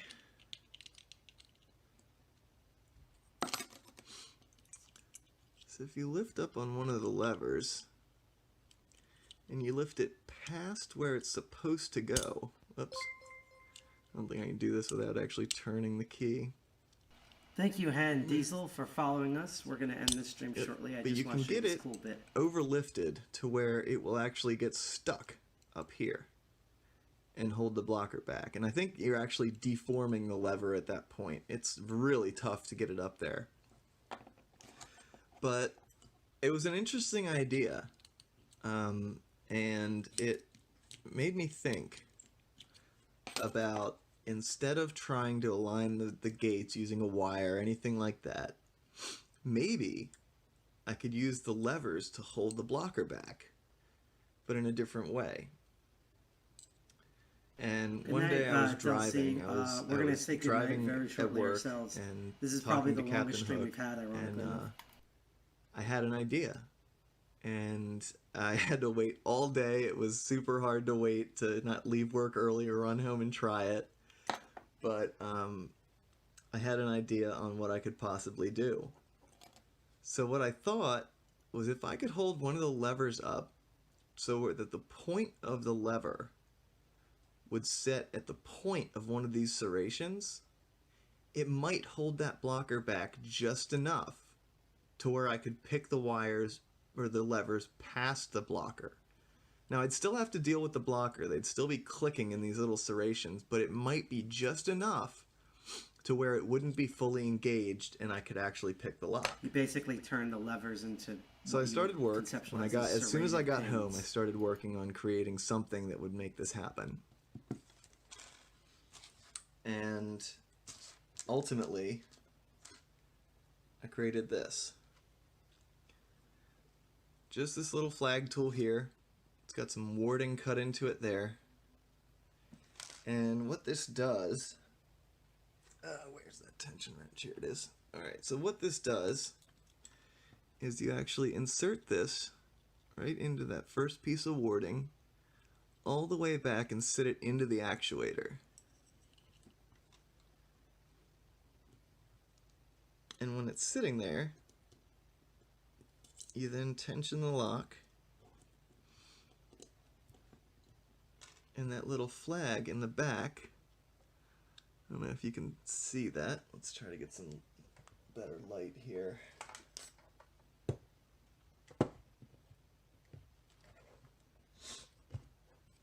So that rear lever is sticking up just a little bit more than the rest of them. Can you see that back there? Yeah, I think you can see that. So that is actually holding that blocker back. And what I was able to do at that point was get a picking wire in there. And actually I started with the picking wire in there.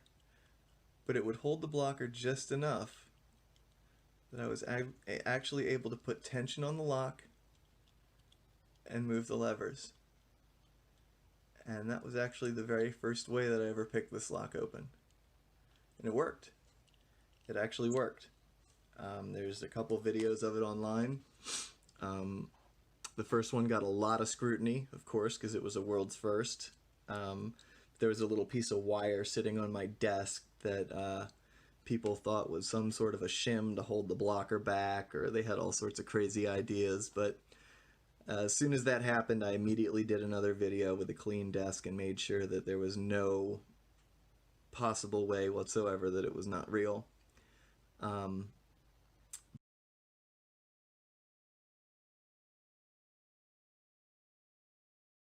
Yeah, we're going to wrap up with our stream. That was the how to defeat the Western Electric 30C. I want to rewind earlier, and one of our commenters wrote that you probably get like $5 a match from a payphone nowadays if you ever find one. I mostly agree, but I also imagine, dead serious, that, move the camera up a bit, that it actually honestly also might depend on where you live. Like, if you have a town that has 1 or 2 payphones and they're still functioning, and you have enough boomers, they probably all still to some degree use that payphone, so it might more be like $10, $20. Like, especially, actually in New York, any working payphone, because they're so rare, you'd be surprised of how many people still actually use them. But yeah, no, they are waning out.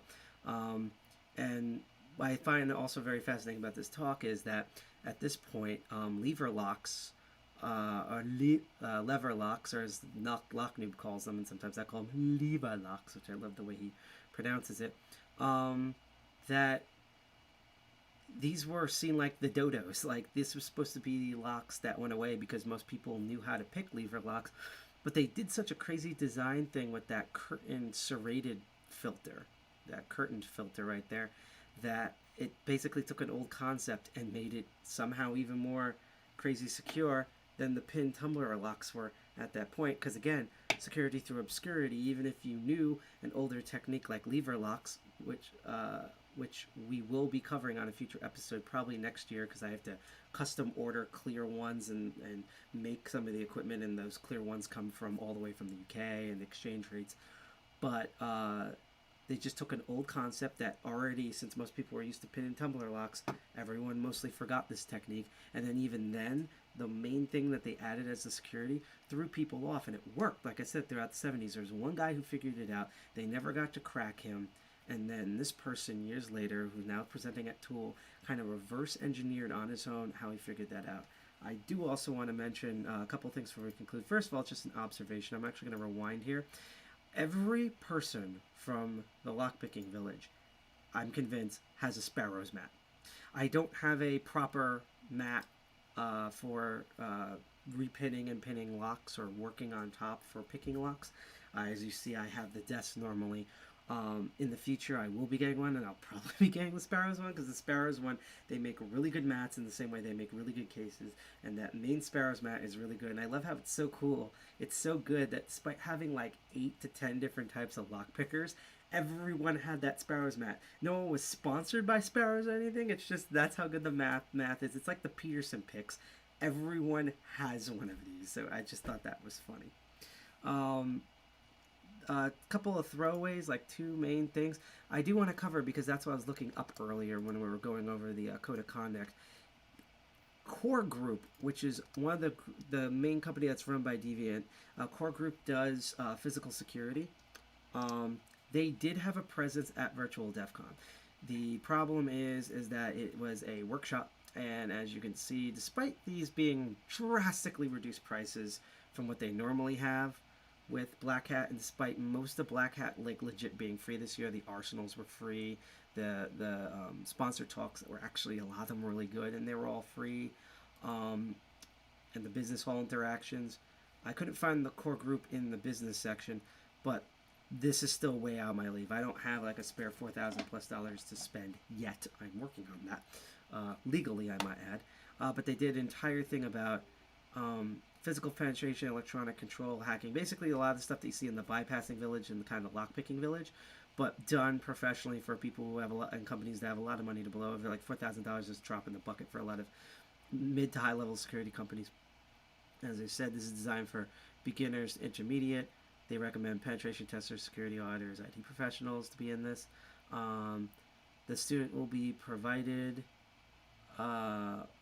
with professional lockpick kit, covert lock jigglers, etc. I'm going to guess they came through via mail for that, or maybe they were given a list and seek to buy them on their own and were reimbursed. But I do want to show a little bit of, in the past, because they have the YouTube link here, of the Core Group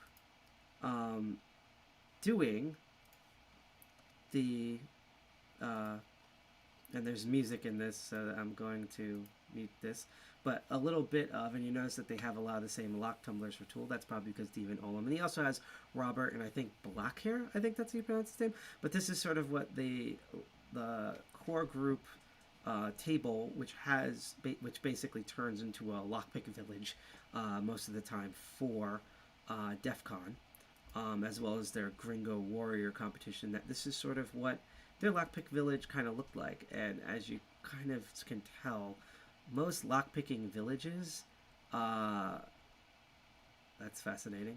That's a bump key. A bump jiggler, I guess is more accurate.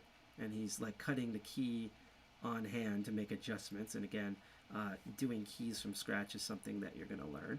I believe, yeah, that is a warded lock.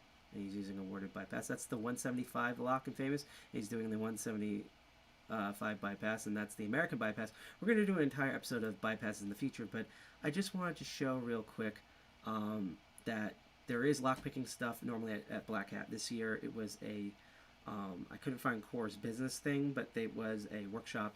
It was really expensive, but I wanted to show in the past what that kind of looks like, and you kind of realize that no matter if you're at Hope, DEFCON, Black Hat, or any of these, lockpicking villages look alike everywhere. And speaking of lockpicking, I want to do a shout out to, again, during our meeting, which will be on August 21st, so that's this Friday, we're going to take a peek at, and I highly suggest getting the tickets. The tickets are only $5. So, like Security Symposium, even though this stuff was later posted for free, their stuff was like, it was like 100 something, and the Black Hat Briefing Pass was like 1,000 or so quid, and then as you could saw, the workshops went between 1,000 to 4,000.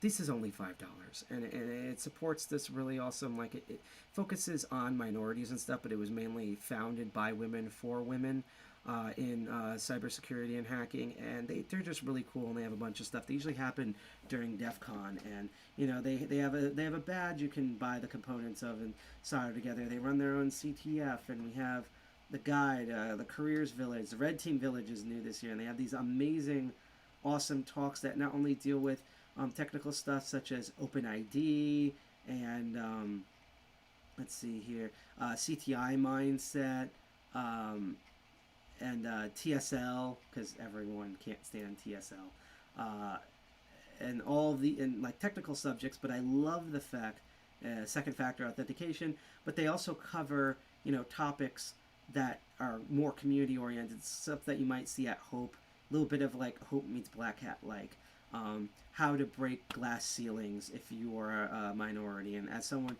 I'm a cis male, and I acknowledge that. And there's also the element of colorism, but I am half black.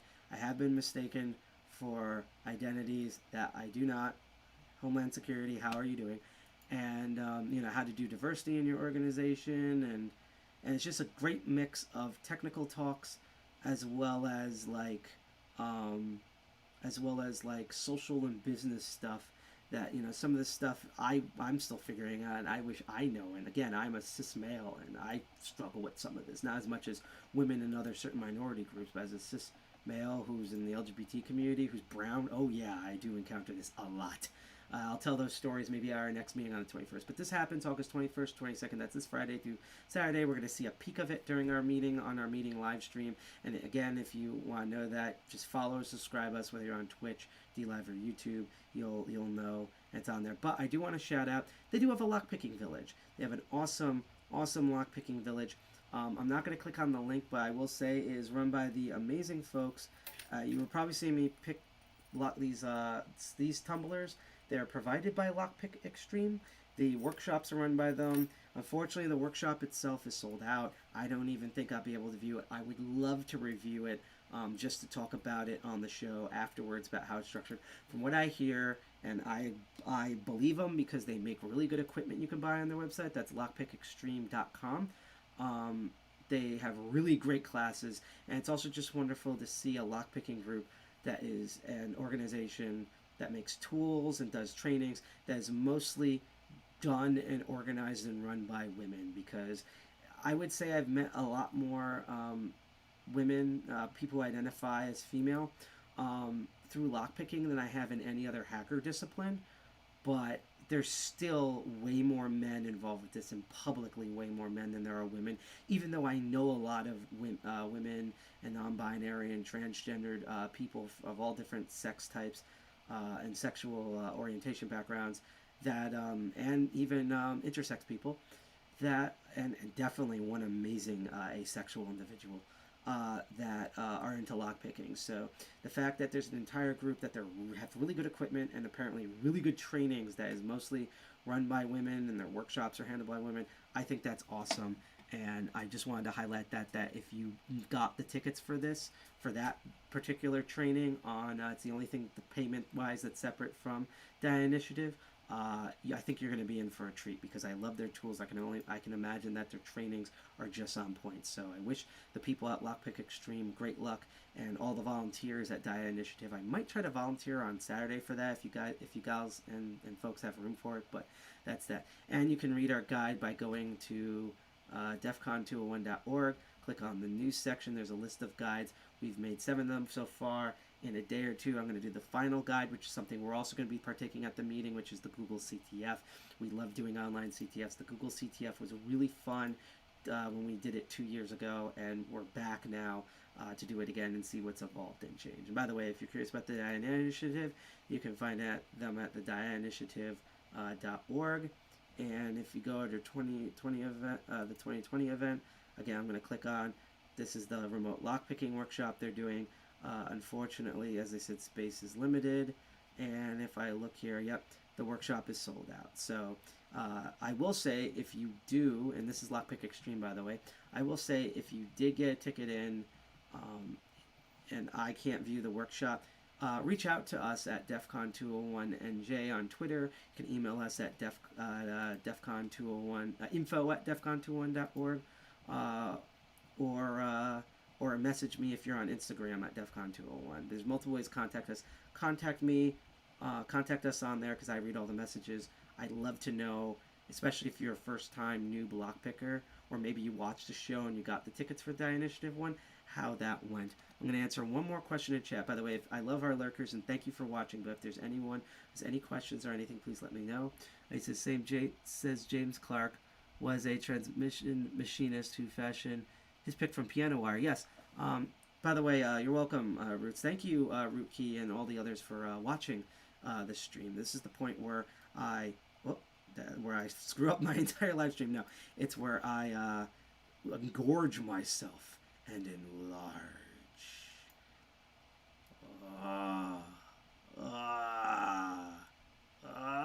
Okay, we reached there. That's enough gross innuendos for tonight. And I will fix the chat later on. The chat will not look like this during our meeting broadcast. We're going to be immaculate about it. But thank you all for watching the live stream. I moved that to the upper right corner. I might actually just leave that there from now on in the upper right corner. Who knows? Is my hair. Let's see my hair. Can poke at it now. But thank you. This has been the Master of Unlocking, where we teach you lock sport and how locks work and how to defeat security lock mechanisms. Quickly go over what you've been seeing for the last, I guess, hour and a half, maybe 2 hours, was our tour of the what DEFCON groups were doing for lockpicking. They had an amazing, very detailed mathematical main talk right on the core presentations at DEFCON. The Lockpicking Village by TOOOL, was, especially on Twitch, was awesome. I really loved their 101. The Bypass Village was amazing. Disappointed that the Rogues did not have any block or bypass representation. I'll have to look through their stream again because I don't think they did. They had a great one from what I heard last time. I hope next year they include something. Hey, if you want me to teach something at the DEFCON Rogues, because I've done some things with locks that I will never be able to say on this show, but I would be able to say at the Rogues Village non-recorded, I would totally volunteer for the Rogues Village to teach some of that stuff. And of course, I'm always around for TOOOL and the Bypass Village and everything else. I'll probably be volunteering a lot at physical DEFCON next year. If I do that, it'll just basically be for the lockpick stuff and DEFCON groups. It's for the DEFCON group village that I imagine is going to happen. But that was our show of Master of Unlocking. What we did earlier, which I'll quickly show, is we talked about tubular locks, otherwise known as Chicago locks. That's this weird flat nipple thing, circular thing with a notch. And what we, long story short summary, is what we did was we went over Lockpicking 101, because all you do is you take this 2D linear design of these pin tumbler locks, make them into a three-dimensional circle instead, and what you got is a tumbler lock, a tubular lock. So even though the tubular locks look really bizarre, all they simply are the normal pin tumbler locks that you find in padlocks and door locks, just done in a circular formation with the pins. It makes them difficult and, in my opinion, more tricky to pick with traditional lockpicking tools, which is why these were considered to be high security locks until the invention of the tubular lock impressioner, in which once you do the correct methodology with the feelers, all you have to do with most of these, as long as you have the correct number of pins and everything, this is a 7-pin impressioner with a 7-pin practice lock provided by Night Owl, which thank you, Night Owl, for providing this practice lock. I'm actually going to quickly turn off my cam to go on the browser, because if you want to know more about Night Owl, Night Owl is he's now on the TOOOL board. He's super involved in lockpicking stuff. He has his own live streams and YouTube videos. You can check him out on Twitter at Night Owl, that's NIT0WL on Twitter.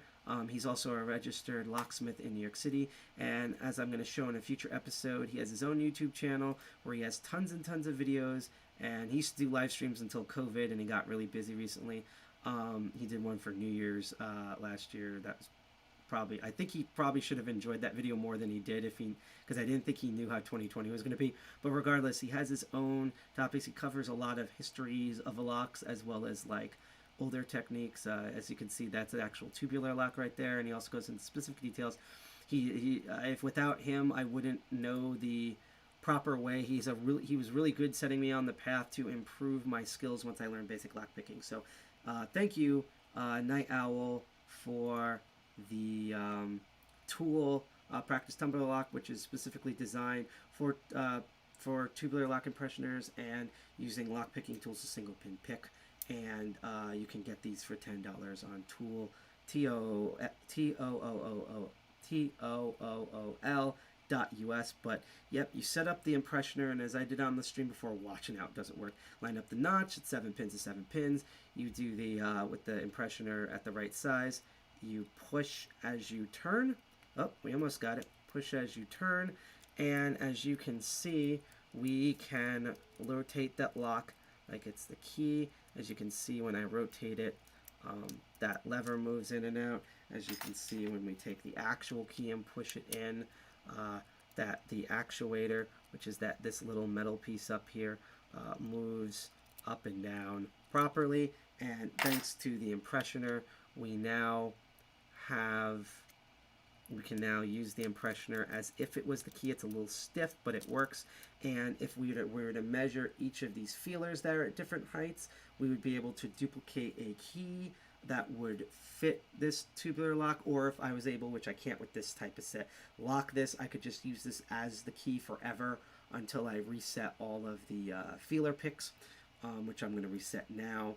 And this is how most Chicago locks or tubular locks are now defeated, bypassed, impressioned, and rekeyed. So that's what we covered: tubular locks and the amazing stuff at the DEFCON Safe Mode Village. I know it's rare that we normally go up to the face at this point, but I'm already here and I'm actually sitting down. I have not had dinner yet, and it's almost 1 a.m. and I need to go to sleep because I have a lot more stuff to do tomorrow, and we have to prepare for a DEFCON 201 meeting, which again is going to happen on August 31st in the afternoon, probably around between 5 p.m. and 7 p.m. There's going to be a limited seating in person at Subculture in Jersey City, which is this amazing sandwich shop. They have amazing outdoor seating because of COVID, and we're going to practice social distancing. You'll be able to RSVP for that. All the talks and content will be online regardless, live streaming like it is now. If you're looking forward to the next Master of Unlocking, I will see you again at 8 p.m. Eastern Standard Time and all the times are Eastern Standard Time on August 30th. So you get 3 Master of Unlocking shows. I don't know what topic we're going to cover for that, but after the DEFCON 201 meeting, I will know, and I will announce that at least a day beforehand, if not 2 days. If you want to know more about our group and the show, you can go to defcon21.org. That's our website, and on the side you can see all of our social media, including defcon21nj for our Twitter, defcon201 for our GitHub and Instagram, our Mastodon instance at defcon201, which is located at hostux.social. And yes, we do have an onion mirror, so hi all you people watching Tor. Thank you all in chat. If you want me to shout something out, I'll do so in these last couple of seconds. Regardless, if you like this content, please hit like, follow, or subscribe to keep updated on this, especially on Twitch. We love to see it on air. For all the people watching on DLive, I will all the normal stuff that's happening this week is being delayed another week for balance issues, so you will see me on Crypto Barons on the 29th, 8 p.m. Eastern Standard Time, where we redistribute lemons. And for YouTube, shortly, some of the earlier stuff that you never got to see, like the March meeting and April meetings, and I think, yeah, the March and April meetings and other stuff that we film, tutorials and stuff, will be on YouTube soon. Regardless, please like, share, and subscribe. Let the world know about that. I hope you learned a lot more about tubular locks and DEFCON and just lockpicking in general. Can't wait to see you on the 30th. Can't wait to see you even sooner at our meeting on August 21st. Check us out at defcon201.org. I am Sidepocket. I'm one of the co-founders of DEFCON 201. Thank you for watching Masters of Unlocking. Thanks so much. Hack the planet. Dirty Jersey represent. See you soon. And remember, don't pick locks that you rely on. Don't pick locks on that you don't own. Be a responsible picker. And do not put Master Lock 3s on things, or I will laugh at you. Peace.